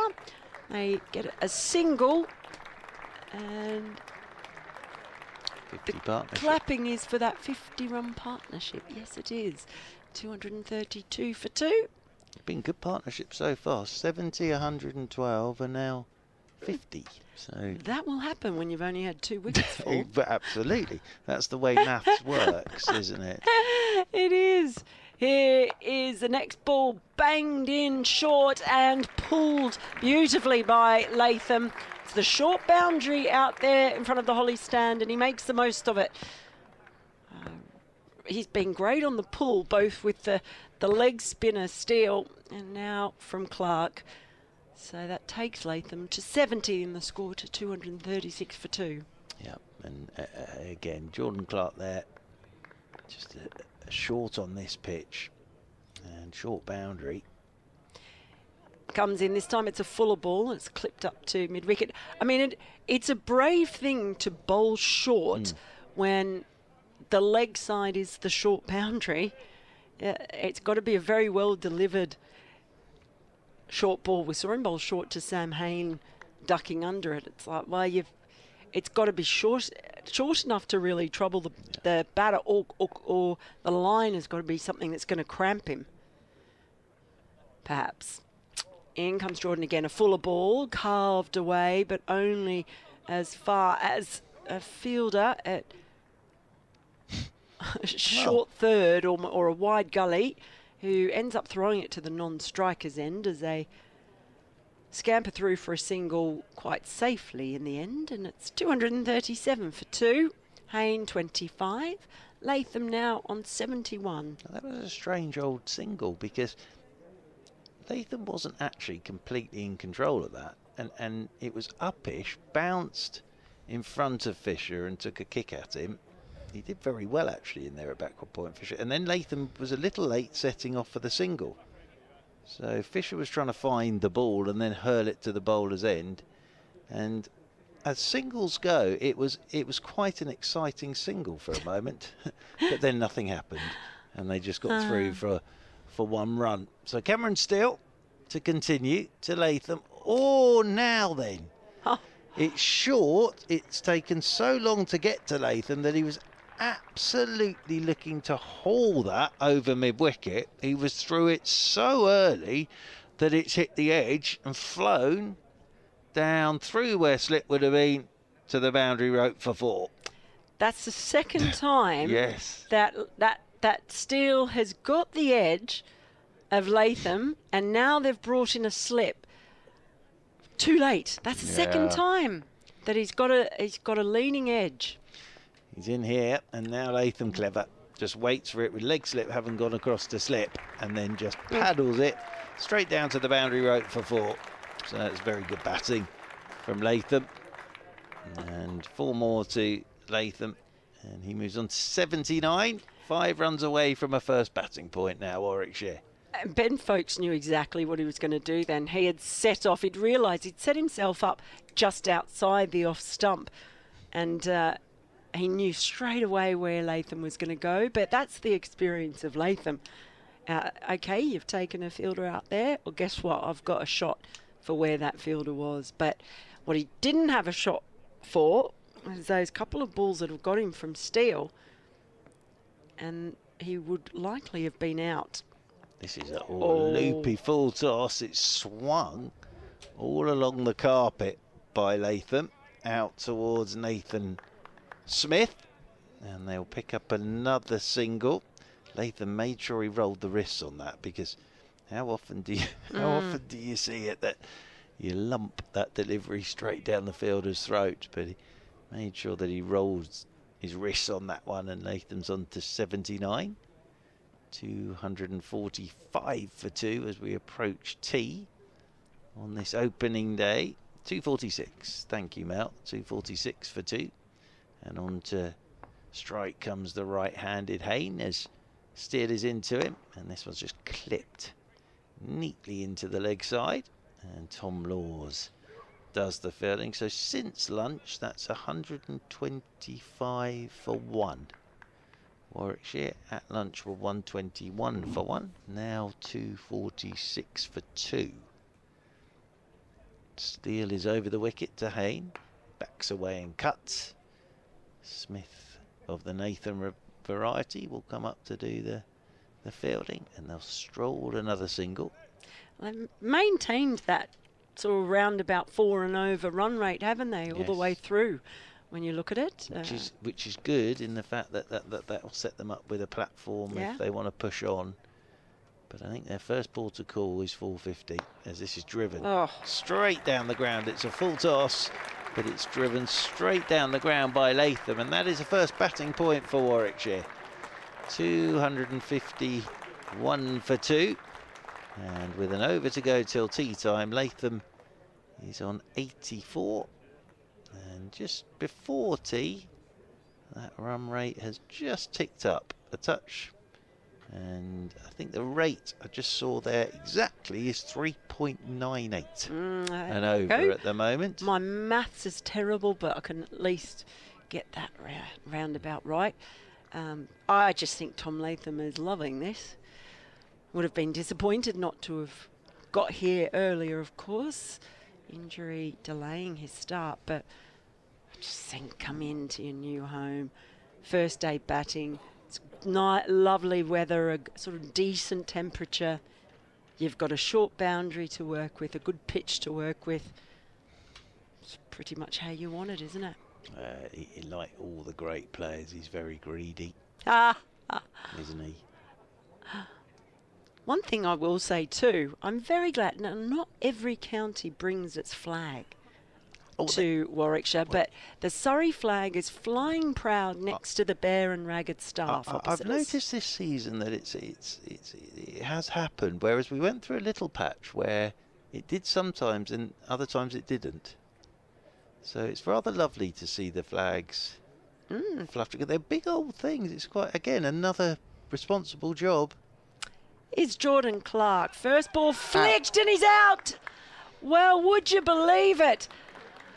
A wicket does come out of somewhere. It was just a little flick to the leg side, caught by a diving square leg. And where it seemed a wicket was going to be almost impossible to produce, it has come via Gordon Clark. Sam Hain departing for 26. The third wicket to fall now, Warwickshire 251 for 3. Well, cricket is a funny old thing. And Sam Hain there has just picked the ball up off his toes, whipped it, and it's a good catch from Dan Lawrence, diving away to his left-hand side. And you need, on pitches like this, you need things like that. And I think Surrey have worked pretty hard with the ball there. Latham's played very nicely for his 84. Sam Hain will be absolutely gutted with that. That will be tea. And Surrey have a bowling point. So a batting point for Warwickshire, a bowling point for Surrey. We'll all head off for a cup of tea, but yes, nicely poised at tea on this first day with a new ball due in after this over 16 overs time. But at tea on this opening day, Warwickshire, put in by Surrey this morning, are 251 for 3.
This is Richard Wilford at Edgbaston, where Warwickshire are taking tea on 251 for 3. It's a slight disappointment because they lost Sam Hain just before the interval. It was a fairly innocuous delivery from Jordan Clark that he flicked towards square leg, and Dan Lawrence took a very good catch diving to his right.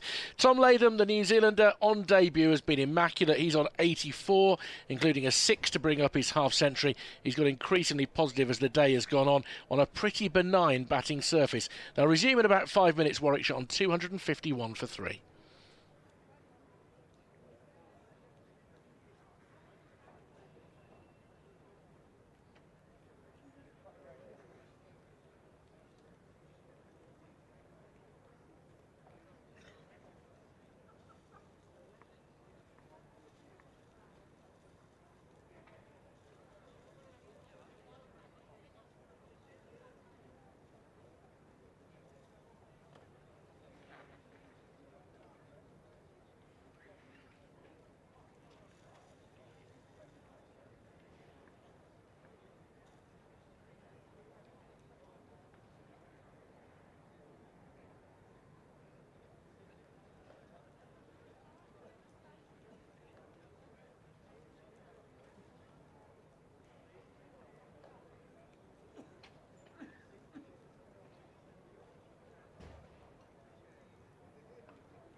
Well, a very warm welcome back to Edgbaston, here on the BBC Sport website and app, and on your smart speaker, of course, if you just say BBC Sounds, play Warwickshire versus Surrey Day 1, and you should be hearing us. Of course, dependent on how smart your speaker is.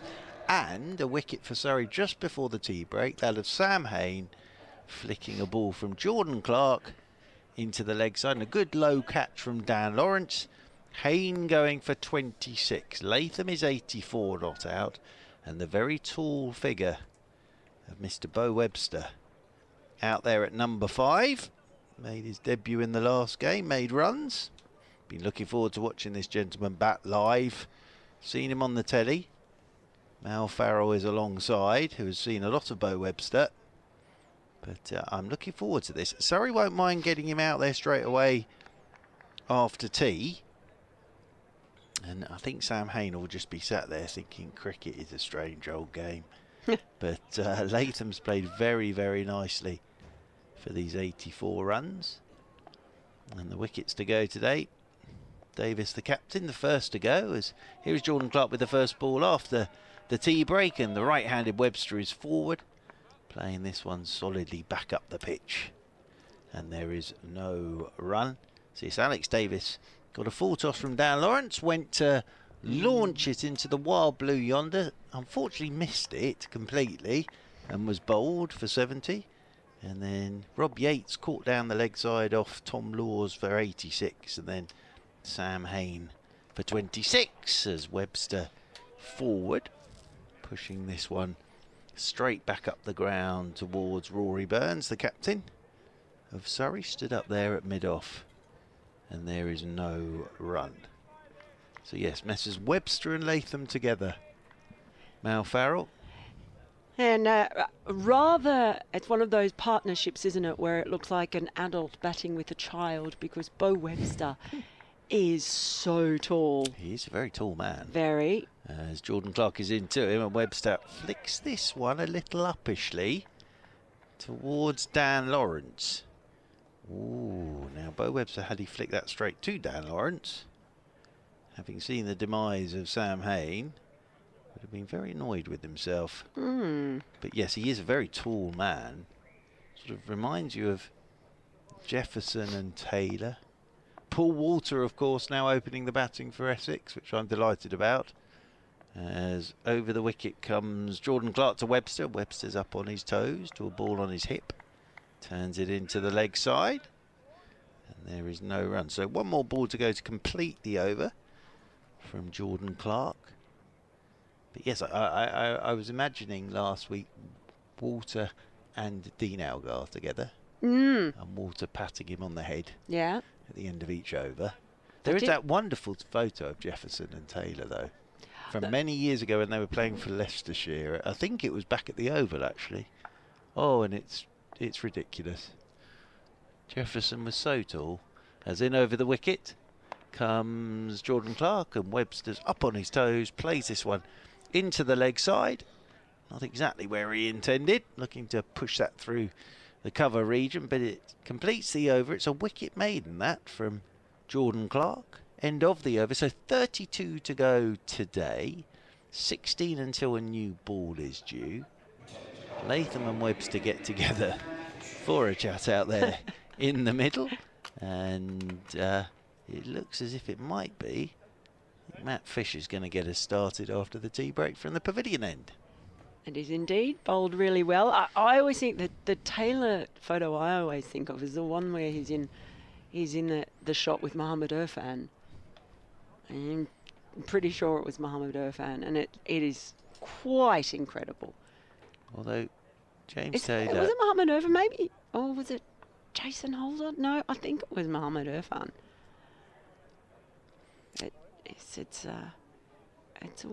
It's great to see the broad church that is cricket. Well, all heights, all sizes. Everybody's got a role to play. I once interviewed, so when James Taylor and Alex Hales were called into, was it here at Edgbaston? I feel like they were called into, was it for a series in South Africa?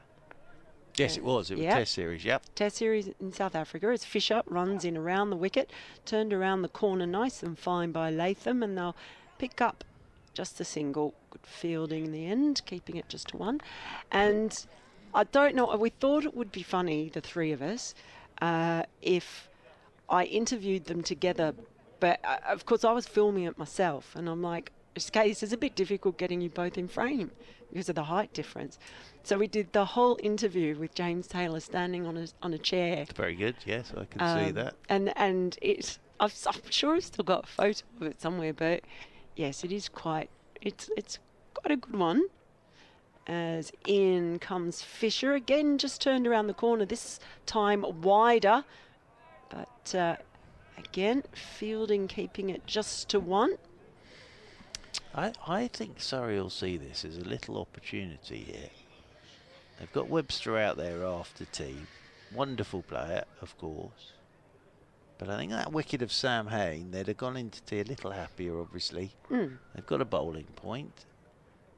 Warwickshire haven't yet got away from them, as yet. I think they'll just sniff a little opportunity here. It would have been either that, get a chair for him, or you would have had to have stood at one end of the ground with them both with a very long lead for your microphone. Well, I'll tell you what, there is a trick, and I know this because I'm height challenged, as Fisher runs in, bowls, that's driven beautifully. Terrific shot from Bo Webster. Is he going to get full rewards? Yes, he is. He timed that cover drive so sweetly. Even though there was a fielder hot on the ball's heels, he loses the race. And that is a lovely way to get off the mark. Very classy. Yeah, lovely shot. Tall man. Just gets a bit of a stride in, full face to the bat. Doesn't try and hit it too hard, just hits a gap. And that ball sped to the boundary rope for four, despite the best efforts of Rory Burns, who was on the chase again, down below us. Webster taps his bat and waits. Next ball is just tries to flick it down the leg side. He doesn't make any contact with it, with the bat, but it's just flicked his pad and scamper through for a leg by.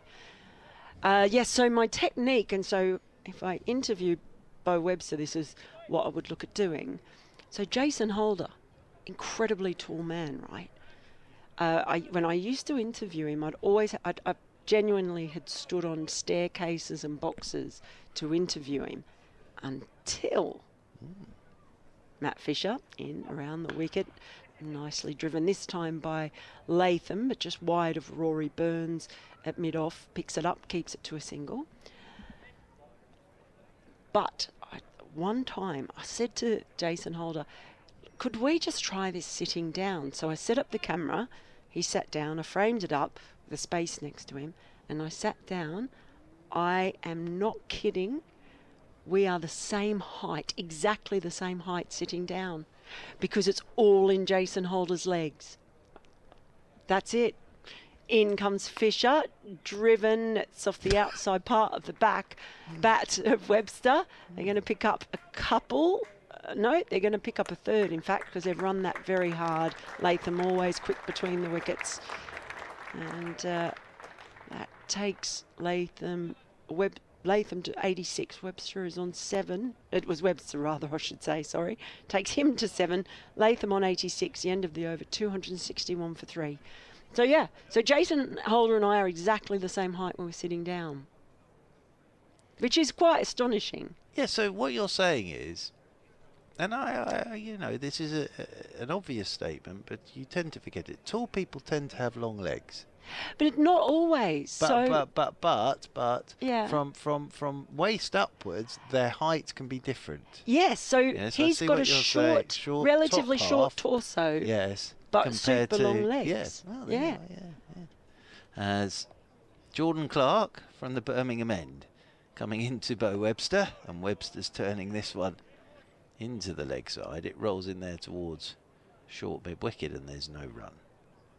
Yes. So next time you interview Bo Webster, do it sitting down. Well, and then you'll be I able haven't to interviewed see. him yet. So I'll be interested to see just how tall he is when you're Yes, standing next yes, to him. yes. And yes, it is always interesting to sit down. And so, in fact, Nathan Smith, who's out here. Over the wicket once again comes Jordan Clark, short ball, and Webster just waits for this and then pushes it firmly back down the pitch, and there's no run once again. So, obviously, Jason Holder and Nathan Smith were both at Worcestershire last year, and when they played them down at Kidderminster, we were chatting after the game. I was chatting to both of them, and I said to Nathan Smith, "You might not believe this, but we're exactly the same height." And he looked at me like I was an idiot, and I said, "When we're sitting down." And he didn't believe me, and I said, "Come on, we'll show him." And so we sat down and proved it. One of those modern wonders. As short ball again from Jordan Clark. Webster gets up on his toes.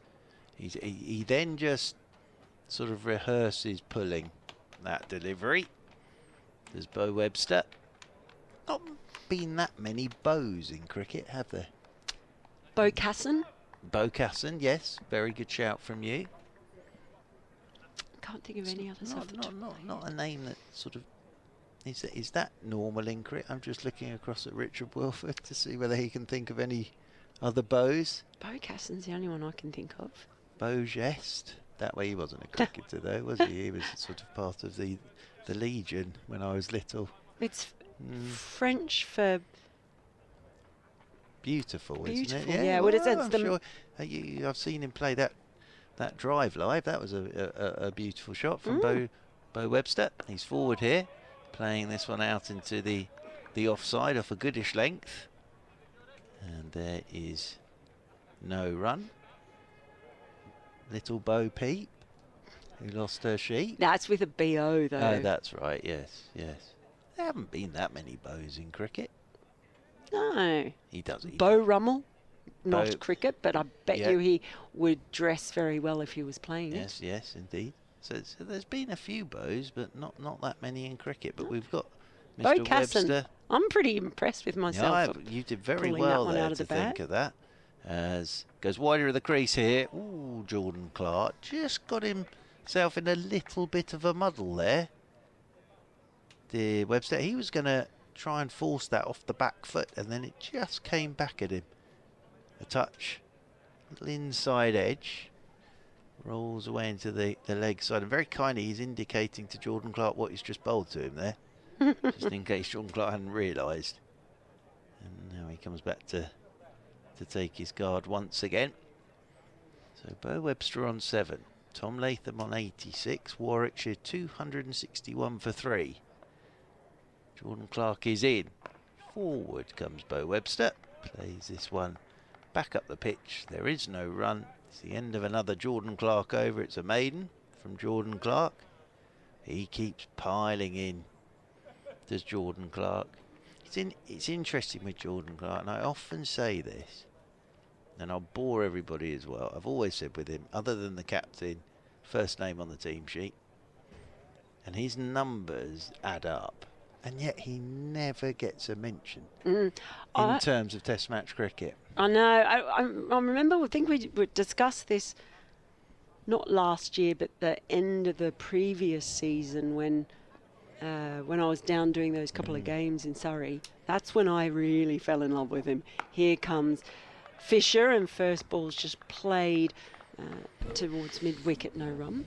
And that's where, agreed. I'd not seen him live before then, and just it's the bustling nature that he has, as well as the obvious skill with the ball, the aggression. I just think he's a wonderful cricketer. Tough as old boots. Really as well. tough. Yeah, he'll play through anything really. That real grit about him as Fisher runs in around the wicket to Latham, who just, when he plays that shot, his head is so still as he defends the ball, and that elbow up high, very solid as he gets in behind it. A couple of bits of news, Churchy, that my colleague at the Cricketer, George DeBell, has broken today, by the way.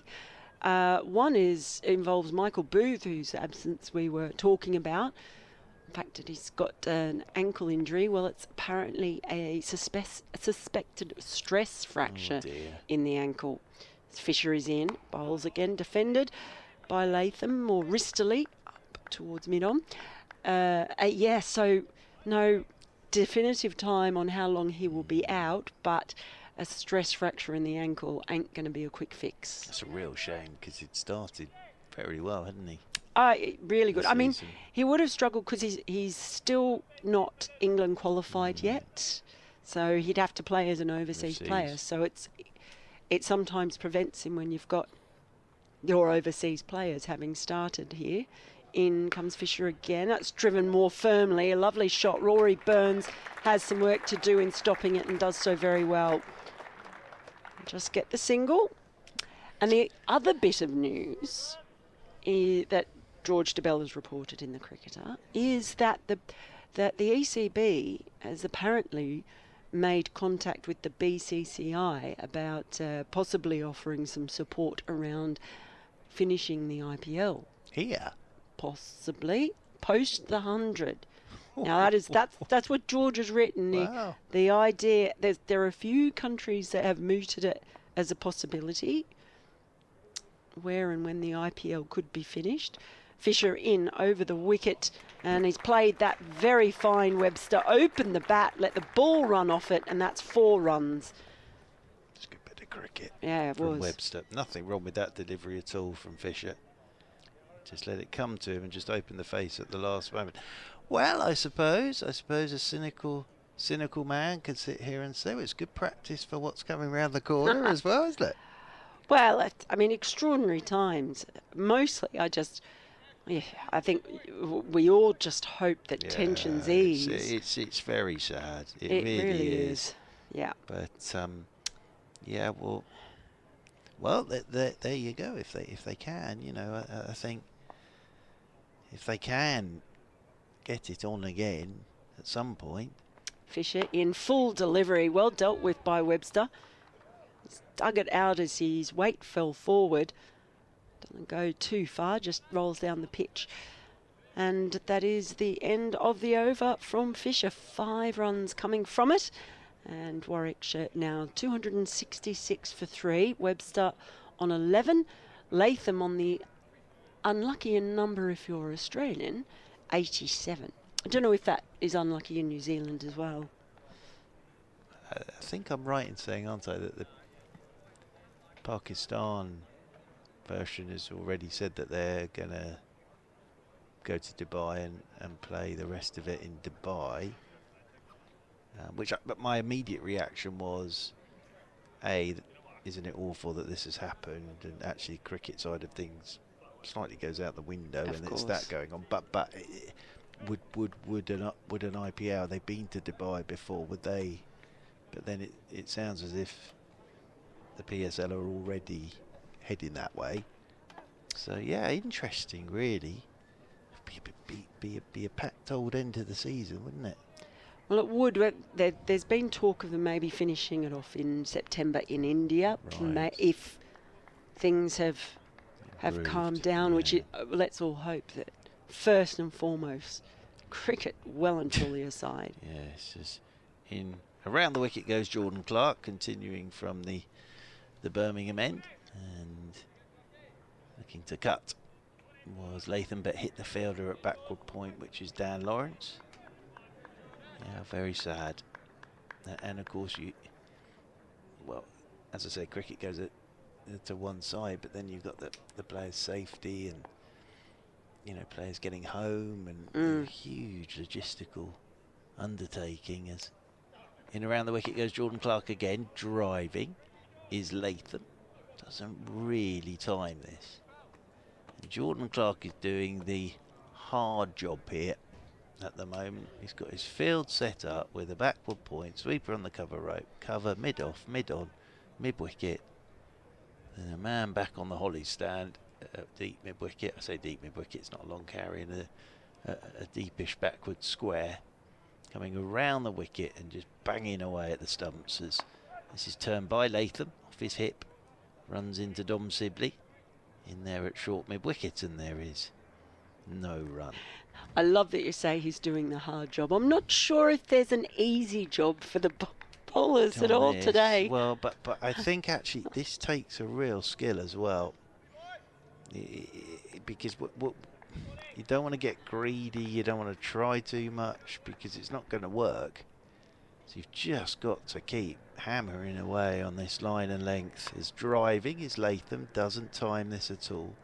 One of the best spells I've seen him do was on a pitch that was slower than this at Old Trafford, and Ben Folkes came up to the stumps, he set the field up and he just cut his pace completely and ended up bowling Keaton Jennings. So he's a very versatile cricketer, is Jordan Clarke. And as I say, he's as tough can be. Play through anything. Is in around the wicket he comes again to Latham. Latham pushes this one out into the offside, rolls out there towards cover, and there's no run. Well, he's obviously fantastic when he's got something to work with, but of all the types of bowlers that you can have, he's probably the type of bowler that you really want to have in this kind of situation. And that's the other thing with, well, I'm always very surprised that he doesn't get a mention in terms of Test match cricket. Is in terms of Test match cricket, you often get pitches that at times don't do a great deal, as this is driven by Latham, and tumbling away is Lawrence to do the fielding. It's another maiden over from Jordan Clarke. End of it, 266 for 3. So he's able to do this job as well as is Jordan Clarke. And as I say, tough as old boots. And I always used to say when he was bowling with Jamie Overton or they batted together, the grown-ups have turned up. Because the other thing is he's... Well, someone was saying the other night that when he retires, he could be sort of Heathcliff in one of those Sunday night dramas on the BBC. But when he's alongside Overton, it does look like a couple of bouncers who are barring you from entering a nightclub or a bar. But it is like the grown-ups have turned up with those two. I think he's a terrific cricketer, I really do. I concur. Just a little bit of a chat going on between He's Burns also good for Fisher. the photo ops as well when they're doing the marketing, Jordan Clarke. I always think it's all part of it these days. I'm just going to do one more over and jump out because we've got a special guest. In comes Fisher, and that is slapped away through point. Beats the fielder close in, but there's a sweeper who keeps it to a single, takes it to 267 for 3. It's the same with Dernbach when he was playing as well. Often when the posters went up. I think Jade probably, even if they didn't want him, turned up for the photo shoot. He was always quite happy to have his photo taken. But he had terrific tattoos, didn't he? It's all part of it these days. In comes Fisher to Latham. There's that defensive shot once more that he plays where his eyes go down, the elbow comes up, and then his eyes just don't move. He just doesn't look up. It's like a hold the defensive pose. It's very solid, isn't it? Yeah, it is. All his experience today. Would dearly love to kick things off at Warwickshire with a century for sure. Well, yes, as we were saying, I don't care who you are. You want to get off to a good start. Perfect opportunity. Here's Fisher again, and this time there's the press forward, but it beats the bat. And a few claps around the field there from the Surrey players, and what that really shows with the ball beating the bat, it just hasn't happened that often, which is why it's got the reaction that it has. Such hard work for the bowlers here today. Just a real test of patience. Yeah, they've done a good job, these two, since tea, Clarke and Fisher. Yes, Clarke has given away nothing. Fisher's in now, and that's just played to a straight extra cover by Latham. Yeah, it's an interesting session this before stumps. Just think that wicket of Hayne just before tea.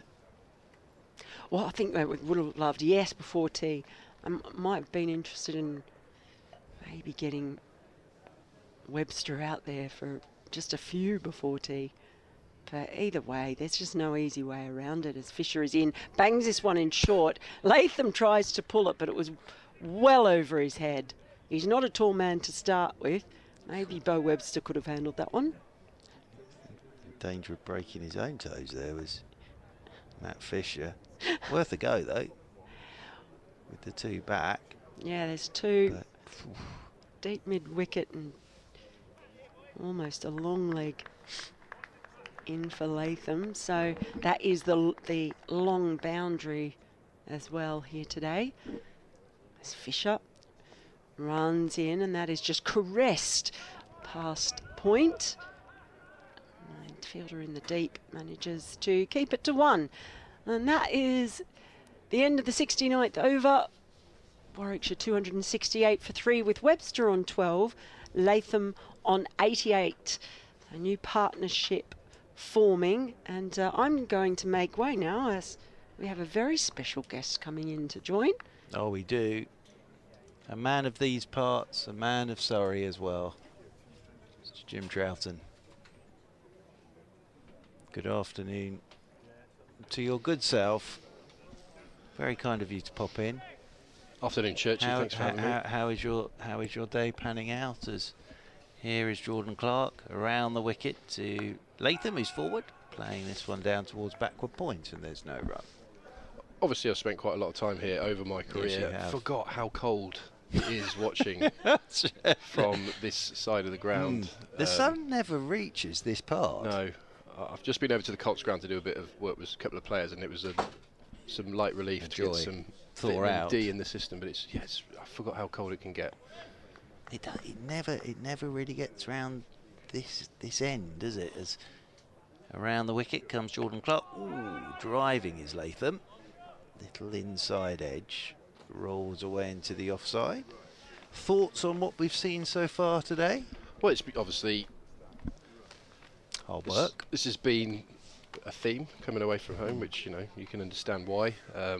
With the strength that we got in our bowling lineup, that we're going to have to work very hard to get. Firstly, 9 wickets so we can get full bowling points, but hopefully get those within the 110 overs. Jordan Clark around the wicket he comes. Latham drives straight into cover. And there's no run as Nathan Smith does the fielding. I think the wickets that we've taken would probably indicate what a good deck it is. But always say both teams must bat and bowl on it. Yep. But the way we started up after tea looks nice. I Very obviously good. went over just before tea, so I've missed a bit of play. But really, you want to be able to finish the day in a good position of doing a good shift now. Jordan Clark is in, and Latham in behind this, plays it away towards cover point, and there's no run. As you said, I heard you say it actually at lunchtime on that opening day at Chelmsford. We know what's coming. We've just got to work out a way to get round it. Yeah, it's that mix of setting the right fields, trying to squeeze a bit of pressure, but also you need to take wickets. Yeah. And you don't want to fall into the trap of chasing it, but also you don't want to fall in the trap of just, not taking the wickets, which is really important. Good shot here from Latham. It's a lovely shot from Latham. Just lent on this, and Rory Burns doing his best to get across there. It's just a very good cricket shot from a very good player, and Latham moves on to 92, and Warwickshire move on to 272 for 3. From around the wicket, just takes that from just outside off stump, and then full face of the bat, straight back down the ground for 4. And Tom Latham 8 runs away from what would be a first 100 in his opening game for Warwickshire. As around the wicket once again comes Jordan Clark, and this one's left alone outside the off stump by Latham. End of the over, 272 for 3. Warwickshire. Well, and again, with the 11 you've gone into this game with, Jason Roy back. Roy the boy back in the team. That is, I think, 5 years since he's played a red ball game. For Jason did he Roy. not get? Did he get 100 on Sky the last game of the season in 2018 That against was, Essex? yeah, that's right. Yep, he did. He did indeed. And then his last game was 2020, I think, during the Bob Willis Trophy. Right. That was his last game of red ball stuffers. Fisher is into Webster, clipped away by Webster off his toes out towards a deepish mid-wicket, and they will pick up a single. It's very good to see him back playing the red ball stuff. I think the one thing I did think to myself was in the field could be interesting. Well, 70 overs, yeah, so that's a few T20s, isn't it? In the legs already. Absolutely. This will be, and you know, yes, at the moment he stood at sort of a straightish mid-wicket as Fisher, around the wicket he comes. This is pushed by Latham. Straight back up the pitch, and there's no run. But yeah, great to see him back.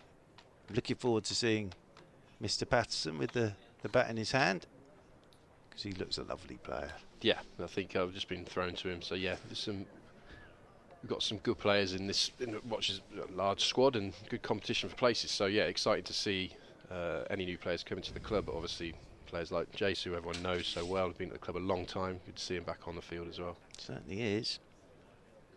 Fisher runs away from us, comes around the wicket once again, and Latham drives straight down the ground. Oh, and it beats the dive of Jordan Clark away to his left-hand side. Now, it's not that I don't want to speak to you, Jim Troughton, but with Latham 4 away on debut, should we get Mr. Wilf? Are you sure? You sure? You sure you don't come want on, to take this? you should be if he gets I feel there. like it could jinx it as well. Come on, yeah. So. No. I think Mr. Wilford should be if it happens. Come on, you come in here, Mr. Wilford.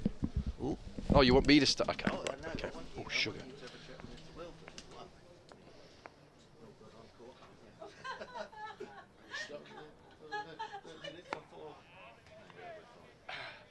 Mercifully, he defended the next ball whilst Mark was demonstrating why he isn't working as Houdini on weekends. But yeah, it's been a tremendous innings from Latham. That sort of pugnacious left-hander, it seems very familiar to me, Jim.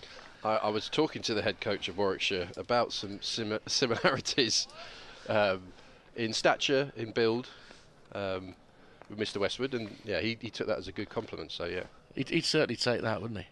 He's very still at the crease, Latham. As he waits now and looks to pull down the leg side, he'll get a single down towards long leg.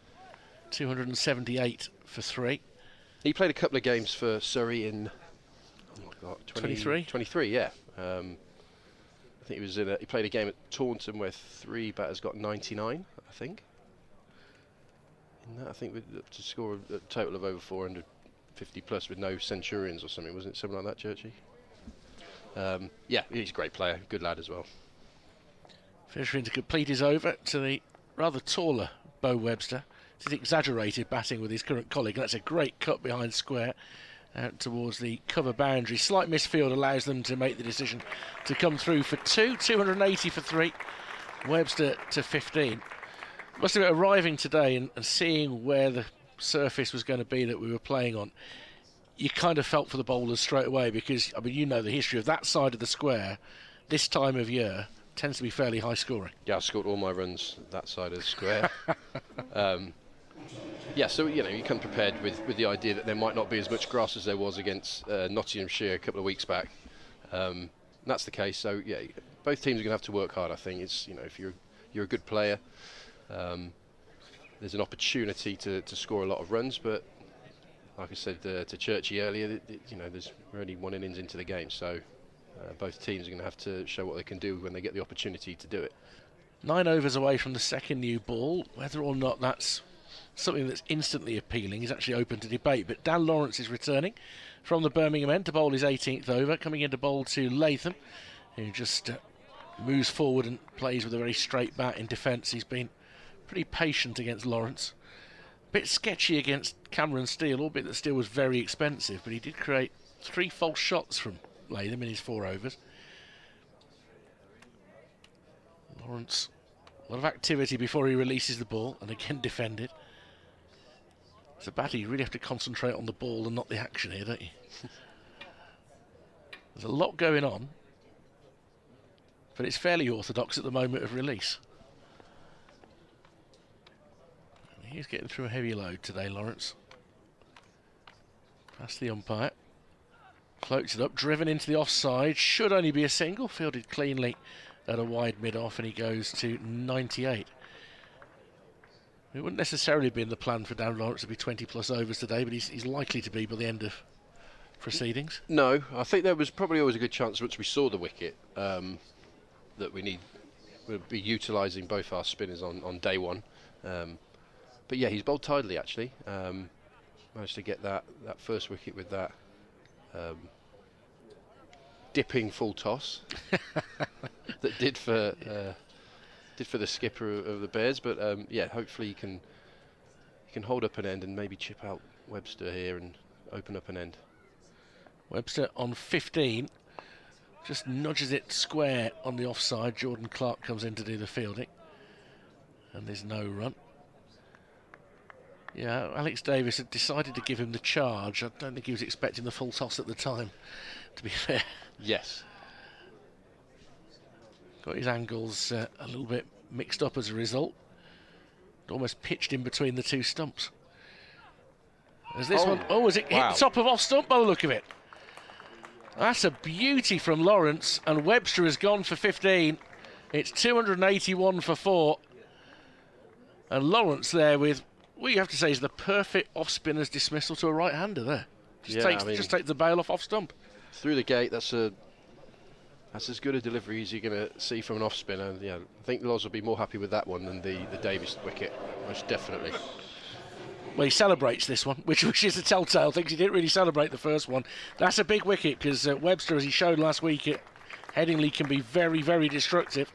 281 for 4, and it's persistence from Surrey that is making their way through this top order bit by bit on a track where you imagine you want a very imposing first innings total. Well, Warwickshire, I mean, they'll be glad that they bat fairly well down. Both teams certainly strong batting lineups for this game. We're going to see Ed Barnard come out now at 6, so Zen Malik will be waiting till 7 and Kai Smith at 8. Two of the less experienced batters, but all of a sudden, one end is just open again. Yeah, but you'd probably say the most in-form Bears batter this year with Ed. Yeah. Well, over the last couple of years, very consistent. Made that great 100 at Chester Street for the big run chase earlier in the season. It's really about 5 or 6 years ago when he was at Worcester, you'd have seen him maybe as a bowler who batted, and now probably the other way around. Yeah, I saw a fair bit of him second team, sort of early in my coaching career at Warwickshire, and yeah, but he did score runs in second team, so I think we were all always aware that there was a genuine all-rounder there. And that's something that Dan Lawrence has become as well. In that, you look at what Surrey have done with spin in recent years. Will Jacks became very, very useful. I mean, really been a batter who was a part-time bowler, and Dan Lawrence even more so. Perhaps, I suppose playing with Simon Harmer at Essex, he wasn't going to get much chance, was he? Yeah, he would bowl a lot more overs than he did early in his career. But with someone like Harmer, who was obviously a fantastic off-spinner, I think he's relishing getting the opportunity now. Final ball of the over, and Barnard actually comes down on one knee and meets it on the full toss, just dabs the ball round the corner. Fielded by Matt Fisher for a single, 282 for 4. And Lawrence with his second reward of the day. I don't know what he's shaking his head at, has he?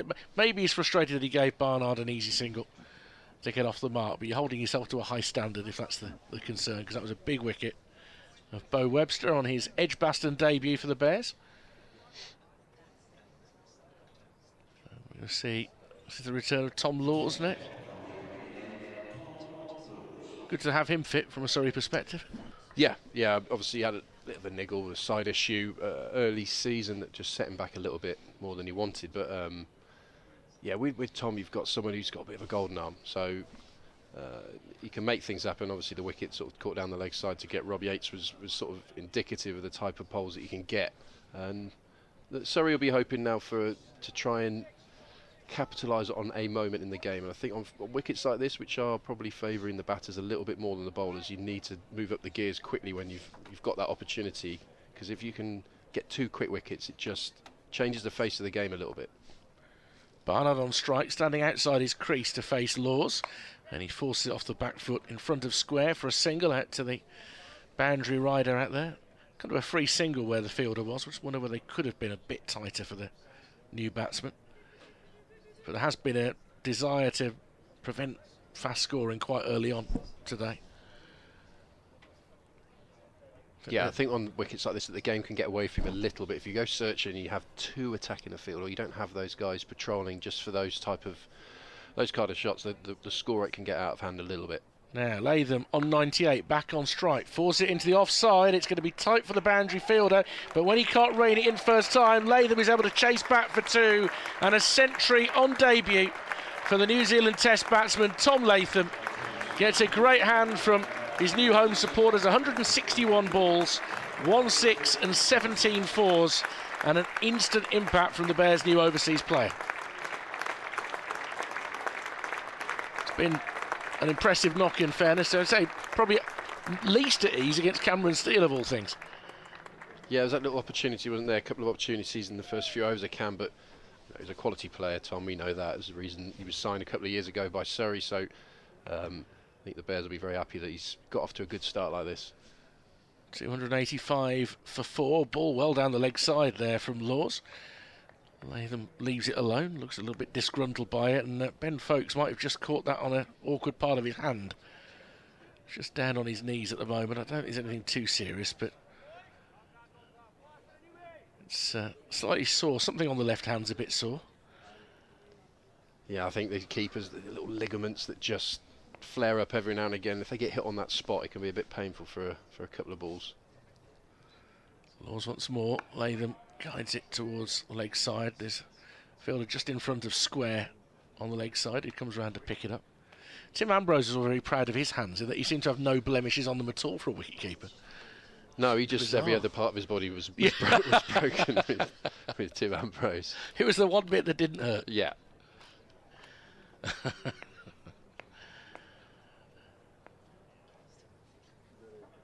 Laws approaches round the wicket to the left-hander, just covered up by Latham. I think Amby's heading over to England. He's obviously lives in Australia now, but he'll be playing in that Masters Legends tournament that's coming up here, and I think they play here, don't they? Yeah, I think there's certainly. Is there a double header or something like that here? Certainly a game. So that'll be his first time back in the country since 2020, I think. He'll have to bring his guitar and have a riff with you. Laws just short of a length, and again Latham, soft hands, defends it out into the offside. You still playing that guitar? Nowhere near as much as I should. And let's just be very clear, very basic amount of ability compared to someone like Tim Ambrose, or compared to someone like Dan Worrell at Surrey. Is he good? He's a very good guitarist. Yeah, I think him and Namby would make a good little band. Well, it's a bit of a tradition at Surrey, because Mark Butcher was very good as well, wasn't he? Yes, yes. Yeah. And what about the illustrations? Are they still happening? Not for a while. Actually, Cam Steele been chatting to me about a little project he was thinking of doing, a quirky sort of book involving some the weirdisms of cricket. Okay. I won't divulge too much because I don't want to speak on Cam's behalf, but he chatted to me about something potentially. But yeah, doodling continues. I never forget that you're a man of many talents. No. That was it, you see. Jack of all trades, yeah. Lawrence is going to continue. Interesting that for Barnard they're putting a long on back. They've also got deep cover who's well in front of square. So a little bit of a straighter deep cover than you'd normally see. And Barnard just drops his hands on the ball and squeezes it into a gap for a single. He's up to 3 singles from his first 3 balls faced. 286 for 4.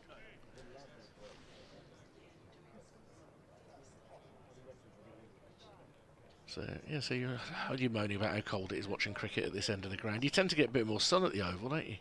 Yeah, you do. And I was talking to Kabir Ali, who's working with the Warwickshire women. He said their side, where their change is absolutely boiling. It's complete opposite end of the ground, and they're struggling with the heat when they watch their games. Latham defending the offside. Yeah, they've built brand new changing facilities for the women's team. It's really nice, actually. It's as I was saying to Mel earlier, they've got their numbers on their lockers and all that sort of thing. Really nice, and a weights room as well at the far end of the ground. Very, very handy for them. As Latham pushes another single out into the offside. There's a hint of the Bears wanting to rebuild after that latest wicket. Yeah, I mean, Surrey are looking to get halfway through the order, and Warwickshire will be looking to just build another partnership, take it past 300, and not start again, but build another partnership with Latham and Barnard and move forward from there, really. Lawrence to Barnard, defends out into the offside. Dan Worrell not too disappointed to be on drinks today? No, I mean, he had a bit of a heel issue last game that he managed to get through against Somerset, and I think the plan would always be, if it was a flat one and we could play Cam Steele, that he'd be the guy that misses out and keep him fresh for the next home game. Lawrence again, that was a slightly quicker one. Has got that change of pace, and occasionally it appears to have a top spinner every now and then. There's the odd ball that just goes a bit quicker after it pitches. Is that part of his armoury? Yeah, I think he's been working on something that's a bit more with the seam coming down. Hard to get it going the other way without kinking the arms, so he's working on getting that top spin on and getting the revs on it. That's one onto the pads of Barnard, takes a comfortable single. He's to 4, 288 for 4. And that's the end of another over from Dan Lawrence. He's got 2 of the 4 wickets to have fallen so far today. The men out: Davis for 45, Yates 86, Hayne 26, and Bo Webster for 15. We've got Tom Latham on 101 and Ed Barnard on 4. Of note, one of your former colleagues here, or somebody you coached here, Ollie Hannon-Dolby, now as chair of the PCA. It's knowing Ollie for as many years as you have and I have, probably not too much of a surprise that his fellow pros would see him in that sort of position. No, absolutely. I mean, very proud moment as a former PCA rep for the Bears who brought Ollie into the fray, to see him grow into that role. Lawsy come in here and leave there from Barnard. Yeah, it didn't surprise me. He's been a part of the professional game for a long time, thinks about the game, and really fitting position for him to take up, really. Yeah, he's a good communicator and very good at being a mentor for younger pros as well, Ollie. He cares about that. He cares about the future of the game, which I think is really important at the moment. So Laws bowls to Barnard, left alone outside off stump. There's so much change in the game at the moment compared to when you started out. All the nature of the competitions has changed, the commitment has changed, the desire to give players proper rest as well. Yeah, I mean, it's a long time ago since I was involved, but I do remember being on the cusp of that first kind of change when we had the Champions League kind of T20 get together when the winners of the Blast and stuff.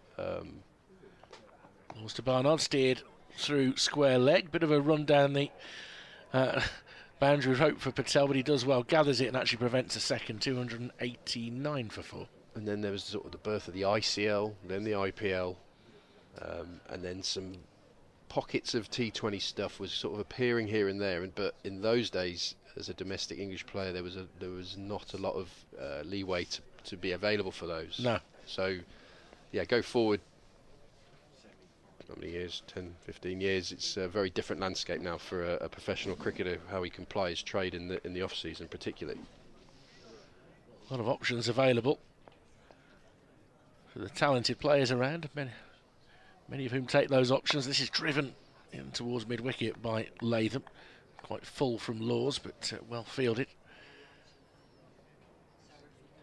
Is that Jason Roy who fielded it there? Is he gradually working his way back up? He's bearing out what Churchy has said about the fact that he's not used to being in the field that long. He's still not up. It's like a footballer who stays down for a while, the referee checks on him and he'll say, I don't need the physio, it's okay. Just buy some time. He's dragged himself to his feet. Laws once more in. Latham looks for a quick single but then shouts. He just dabbed it into the offside. He loves the dab and run, Latham. That's been one of the keys to certainly the first part of his innings. Oh yeah, I mean the feature of his game is how late he plays the ball. Yeah. Which allows you to just softly protect the ball. You're not looking to hit a boundary, so if you can rotate off a good ball, it keeps the scoreboard going, keeps the bowlers having to maybe change the lines and lengths to the other batter. This one fairly full and straight, and Latham in behind it. End of another good over from Tom Laws. 289 for 4. I've got an update to do in about 4 minutes, which I'll break off in mid-commentary to do, but at that point we'll start to look where our double change is going to come from, because I don't want to keep you too long in the commentary box.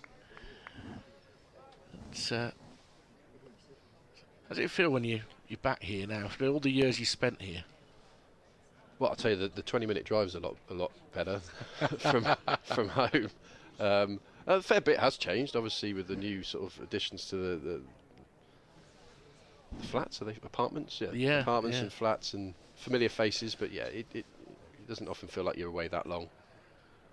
Lawrence in to Barnard, just guides it up towards a short mid on. Dom Sibley just trots to his left. Of all things, I saw him in the press box at tea time. Dom Sibley, he a brief foray up there to have a quick chat with somebody. Was in very good spirits. This is off the back foot. Barnard just trying to force it through. Doesn't really time it, but will settle for a single. Yeah, he's in good form. This year he scored some runs, and you know, anyone who's a Warwickshire fan or a Surrey fan will know when Sibs is in form, he will score a lot of those runs and spend a lot of time at the crease. Yeah, which he's done. This way, he left Warwickshire kind of through the front door, and that he'd done everything that he promised to do when he got here, and it served so brilliantly, and it was time to go home. I think most people could see that for him. This is dragged down a little bit, defended by an advancing Latham down into the leg side. I mean, it's frustrating for a player like Dom that the way that the Test game has gone at the moment. You know, I think 20 years ago he'd probably be looking at being close to 50 caps now. Yeah, I mean, the weight of runs he's got over the last couple of years, and he has really sort of developed his game as well. Dropped short, cuts into the offside. That was an awkward bounce, and Fisher's done really well there to control that and prevent a single. He's developed that game, and you know, really pushed himself into the T20 team, which is not an easy thing to do with the you know, wealth of talent that we've got in our white ball ranks as well. So. Lawrence once more to Latham. He's been very quiet since reaching 3 figures, and he defends this. Just a single in his last 12 deliveries now for Latham. And I think that might be a sign that he's saying, right, here we go, let's set myself, see if I get another 100 on top of this. Circumstances of the game would dictate that would be the right sort of policy for a player with his ability. As he turns the ball into the leg side, judges the single well, calls Barnard through. And the end of another over, 291 for 4. Looks like I've got to hit this 3 minutes past thing. I'll just look at the scorecard so far, so I hit my moment. The first man to fall today, Alex Davis, bowled by a full toss from Dan Lawrence for 45. Rob Yates made 86 before being snared down the leg side. Good catch from Ben Folkes off Tom Laws. Sam Hayne clipped a ball from Jordan Clark to square leg. Excellent catch from Dan Lawrence diving. He went for 26, and then Bo Webster got a beauty from Lawrence through the gate, hitting the top of off stump. This is Richard Wilford at Edgbaston, where Warwickshire are 291 for 4 in their first innings, and a century on debut for the New Zealand batsman Tom Latham. A 6 and 17 fours, an almost immaculate performance. Although, as I say that, he under-edges a ball that goes fine down towards the boundary. Couple of runs he'll add to that. Ed Barnard with him at 6. They've recently lost Bo Webster, the other overseas player. He'd made 15 before he lost his off stump to a lovely off break from Dan Lawrence. 294 for 4 the Bears. Latham now on 105. That update done, but yeah, that was the first false shot we've seen from Latham for a little while there. The little inside edge, not too far wide of the stumps.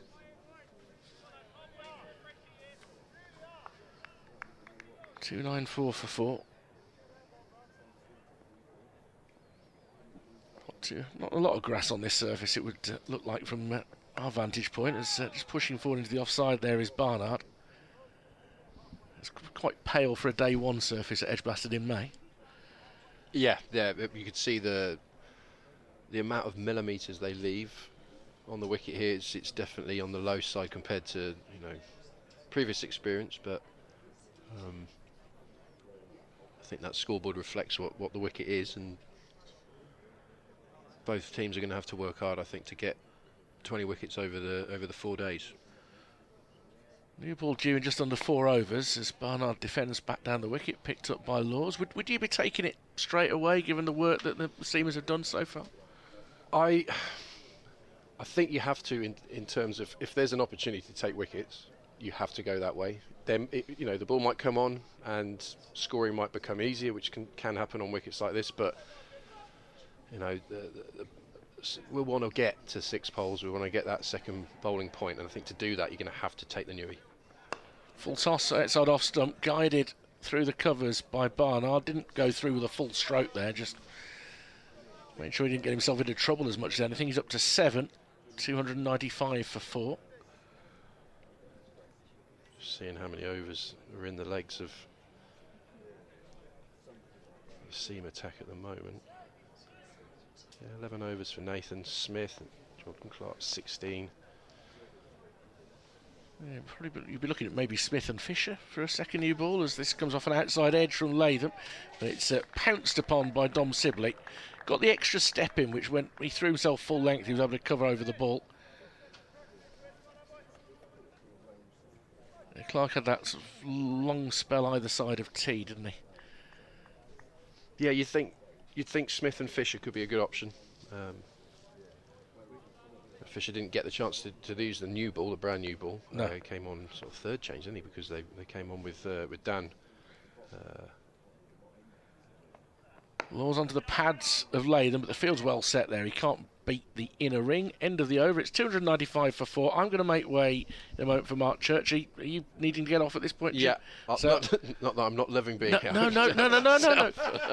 You've got a job to do. So I'll tell you what, we'll bring Mark Church into Jim Troughton, obviously a man of both counties, which is nice to have him on board. And once Mark Church is in position, I'll make way for Phil as well. But it's always fun when you get somebody from one of the counties involved and having a chat and giving you a bit of insight, and it makes all the difference. And Jim is always such an affable character to talk to. Yeah. So I tell you what, he looks more and more like his dad with every passing year. I will say that. Very fine man in so many ways. As Dan Lawrence from the Birmingham end is into Barnard. And he's pushing this one off the back foot out there towards cover, and he'll get a single. He'll move on to 8, 296 for 4, and that brings the Centurion, Mr. Latham, on to strike on 105 as Lawrence into his 21st over. He's got tidy figures today. He's bowled nicely as this one's down the leg side. Nicely taken by Ben Folkes as Latham just looking to run that one down towards fine leg. They do have Jason Royce still in there at leg slip, Surrey. Arms whirling, he's in again, is Lawrence. Forward goes Latham, plays this one into the offside. Good afternoon, Mr. Britt. Good afternoon, Mr. Church. How are you? Yes, I'm all right, thank you very much indeed. And it's been very nice to watch Tom Latham bat. Yeah, he's been played some lovely shots and been very steady. He looked settled in very quickly. Yeah, well, he's just a very good player. As forward he goes, and this one bounces a touch from Dan Lawrence. He's done a really good job today for Surrey, Dan Lawrence, into his 21st over. As I say, 2 for 58 on a surface that hasn't offered him anything. What he has done is at times tied up an end, which is exactly what you need to do sometimes as an off spinner. Oh, that's well bowled. Latham using his feet, wasn't quite to the pitch of it. Plays it down the ground. Will get a single as Nathan Smith comes up to do the fielding. 297 for 4, and the ball he got Webster with was an absolute beauty. Yeah, there was a bit of a gap there. Tom Latham came down the wicket and played that, but pad when he played it, there was quite a gap, and fortunately from him, he got it out the middle of the bat, but it could easily have whipped back through. Barnard drives. That's a lovely shot, because that's what the off spin is trying to do. Unfortunately, there's a photographer out there just at the spot. Well, it's Mr. Gareth Copley over there. He's done a fine bit of work there, but that brings up the 300. Just driving that handsomely away through extra cover. And the 300 is up for Warwickshire, so a second batting point for them. 301 for 4. And a couple of overs until the new ball is available, which has been lobbed on already to Rory Burns, so it's ready to be taken straight away by Surrey. Ed Barnard's been in pretty good form with the bat this season. He got 101 against Durham up at Chester Street, and 82 here in the opening game against Sussex. He's going into this innings, he made 318 runs this season, and it's a new over from Tom Laws, which is clipped away first ball, down to fine leg by Tom Latham, and that's gone all the way down to the boundary for 4. Just a little bit of a loosener there, and Laws just straying down the leg side. He got the wicket, remember, with Rob Yates, who clipped one down the leg side, and a really good catch to get rid of him from Ben Folkes. But the ball itself, I don't think it would go down as Law's best delivery of the match. This next one he's in, and forward comes Latham and plays it into the offside. There's no run. Well, the thing here is that, yeah, it's a good pitch to bat on. Not a huge amount has happened for the bowlers. Surrey have stuck at it today. Yep. But that's why Latham's such a good player, because he's 110 not out. And you can say, oh, well, you know, on this pitch you should be making runs as the overseas, but actually he's played very, very nicely here today. Laws in, Latham just leans into that one, takes a hand off the bat and immediately says no, we'll just run into the offside. And he like all good players, he's greedy. That's the thing. Yep. Absolutely greedy, and he'll have sort of said to himself, right, ideally I'll be 250 not out at the end of this, and we'll be up over 500. So yeah, he's played very nicely today. His Laws in. This is going to be more runs for Latham as he turns this one away down to fine leg. They're going to come back for the second goal on the throw, which they get home safely for. And 2 more onto the total, 307 for 4. Just took that set out. It was a long way out. I would say probably one of the longest boundaries on the ground, that mark. Oh, absolutely. But don't you think? Yeah. And it was a long throw back in. It would probably have taken me, I think, about 3 efforts to get into the wicket keeper from where he was. I'd have booked a taxi to get that back. Bill's in again, bowls driven back down the ground, but straight up to Rory Burns, a deepish mid-off, and there's no run. And I don't. I've said this. I don't care who you are when you turn up and it's your first game for a new county. You want to make an impression, and I think as the overseas as well, you're always under that extra bit of pressure, aren't you? You are. Because that's why you've been signed, really. Yep, exactly. Nathan's been signed to score runs. There's a huge expectation, and so often as well, I'm afraid. This one is turned to square leg, no run, end of Laws over, 307 for 4. So often the overseas player does come in and disappoints with, you know, and by the same token, there are a lot of overseas players who've done fantastic jobs for their counties. So it's a difficult one. You always feel a bit sorry for the overseas, because that every time they go out there, especially when they're on a bad run, that it gets bigger and bigger, that sort of weight on their shoulders. Yeah, it certainly does. Just trying to think back here, a century on debut doesn't happen that often, obviously, for any player, whether they're overseas or not. I think the last one was Kumar Sangakkara for Warwickshire. Right. That's going back. Well, there you go. So what's that, 15, 16 years ago? Yep. Well, Trying to, if I'm, perhaps somebody who knows may be able to tell me if I'm wrong. over the wicket then comes Dan Lawrence, and forward goes Barnard. Pushes this one out into the offside. I'll take a single. So after this over, the new ball can be due. So because this ball's in its last over, John Clark didn't even bother picking that up. He just kicked it straight to Nathan Smith. So that's sort of the respect that they've got for this ball now after of the nearly 80 overs. Well, we're not entirely sure. It could be even older than that, because it was a ball out the box, wasn't it? Yeah, as forward comes Latham, plays this one into the offside. Round comes Dominic Sibley. Yeah, Jordan Clark's getting himself warmed up, so it looks like Clark will take the new ball alongside Nathan Smith again. As Latham, forward he comes, and there's no run, and that new ball's important because I think Surrey have stuck at it well today. Yep. Warwickshire haven't got away from them as yet, and it's an opportunity with a new ball to try and pick up a couple of wickets. As forward goes Latham. I think Lawrence actually has bowled really well He's today. bowled superbly. You know, he's in his 22nd over. He's just gone for 64 runs. He got those 2 wickets, bowled Davis and bowled Webster.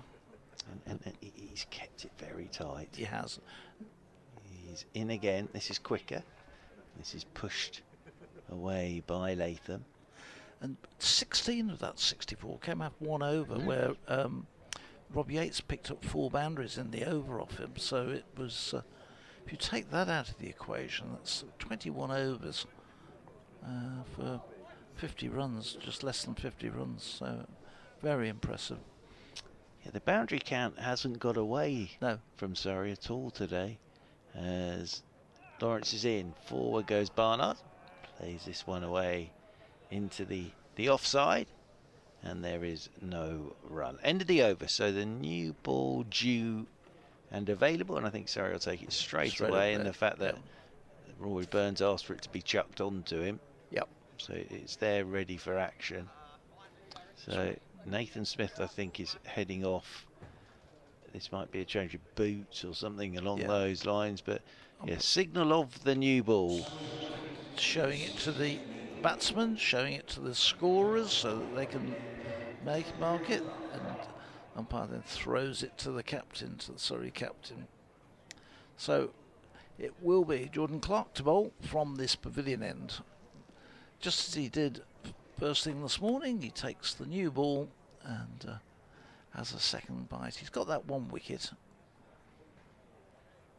Just to say, I think it's James Taylor that's out there doing the 12th man duties for this over for Nathan Smith. So he's away at backward point now.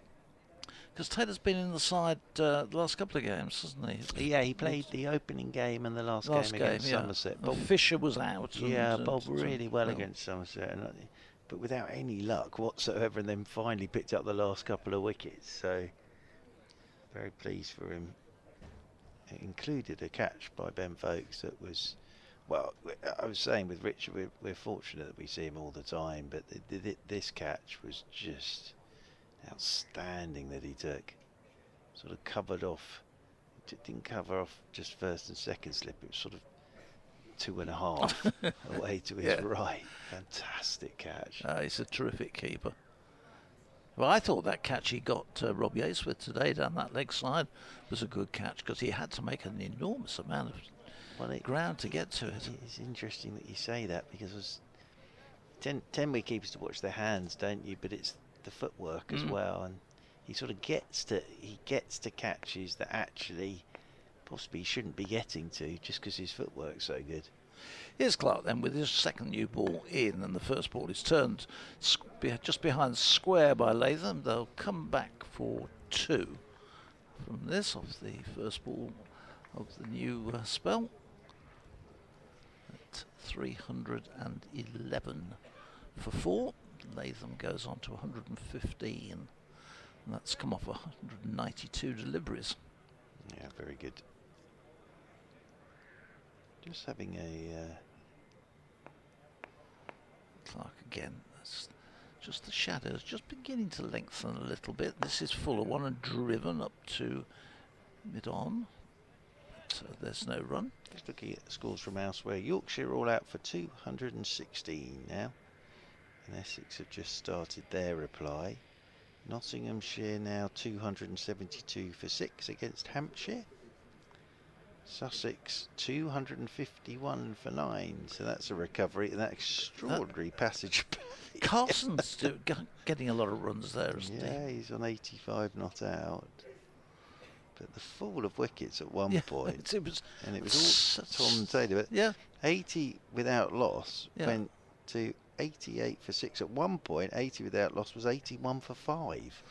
It was just the whole of the middle order just fell away. This next one is full and is worked away through extra cover.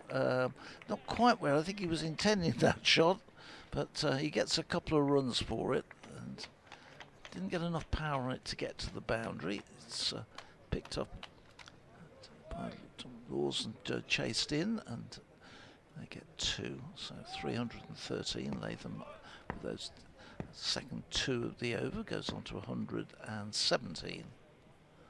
Laws again is in and bowls, and this one is played away nicely out to deep backward point where there's a comfortable single for Latham, who is just moving along. He's keeping that board ticking over. 314 for 4.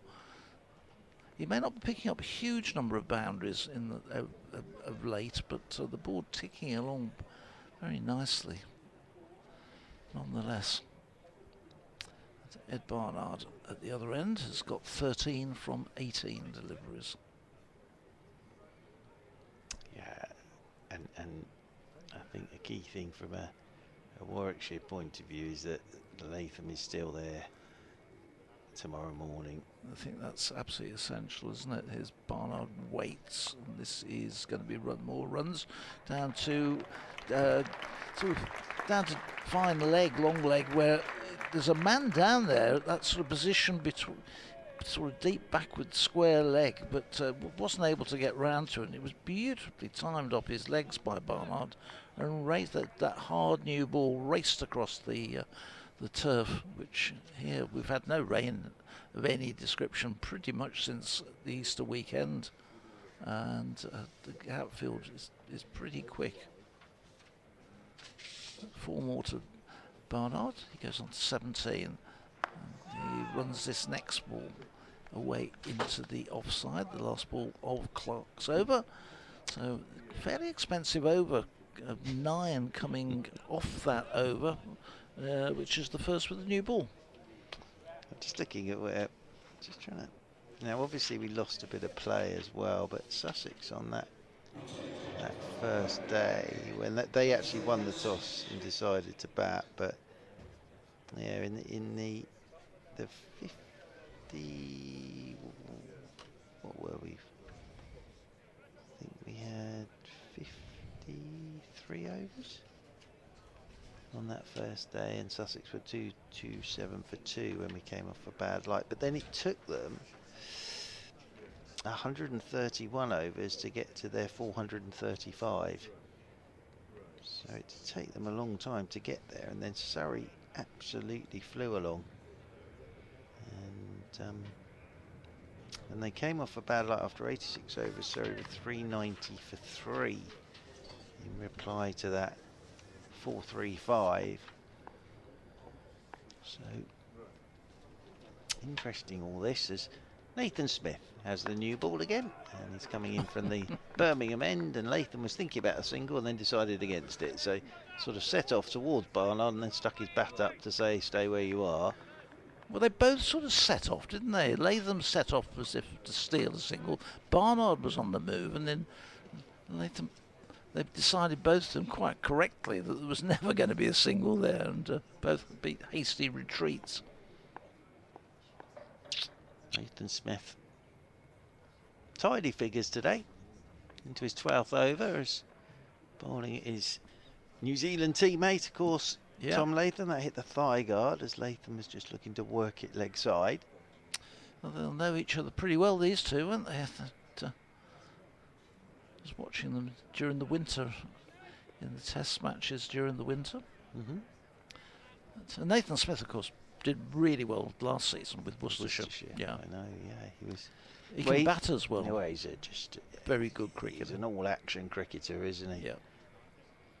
Over the wicket he comes to Latham. Latham pushes off the back foot out towards cover. How long is he with? Is going to be here for this summer? A good Most chunk. of it. A good chunk. Oh, yeah. that's good. That's good. Chunk. It's like Tom Latham. He's here for most of the summer. Yeah, and I've been looking forward to watching him because, as I say, he is all action, whatever he's doing. Yep. Be it ball, bat, and in the field. Turns again in the distance. Comes in over the wicket to Latham. Latham turns this one into the leg side. They'll stroll a single. Is that off the thigh guard? Nope, there was bat in got that. bat on that, onto I think. pad, I think. Yeah. And because it took its time pottering off, so yeah, it was bat onto his thigh guard, and they'll pick up one more. Latham 119 now. Barnard comes back onto strike on 17. Some shouts of encouragement for Nathan Smith. Just a reminder, Surrey winning the toss this morning, deciding to have a bowl on what I think a lot of people thought was going to be a pretty good pitch to bat on, and I think it will stay like that throughout this game. It's probably get a bit slower, I think, as the game goes on this wicket. Well, especially with the sun out at this time of the year. But I think it's going to be a task to bowl the side out twice on here. Yeah, I think that's what Surrey were expecting, as Smith is over the wicket to Barnard. Oh, he's had to drive at this, and he's gone over the top of it. And it's a one bounce into the gloves of Ben Folkes away to his right-hand side. I can't remember off the top of my head with the fixture list, but did Warwickshire come down to the Oval this year? I don't think they do. I think it's just the one fixture, Yeah, isn't it? I think thought it is. In fact, I've got them all written down here. And it is. This is the one. Oh, no, I do apologise. Yeah, September. September. Oh, yeah, right. September. Okay, Yeah, September. Yep. Right. September. Smith is in. And this is clipped away by Barnard into the leg side. And they will pick up a couple. And Barnard will move on to 19. 321 for 4 now, Warwickshire. Yes, it's Somerset that Surrey played just the once this summer. So Somerset just the once, and Worcestershire just the once for Surrey.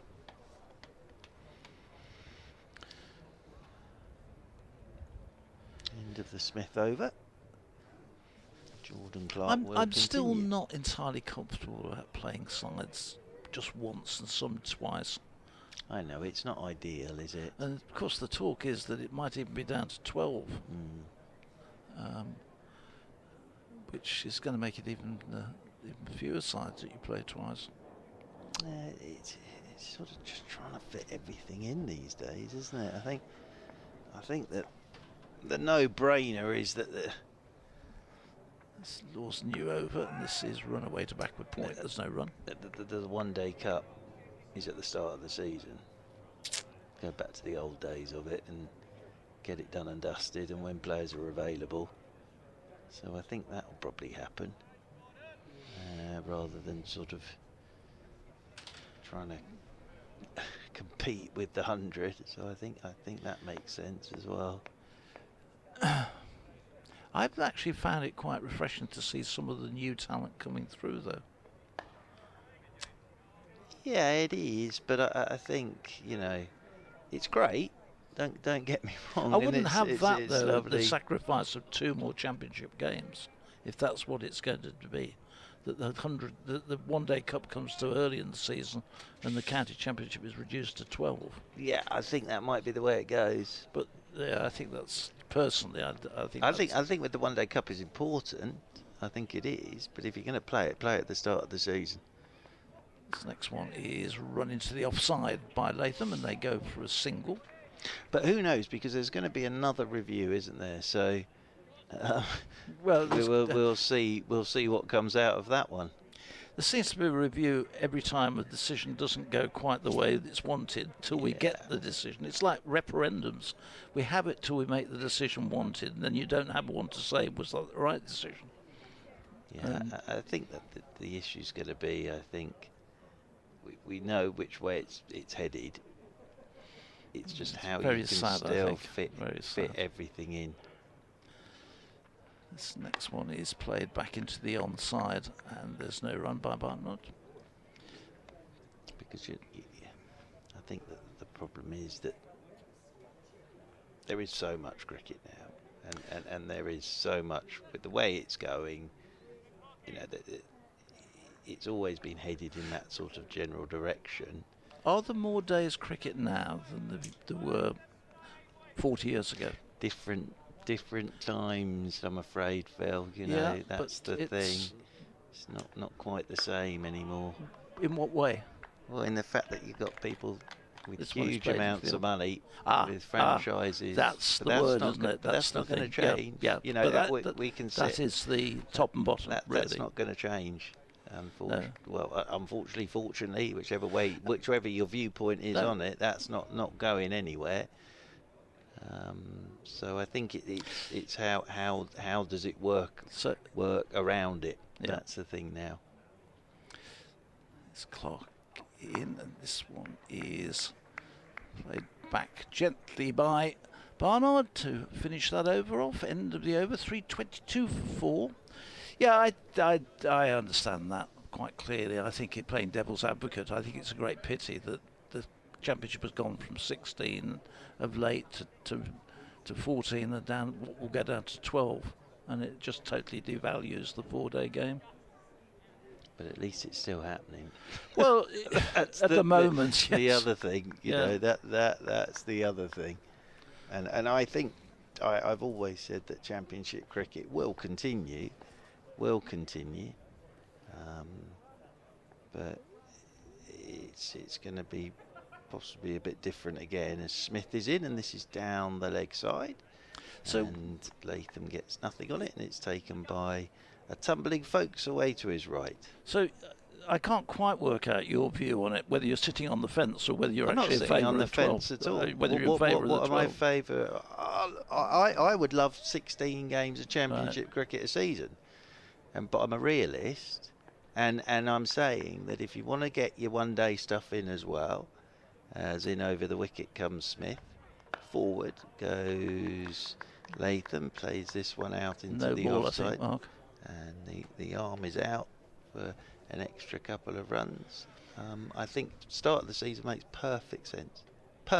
And look, don't get me wrong, it's been great to see all these lads, but it's a development competition. If you're being brutally honest about it, you can't pick your first team.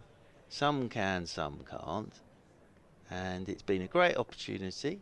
But if you want to be competitive, as around the wicket once again comes Smith, and this one's pushed back up the pitch, and there's no run.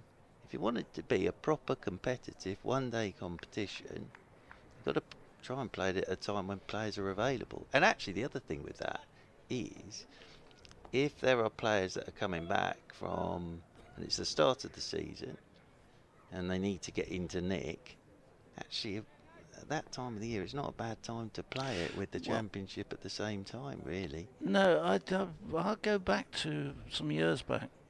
As round the wicket again goes Smith, and this one's left alone outside the off stump. When we used to play the Benson Hedges Cup at the beginning of the season. Absolutely. But some of the weather and some of the games were absolutely wrecked in that early April time. But I'm looking at this now, Yeah, and I'm we've thinking, been no, exceptional you can't guarantee it. No. But I remember that year after year it was wrecked by the weather. But the other thing with that is you can actually, unless it pours down all day, you can get a game in. As around the wicket goes Smith again, and this is driven by Latham out towards the sweeper on the cover boundary rope, and they'll pick up another single.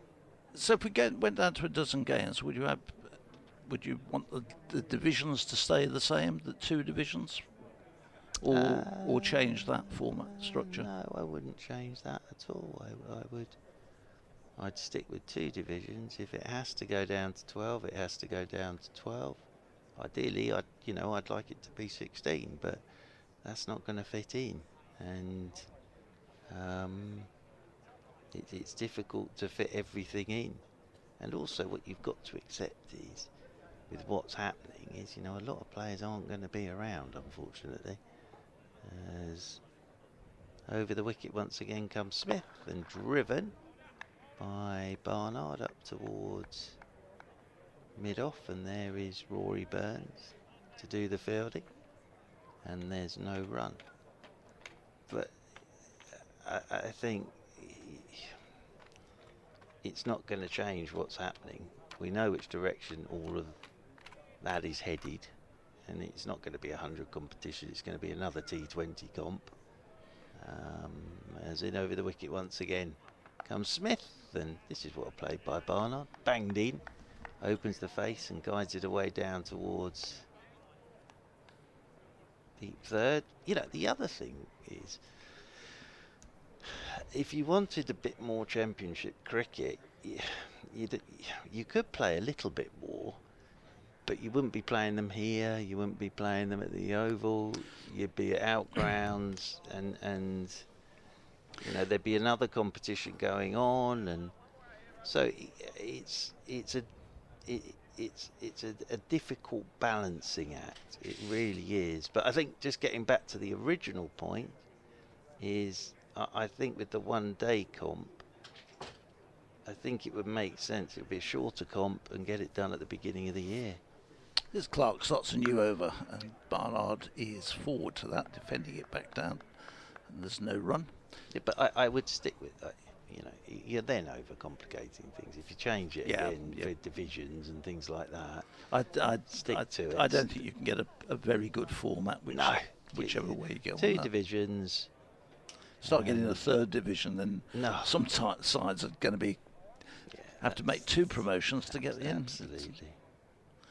Here's Clark comes in and bowls, and that's his edge, but down into the gully. There's no run, all on the floor. 326 for 4. And the interesting thing again is that you've seen it with Will Smeed. Jason Roy hasn't had a lot of cricket lately. Where do you go back to? Where do you go back to find some nick? Where to find some form? And, you know, Smeed's said he's playing again Red Bull stuff. We've seen it with Tom Curran. Jason's back for Surrey in this game. Again defended by Barnard. This next delivery from Clark.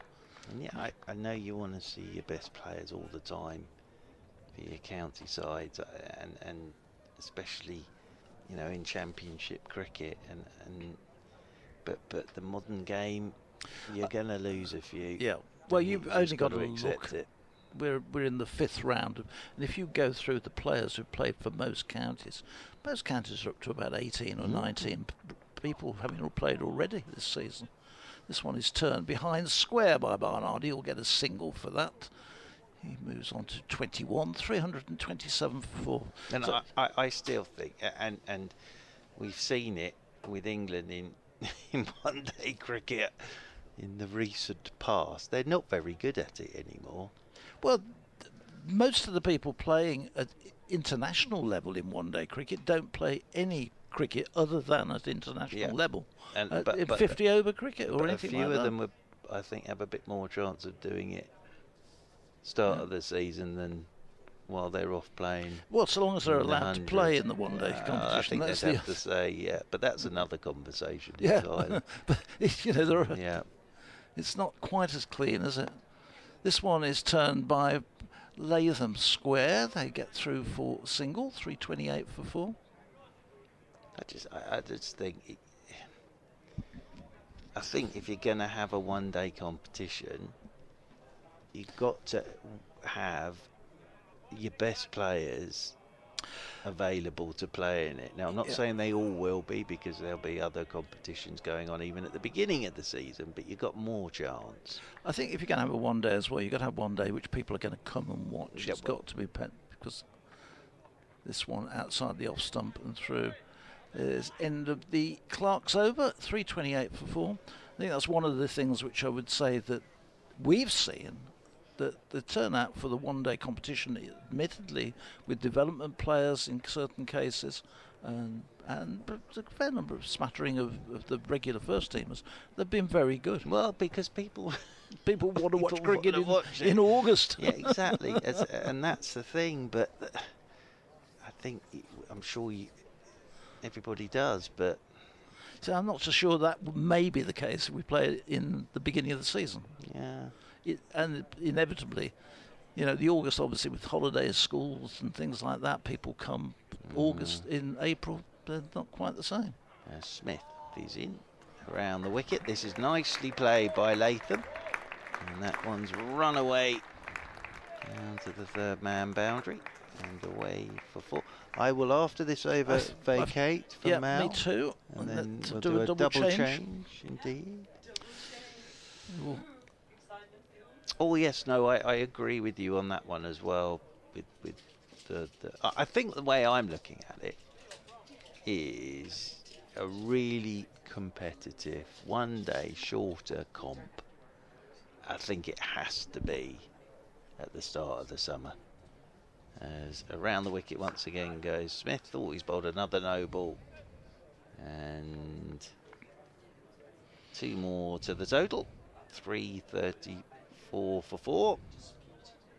Yeah, I think so. And I think perhaps not having quite such big league in competition, reduce these big, knock these leagues down, have more the knockout stage much earlier. Just get it done. Yeah, exactly. But get it, make it competitive and just get it done.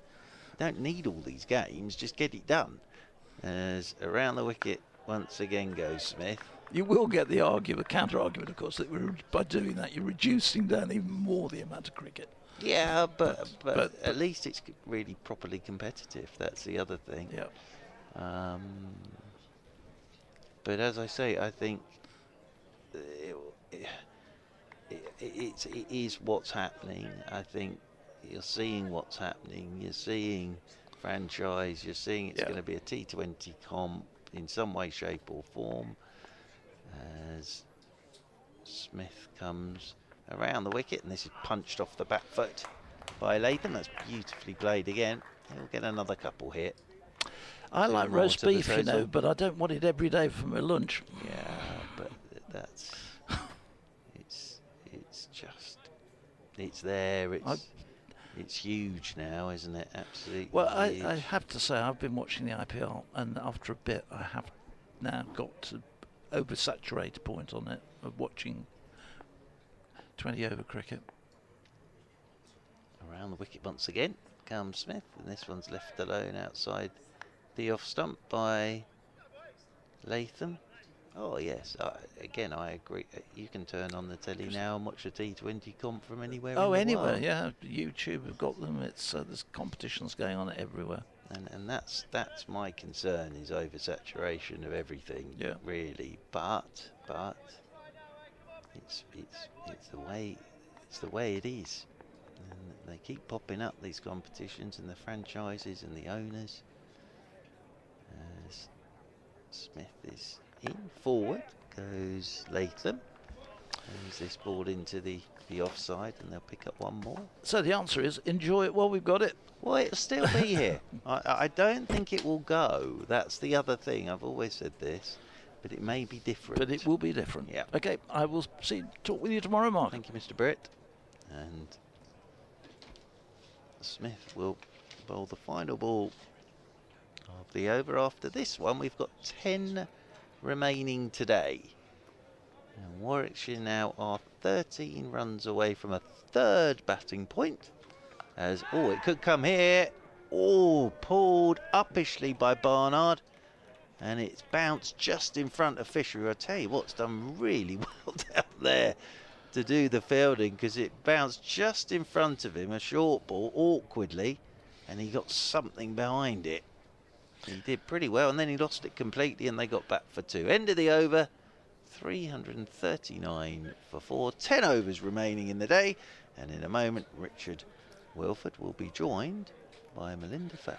Yeah, it's kind of hit him there, and then it's got a little bit of backspin.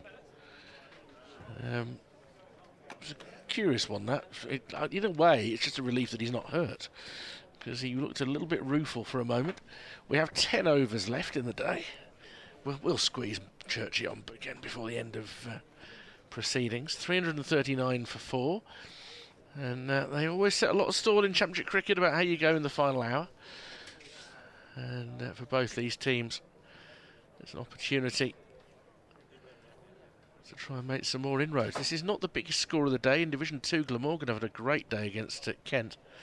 357 for 5. Tribe 94, Ingram 70, Kellaway 77 not out. So they're the day's high scorers. 13 wickets in the day at Northampton. Northampton's at 238. Lancashire 64 for 3. There's the D2 scores. Six's recovery is quite impressive against Worcestershire, isn't it, in that extraordinary game. Clark to begin a new over, down the leg side to Latham, who guides it down a long leg for a single. 340 for 4. So Sussex, who lost 6 wickets between 80 and 88, have now got to 265 for 9. Carson 88 and Hayes 30. The last wicket partnership is worth 54 at the moment. That's always fun. Ha. Not for the fielding team. It's really annoying. I know, but it's entertainment, isn't it? Barnard waiting, leaves the ball alone outside off stump, had his legs spread in position to play a cut shot, but decided against it. These two have now added 59, fairly quietly actually, since the last wicket went down. They've just gone about their business, haven't they, in a pretty efficient way, since Bo Webster's departure with the score on 281. Yeah, there was just a little door, couple of wickets falling for Warwickshire, that maybe giving Surrey a bit of a hope that maybe they could wedge that door open a little bit more, but these two have just settled in nicely. And they've done it at 4 and over without taking too many risks. Barnard has been busy, as he is here, driving through the offside. Deep fielder will pick up. Big shadows now starting to cross the surface as the sky is cleared again. It's been a beautiful day. That run rate you mentioned, every time we've actually looked at it throughout the day, it's been around that 4 and over mark. So it's been quite steady. It hasn't been one of those where a team's been bottled up for a while and then sort of start scoring a bit more freely. It's just been steady and consistent. Latham clips it towards mid-wicket for a single. Picked up there by Patel, 342 for 4. So just looking at bonus points, 108 needed for maximum batting points in just over 23 overs. I think that's a moot point. I think they won't want to take too many risks getting to 450. They'll be more intent on trying to make sure that the overall total begins with at the very least a 5 here on this surface. Oh, yeah. I've said before, 400 bare minimum, but really, you're probably saying 450 bare minimum on this pitch that you would be wanting to look at.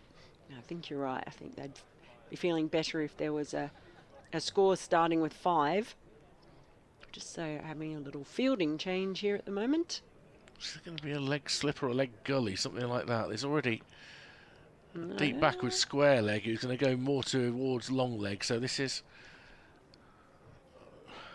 a slightly backward square leg. He's a bit deep to be a leg gully, but you're expecting something up around the rib cage if you're Ed Barnard under those circumstances. And of course it's a full ball outside off stump. Of course it is, the old bluff. Jordan Clark is not looking quite as comfortable physically as he was earlier in the day. This is his 20th over on an unresponsive surface, and he has bent his back, hasn't he? Really has. He's put in an almighty effort. He has been dispatched for the day's 3 sixes. Two Well, by Alex Davis and one from Tom Latham when he switched ends. Well, that was when he bowled short as well, and must emphasise, leg side is the short side at the moment. And again, it's full, and Barnard is driving. Should just be a single. That was an awkward landing. Is that Jason Roy? That was quite a heavy landing on the left shoulder. I think he's okay. And now he's rubbing his right knee. Well, poor bloke hasn't had to stand. How long is it since he's had to stand in the field for this long? Well, last 4-day game, the Bob Willis Trophy in 2020. Last championship game, September 2018. Well, he made a century.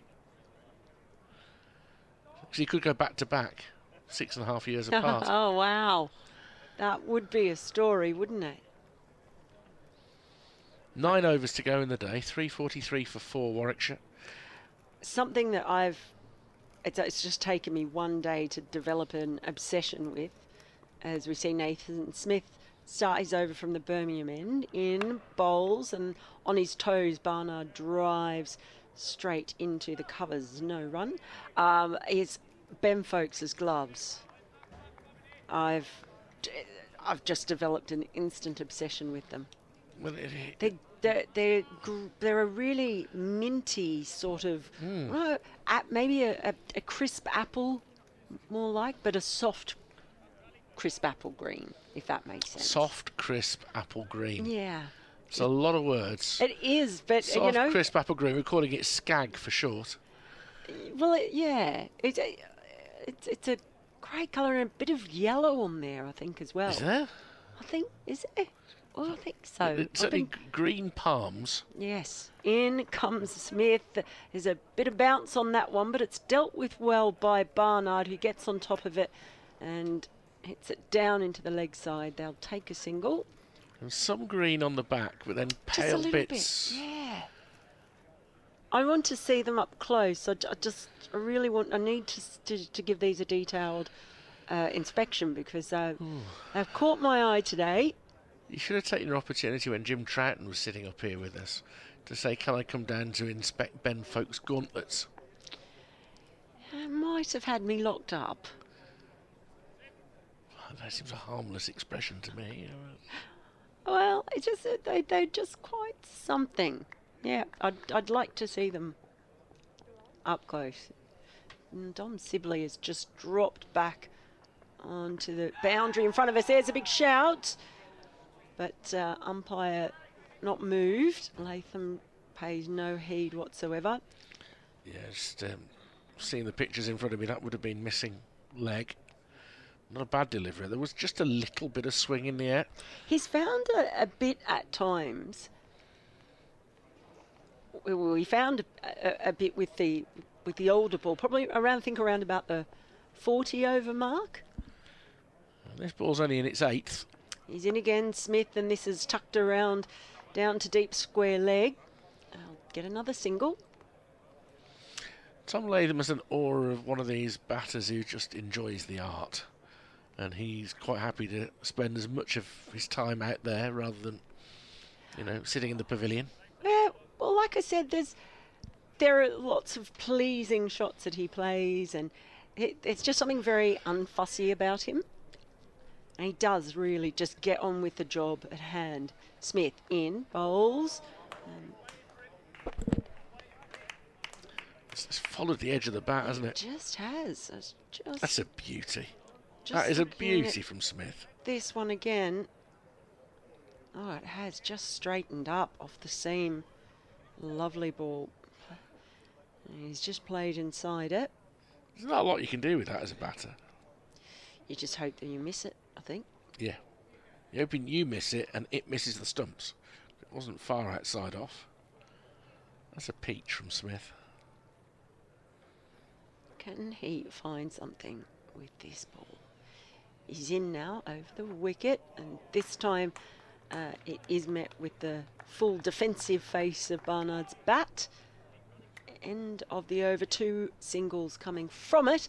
345 for 4. Barnard nicely moving along to 26. A good support for Latham, who is out there on 132 and looks as though he would quite happily stay out there for another 132. He certainly looks the more comfortable of the two batters.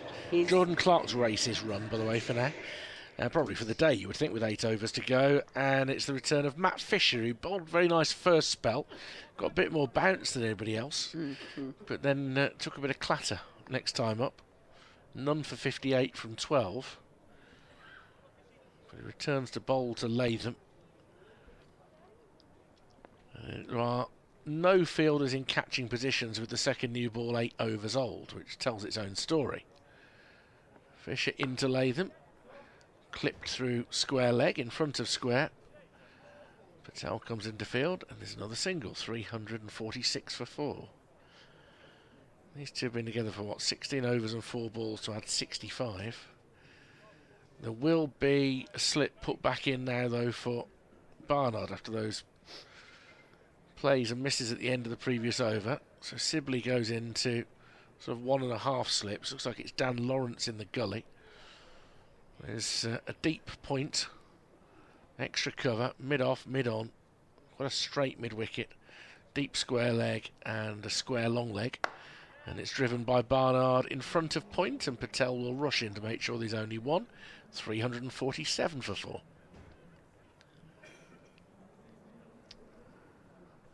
And it just really has been the question all day of how to conjure a wicket. We've seen a couple really given away by, well, 3, I think you'd almost say, really have just been batter error. Fisher in once more down the leg side, doesn't make contact. Yeah, I mean, Bo Webster got a good ball from Dan Lawrence. He did. He got a bit of grip and turn on it and through the gate and top of off spinner's dream. But Alex Davies went for the big old heave-ho and left the ball behind to rattle the stumps. Who else have we had? We've had Rob Yates. Yeah, unlucky down the leg side. Unlucky down the leg side. In comes Fisher, and that's down the leg side as well. A couple of good catches from Folks for Yates, and also Dan Lawrence, the clip from Hayne, just too close to the fielder, but an excellent catch at backward square leg. He's been very influential today, Dan Lawrence. He has. He's been in on the action. It's been, perhaps from the outside, not as predictable as it might have been. But talking to Jim Troughton earlier, from the inside, Dan Lawrence's move to Surrey, as well as bolstering Surrey's batting options, but it gave him a greater chance to be a bowler because behind Simon Harmer at Essex and Matt Critchley actually as well at Essex, you're not going to get the chance to bowl spin. He was largely only seen in T20 Blast games, turning his arm over. And not missing any action, by the way, because there's a whole heap of fielding changes going on at the moment for Matt Fisher. And they're just scurrying around like white ants. Tired white ants. Very tired white ants after a long day in the field. That's why you could hear a disgruntled member in the background saying, "Go on! Get on with it." Here comes Fisher. In bowls, full delivery, plucked off the toes by Latham, and it just heads down towards deep mid-wicket. They'll pick up another single. And that's one of the things that Latham has been so good at. He's just very rarely been tied down. He's got so many options for the single. And it just whatever fielding changes they make, the number of times he's ended up playing the ball to where the fielder has just moved from. It's been notable. It's Barnard now, and he just squirts this one out towards point. I'll take another single. Plenty of gaps to score singles, has to be said. It's the end of the over from Fisher. 349 for 4. Barnard on 28 now. Latham on 134, having played 222 balls. Well, see, now, I was about to point out with Latham. Now, I think this is interesting. It's interesting to me. I like statistics. But it's an interestingly unevenly paced innings for this reason. His first 50 took 105 deliveries, took his time, played himself in. Second 50, 56 deliveries. The next 34 runs have taken 61. So he's actually slowed down again. He's gone back to the pace of his first 50. As Barnard just jabs the ball backwards of point off the first ball of a new over from Nathan Smith. But it's as if, right, I've got to 100, but we need to score big here. I'm going to settle myself down again and make sure that I don't give it away. Also maybe to do with the new ball as well. Yeah. Slowing down the last 34 runs maybe around the newer ball, as well as after his 100. Yeah, I think the two things potentially. I think there was a real element of reset there, and he's the batter now that the Bears need to play around. Relative inexperience in the next two, but good bats nonetheless in Zen Malik and Kai Smith. As again, that's delivery from Smith. It's off the outer half of Barnard's bat and goes to somewhere between gully and point where Dan Lawrence is at the moment. So we reach 6 o'clock. I need to be mindful of that. I'll have a report in a few minutes. Sometimes I forget these things. You get caught up in the flow of the day. Well, I only know because all of a sudden I have someone talking in my ear. Yeah, not every hour. Not every hour does that happen. As Smith, back of a length, is pulled round the corner for what should only be a single. Fielded by Fisher. And that brings up the Warwickshire 350. So a third batting bonus point. And still with just over 20 overs to go, they'll certainly believe they're going to get the fourth batting bonus point. Just wonder whether the fifth might be out of reach. It's the game situation will dictate whether they want to accelerate or not. But possibly not, I think. Well, they've just certainly laid themselves a very, very good platform. If they can capitalise on it. Nathan Smith from the Birmingham end. In front of the flags flapping, he's in, bowls. And that's just left alone by Latham outside the off stump. Breeze has been almost constant, the two flags at the far side.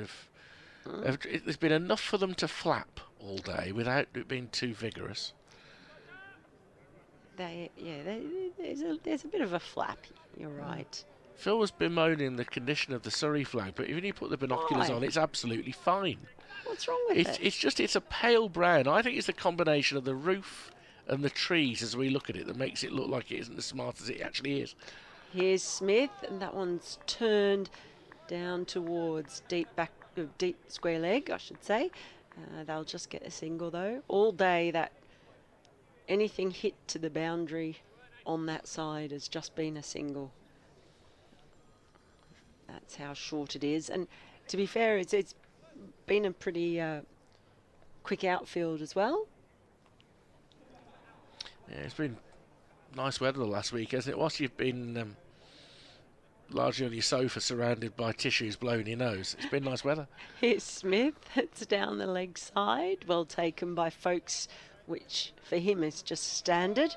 And it's the end of the over from Smith. 351 for 4. Barnard 29. Latham 135. I would point out, even though I was peaky, Peaky blinders. I would go and just stand. It was lovely, so I would just go and stand outside for like maybe 5 or 10 minutes just to get some fresh air. Oh, you got a balcony?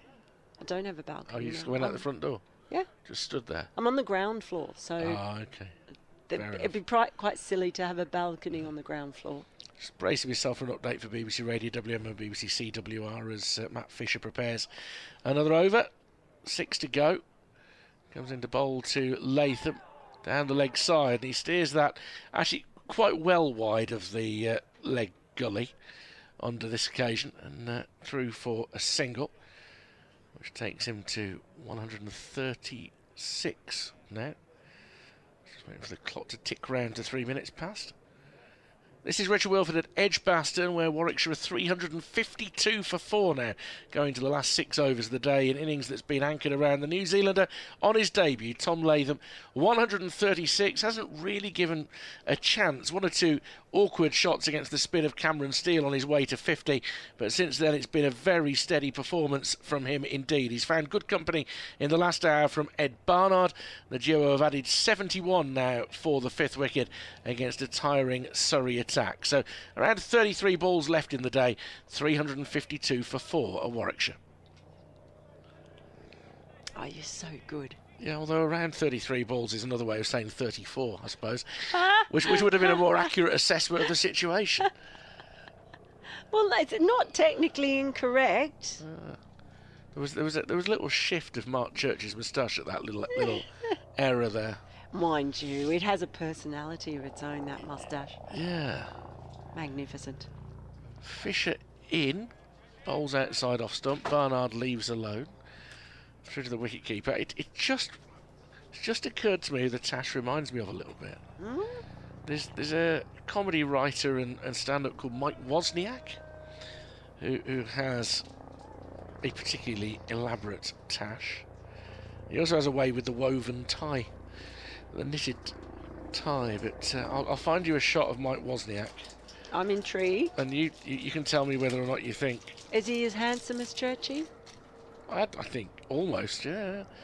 After this ball, as Fisher comes in to bowl to Barnard, drives into the offside, won't beat extra cover. There's Mike Wozniak's tash. It's not bad, is it, you know? It's not bad. Churchy's got more on the ends. Yeah, he's going for a bit more for the gringo element to it. Yeah, it's got a bit more length Yeah. coming down, and also it's slightly paler in colour, which I think gives it just a nice. It's almost like Yeah. when you get highlights in your hair. So he's got the highlights in his moustache. Yeah, I mean, men particularly get those sort of highlights when they get past 50, if you notice. As this one is just back of a length and guided into the leg side for a single. For those of us who suffered from, premature hair loss due to inherited or whatever it is, male pattern balding, all that sort of thing, it's then really, really annoying when anything goes grey. It's like when you get eyebrows going grey. When I've got no hair to start off with, I just think that's cruel. You It's don't have cruel. any grey in your eyebrows. My wife plucks them. I put up a protest. I do put up a protest. Fisher in the bowl to Barnard. Off the back foot, nicely cut, and there's nobody down at third man. So that'll be 4 more to Ed Barnard. He goes to 33. 356 for 4 in the 91st over. And Surrey will be quite keen for closer play right now, but equally they'll be very keen to make another breakthrough before we get there. I'm still getting over your last statement because that's something that I did not expect to hear from a co-commentator. Well, every now and then at night, I'll say good night, and she'll look at my eyebrows, and she'll seize a pair of tweezers. She'll seize a pair of tweezers, and I'll go, no, and she'll say, I'll go on. And I'm like, okay, just one. Just one. But what if you've got one on either side? You don't want to be unbalanced. Honestly, when you've been married as long as we are, that's quite a raunchy scenario. So, you know what I mean? Oh dear. You're not missing any cricket at the moment, by the way, because we're discussing the removal of extraneous eyebrow hairs from Richard Wilford's It's not so much that they're face. extraneous, it's just that they're the wrong colour. That's this. I mean, when people talk about salt and pepper and how nice it is on George Clooney, they're not talking about his eyebrows. Well, while this has been going on, Nathan Smith has just been, I think, tying up a shoelace, fixing up his boot. Anyway, he's back on his feet now, and he's running in to bowl to Latham over the wicket. That is clipped. Oh, just stopped. A hand got to it as that was clipped through mid-wicket. It's probably saved another run. They do get a single, and that is it. I just thought I'd give you just a little item. Indicates domestic bliss, doesn't it? It does, and I'm all here for the oversharing that's taking place. It's just, window. It is Yeah. a window. A window into a very scary place. Here comes Smith in. Bowls left alone by Barnard. I don't know that is that scary, really, is it? I mean, it's the practicalities of it. I don't. She enjoys doing it.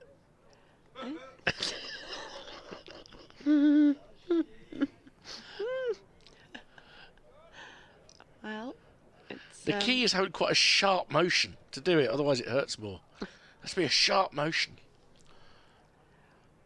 there's so many places I could go with the No, pain just of stay, waxing no, just and stay so around the forth, but- eyebrows. Just stay around the eyebrows. Eyebrows Yeah, I won't go there. I won't. Let's just say women tend to have quite a high pain threshold. As Smith runs in, bowls, and that's played late and with soft hands by Barnard, ends up making its way down to backward point. Yeah, look, to be fair, women do childbirth. We moan about having to shave our face. So I realise that there is a threshold beyond which men are not willing to travel generally? I can't really comment because I haven't had kids, so you know. No, but I don't reckon I could handle You can imagine. You can imagine. Oh, You can imagine. I don't think I could. But I see no Church. He has a high pain threshold because you think of all those runs that he did. When he ran and ran and ran, when he was the Forrest Gump of South London. Yeah, between the Oval and Lords, wasn't it? Oh, it was unbelievable. Back and forth, back and forth. Yeah. He's a machine. No, it's part of what makes us all love him. So it's so excited when we see him. Do you think his moustache has slowed him down because it's added resistance? No, I think it's quite streamlined. I think it's quite streamlined. I bet he shaved his legs when he was doing the running there. You know how your NRL players in Australia all shave their legs? Yeah, swimmers too. Yeah. Cyclists, but let's not go into the reasons for that. Just having some tweaks in the field at the moment. Nathan Smith is making adjustments pretty much everywhere. He's got one out at deep point, one very fine third man bowls, and it's straight back to him, defended by Barnard. And he's just got one down at deep backward square leg as well. You wouldn't accuse them of hustling through these final overs. No, they're really not hustling. I mean, on day one to have had as much spin as we've had from Steele and from Lawrence as well. Probably, you know, they're well and truly okay, aren't they? Although the 4 overs of Cameron Steele weren't ones that we passed through very quickly because there was a lot of ball fetching during those. There was a bit. Here's Smith, and that one's short pulled. That fielder at deep backward square done well because that was off the bat like a rocket. That's good fielding from Dom Sibley there because that is coming very quickly. You've got to judge the angle. It's bouncing and you've got to get your feet right. And we know what an incredible pair of hands Dom Sibley's got. I thought for a guy that tall, because I don't want to say that big because Dom is in outstanding shape these days, isn't he? He's a slim man. Look at him. He's there on the cover boundary at the moment. He has worked exceptionally hard at that part of his game. He's worked exceptionally hard on his batting to become somebody with more shots. Certainly achieved that as well. Smith to Latham. It's a full ball and Latham's up on his toes defending. Clash of the New Zealanders. It's been quite entertaining at times watching these two go at each other. At the end of the over from Smith, it's 358 for 4. Barnard on 34 and Latham he's moved on to 137. Partnership worth 77 runs now. And this is just the perfect thing, really. How it must be tricky when you come in as an overseas player. There's always going to be those expectations on you. You get off the plane, you come in, and to have someone come out and score what looks like it could be heading to a big 100. Fisher bowls were well outside off stump, low bounce through to the wicket keeper Ben Folkes. It's just what you want, isn't it? It's the ideal start to be able to allow all the other batters to make contributions around your overseas signing like that. I'll have to get Churchy back at the end of this over, won't we, to see it out to the final 3 overs. He's bristling over there at the moment. He's smoothing his moustache is what he's doing. He's quite fond of it at this point, isn't he? Fisher in, turned around the corner by Barnard. It'll be a comfortable single out towards the mid-wicket boundary rider. 35 for Barnard, 359 for 4. It was the 3 of us, wasn't it, commentating down at Surrey together? Were you down there with us? I'm sure that you were down there. You were. I've worked with you a couple of times down at Surrey. Once with Mr. Church and once without Mr. Church. Because I harboured his sunglasses for 4 months. Oh, yes. As Latham comes forward to this next ball from Fisher, his pace has just dipped a little bit in his 15th over of the day. I did have to buy a pair not long ago because I lost my good pair. Yeah, that pair I bought because I lost my good pair and I only had my first backup pair. because I have actually got a second backup pair. And when I was cleaning out my cupboards when I was peaky all week, I actually found 2 more emergency pairs. They're not really backups, they're more emergencies. Okay. It's always good to have 5 pairs of sunglasses available at any given moment. Fisher bowls straight and he's just half back really, Latham, and gets the full face of the bat on that. Guides it towards mid-wicket. Neither team wanting to give anything away in the final forays of the day. I have sensitive eyes. That comes from growing up in Australia. You know, you would never even think of going outside without sunglasses, ever. That's all right in Birmingham, because half the time it's tipping down, so you can go out. You wouldn't think of going out without a raincoat or equivalent. I often do when it's not raining. Fisher full onto the pads of Latham, comfortable single into the leg side. 138 for Latham on debut, 360 for 4. Clive Eakin will be with the team for the next 3 days. Now that I've given the revelation about eyebrows, nobody wants me back. I want you back. Oh, but I will miss you. If only you were here next week, Mel. I'm here for 3 days next week. They're trying to keep us apart. Yep, that's what they say. Fisher bowls full, and that one almost got through Barnard. He chops down on it quite late. It's a good delivery. He's just, again, taken the pace off it a little bit. And the umpire says it's the end of the over. The scoreboard doesn't necessarily seem to agree, but they tick over another delivery. 360 for 4. Oh, and Mel's going to make way. Oh. Yes.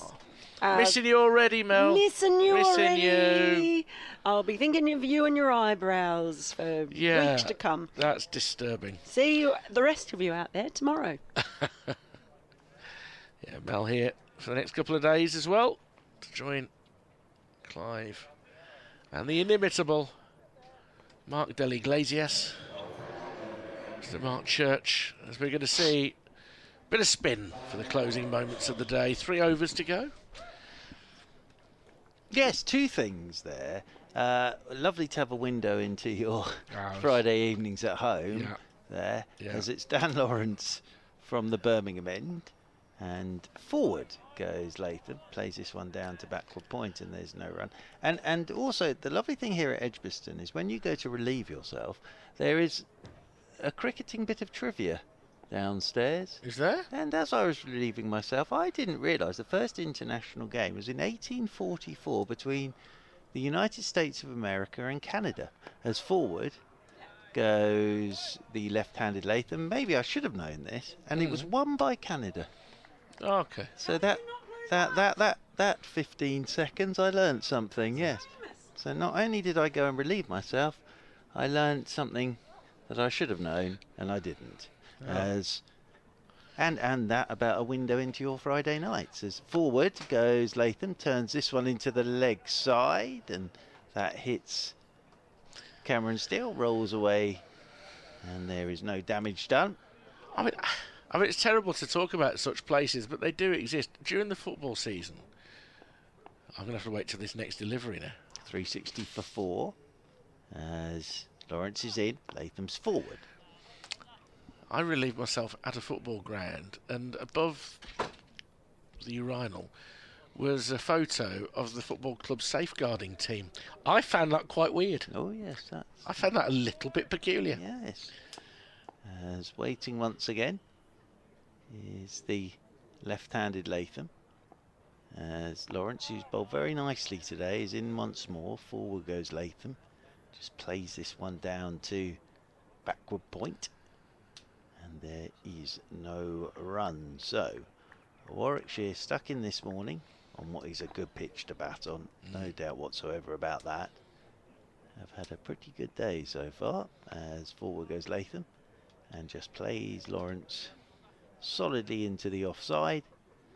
And Latham remains 138 not out. Barnard is 35 not out. Partnerships throughout the day. Alex Davis made 45 until he was bowled by Lawrence. Yates played very nicely for his 86, was caught down the leg side.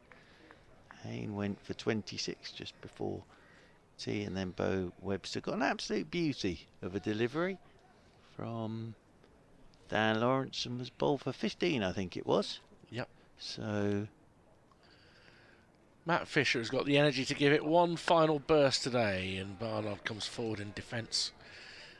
And it goes up slowly to mid-off, where Jordan Clark tries to flick it up with his boot, but it just didn't have enough revs on it. So it drops to the ground. Are you going to go for an evening stroll after you've finished your business for the day? probably to a local supermarket. Okay. I would have thought, to get some sustenance for an evening in with my book. Oh, yes, you're enjoying your book. Yes, that's very good. much looking forward to that. Yeah. Get a couple of chapters read tonight, I think. Fisher to Barnard once more onto his pads. Barnard pushes it up to mid-on. Burns will shy at the striker's end, but it was wide, and Latham would have been home anyway. 361 for 4. Warwickshire. Yeah, is it quite? You think, oh, you know, you're away from home for a few days. You could be tripping the light, fantastic. But actually, the reality is, some sort of decent meal deal or some fruit. Oh yes. And I must admit, a soft drink and go home and relax. Do you know what I've done on this trip? Is I bought myself a box of cereals and some milk, because I am partial of an evening You've got a to fridge in your bowl room? of yes for the milk. You see, the only thing I didn't have was a bowl. That was the bit I was slightly. So I'm using a plastic cup, but it does the job. Fisher in, full onto the pads of Latham, gets nothing on it, through to Ben Folks. Does that mean you have to use the cup more than once in order to fulfil the enjoyment of enough cereals? Yes, it's two I'm going to look into your eyes and work out which cereal it is. Which cereal? I don't know. Well, if I say to you normally it's cornflakes, but I'm lacking the sugar. You've gone for Frosties. Thank you. That was a big clue. Yes. I could have gone Crunchy Nut at that point, because they're sweet with the honey. Yes, absolutely. Yeah.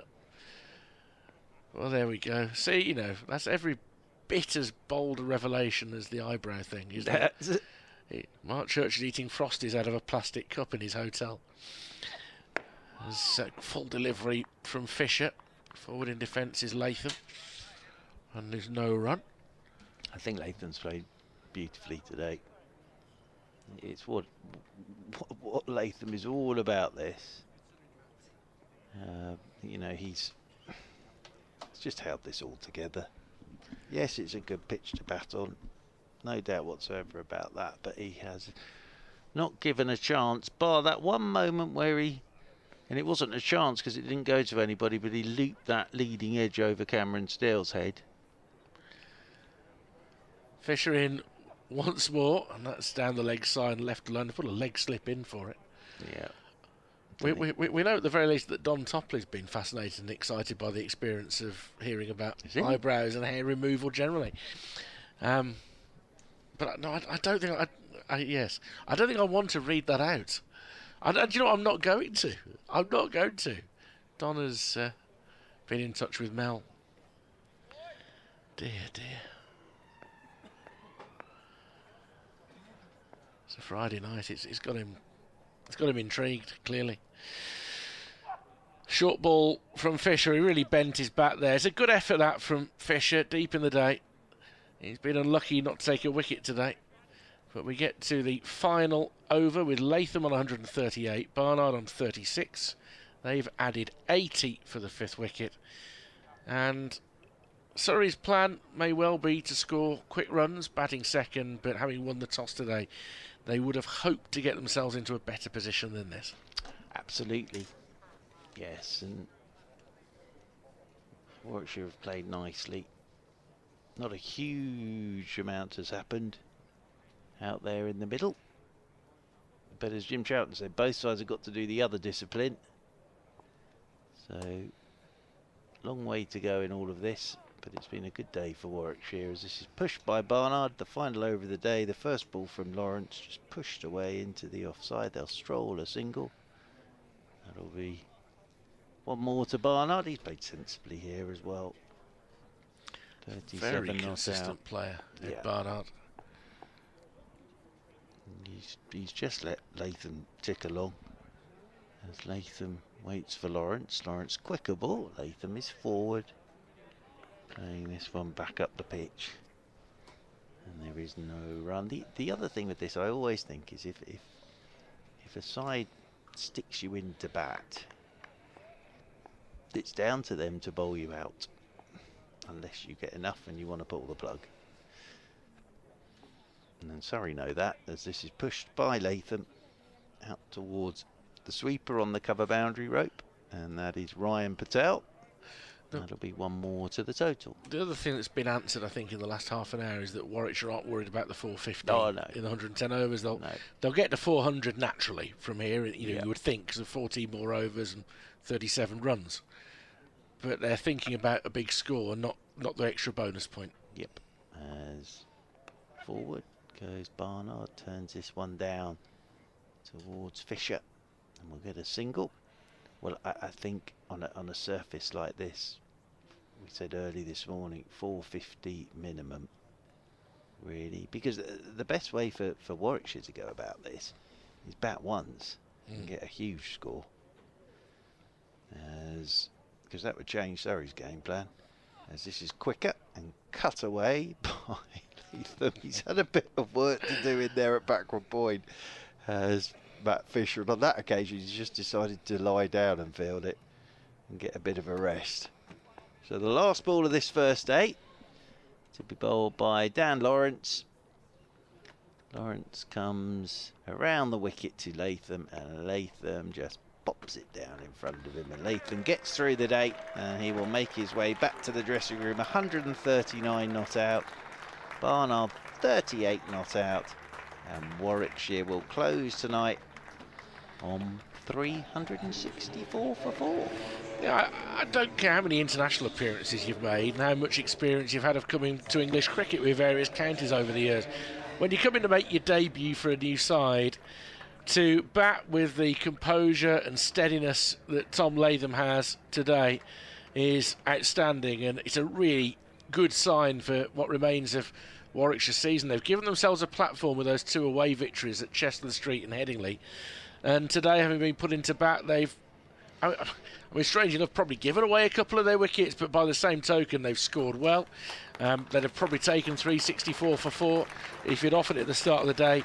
On the other side, I would say I think Surrey have bowled pretty well, actually. You know, Nathan Smith, Matt Fisher, very unlucky not to get a wicket.